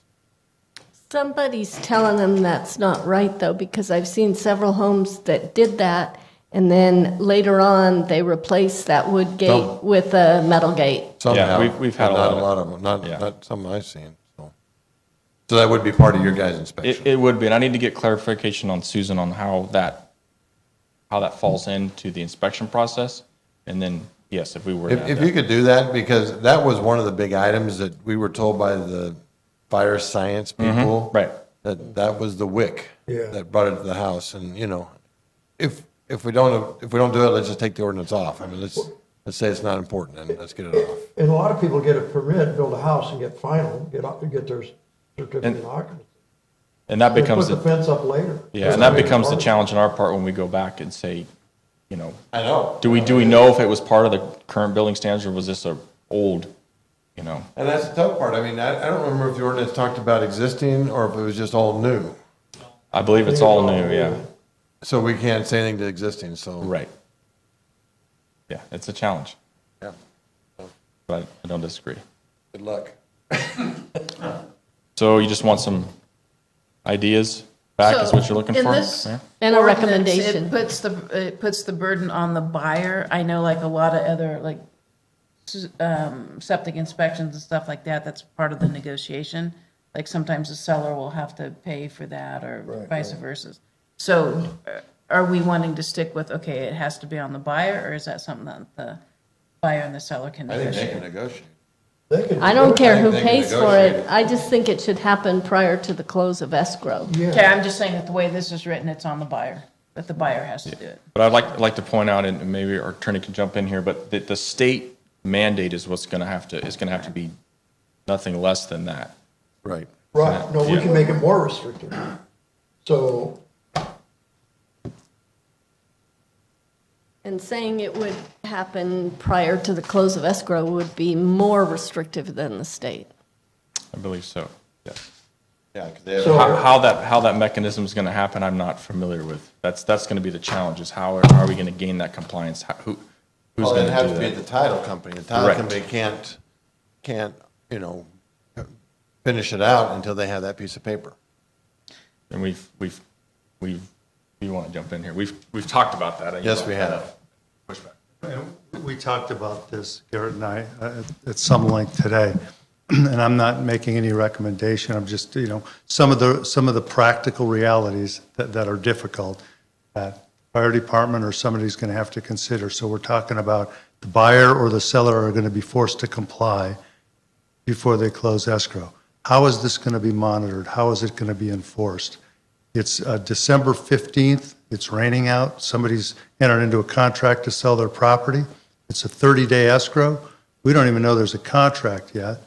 Somehow we're going to find out there's a contract, there's going to be an inspection, we're going to find out there's a dead tree or a non-compliant bush. We're going to have somebody decide But the to, title company knows they got to get a clearance on the septic. And Yes. that's got to be part of it. And then, now they know they have to get a clearance on the defensible space or the. and what we also have, as a result of this hazardous tree program, we have mapped every parcel in this town. We know what every parcel has on it. There's a database somewhere. So, I mean, that could be provided to, I don't know, they do it with the septic. Because even if it's December 15th and it's raining, they have to have a septic clearance. It doesn't mean, they might already be on the record. right.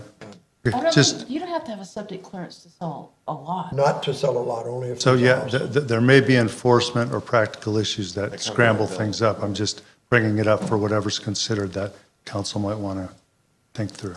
Because right now, with whatever we did, wanting to have people be compliant, for defensible space, this little deal to appease the realtors didn't work. I mean, this paper is stuck in there in that pile of papers that you have to go through an initial. It's not like, oh yeah, by the way, you got to go cut your weeds. You're right, the septic clearance is for existing, or his Yeah, homes. it's only for existing. You have to have that. So you're right, but this could be like that, if you buy a lot, you have to have this. Yeah. You buy a house, you have to have that and the septic clearance. I don't know. You're smarter than you are. I don't know if there's just some way that, and maybe if it doesn't apply to the trees, the burnt trees, that's just more fuel stuff. 'Cause I think what I'm hearing you're saying, though, is there could be a problem with staffing to get these inspections done, especially if they have a 30-day. Yes, yeah, to complete defensible spaces, but during time of year, there's sometimes years, but it's just like the mechanic, we got one fire inspector in the town. And the contract doesn't pay for fire prevention activities. Okay, so since we did map all of our lots, since we know where all the dead trees are, right? Not the weeds, but we know where all the dead trees are. Wouldn't it be possible with that data bank, like if a lot sold, that there was, that we had a thing where it said you have to, within a certain period of time, meet the compliance, remove any, whether you're the buyer or the seller,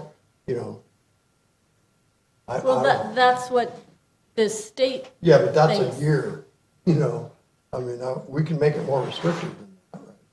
So we Well, can our say, current thing says 30 days, but but we don't ever get any notice that, we don't even know, it's 3 months before we know the lots. Yeah, by the time we get the information back from the county, Yeah. it's So longer code than 30 enforcement days can't even go out there and follow up. on the number of lots that sold in the last. Well, I don't want to beat this to death because it's getting late, but I just think maybe if there's some ideas of how we could, I was just trying to help us eliminate some of those 900 properties with. I think we can recognize one of the biggest thing. Where do we want to focus? Right now we're focusing on inspecting every parcel, right? So directing resources on the sale of those parcels could affect the focus on all the parcels, right? So is it more important to have the sale be inspected, or is it more important to have all of the parcels inspected? And so if we're inspecting all the parcels, at one point in time in that 12-month period, no matter if it's sold today or it's sold 3 months from now, it's going to be inspected.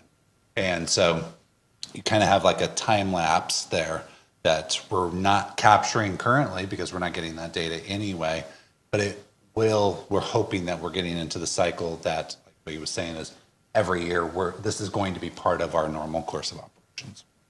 So in other words, there could be wording in it that says has to have been inspected within the last 6 months, or 3 months. But every year, we're giving them clearances, right? Right. So they could say, your letter of clearance, if it's 6 months, is good for your inspection letter, right? If it hasn't been inspected in 6 months, maybe then we go out there and inspect it. Right, but you're gonna have people buying lots that are full of stuff that are buying them speculative.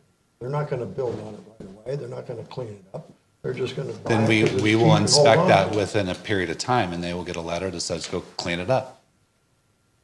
So we're gonna have these dead trees sitting on this lot for, May, and then it'll be, okay. I just was June. trying to think of maybe You just want to somewhere. beat it to death, right? So I think we can bring back something, Okay. I think that we'll bring back something that's creative and give you some options to do that. So, I'm jumping ahead, sorry. We got So, 7B. That's okay, go ahead. Any cards, Dina? Okay, Kevin. Nope, still 7B. I'm jumping, I'm at 8, so. Council reports on committee representation? Who do you want to start with? Mr. Rose? Oh, sorry.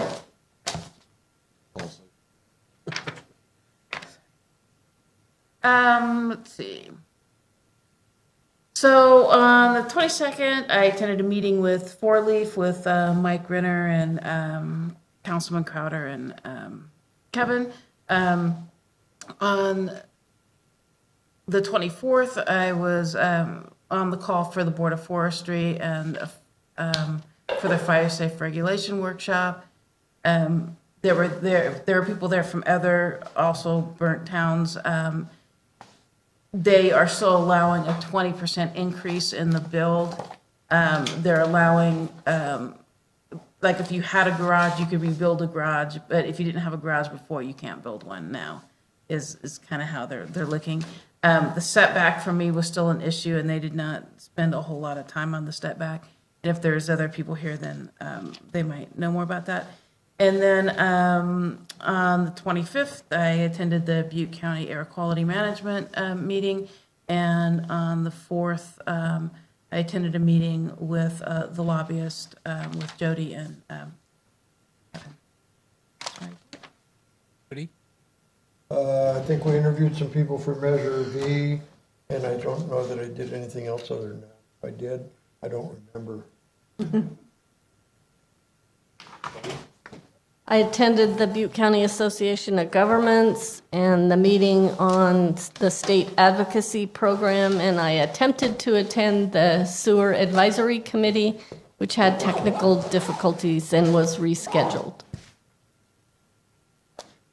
Made my meetings, nothing really to report, so. And I'm just going to pass in light of the time. Any future agenda items? Yeah, let's limit these meetings to 8:30. Wait a minute.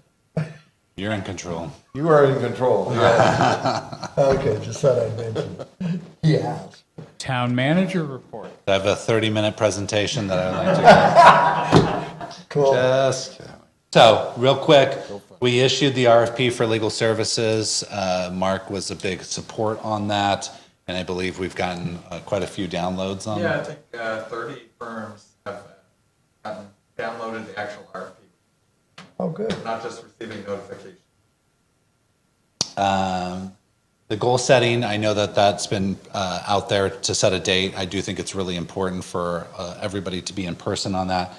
And the other thing too is there'll be a presentation of the fiscal sustainability model on that. So that'll be kind of the goal or the meat of it, and then we'll set some goals of some priorities forward.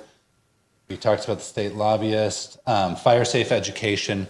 Colette's working with the town or with the county. They got some money to put out fire safe education. So that's going to be moving forward to hopefully get out there this year to help with this weed abatement and getting out in front of it so that people understand what's going on.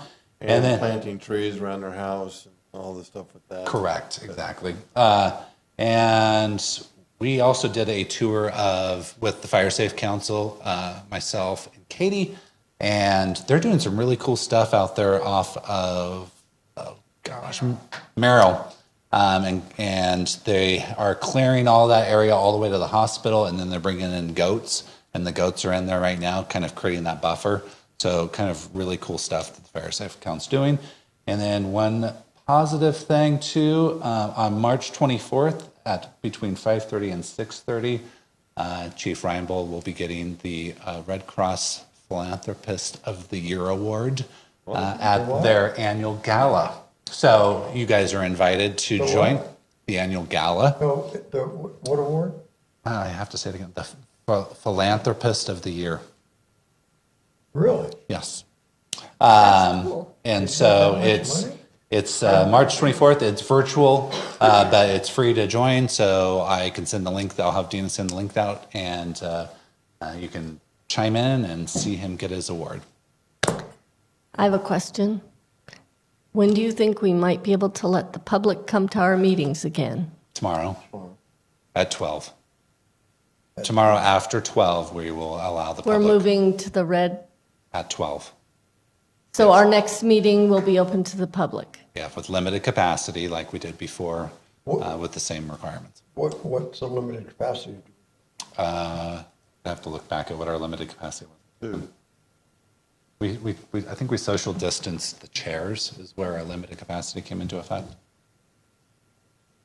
Yeah, I'm fine. I can stay home. What? I'm in my seat. Please stay home. We'll have another So yeah, So this is great news. I hope that you advertise it well. we're putting out something tomorrow. And Thank that'll be all town services, the brick, this place. The brick will have a soft opening. But eventually what we're gonna have. We're moving towards that, correct. Any other questions? Thank you. So with that, no closed session, so Excuse me. meeting adjourned.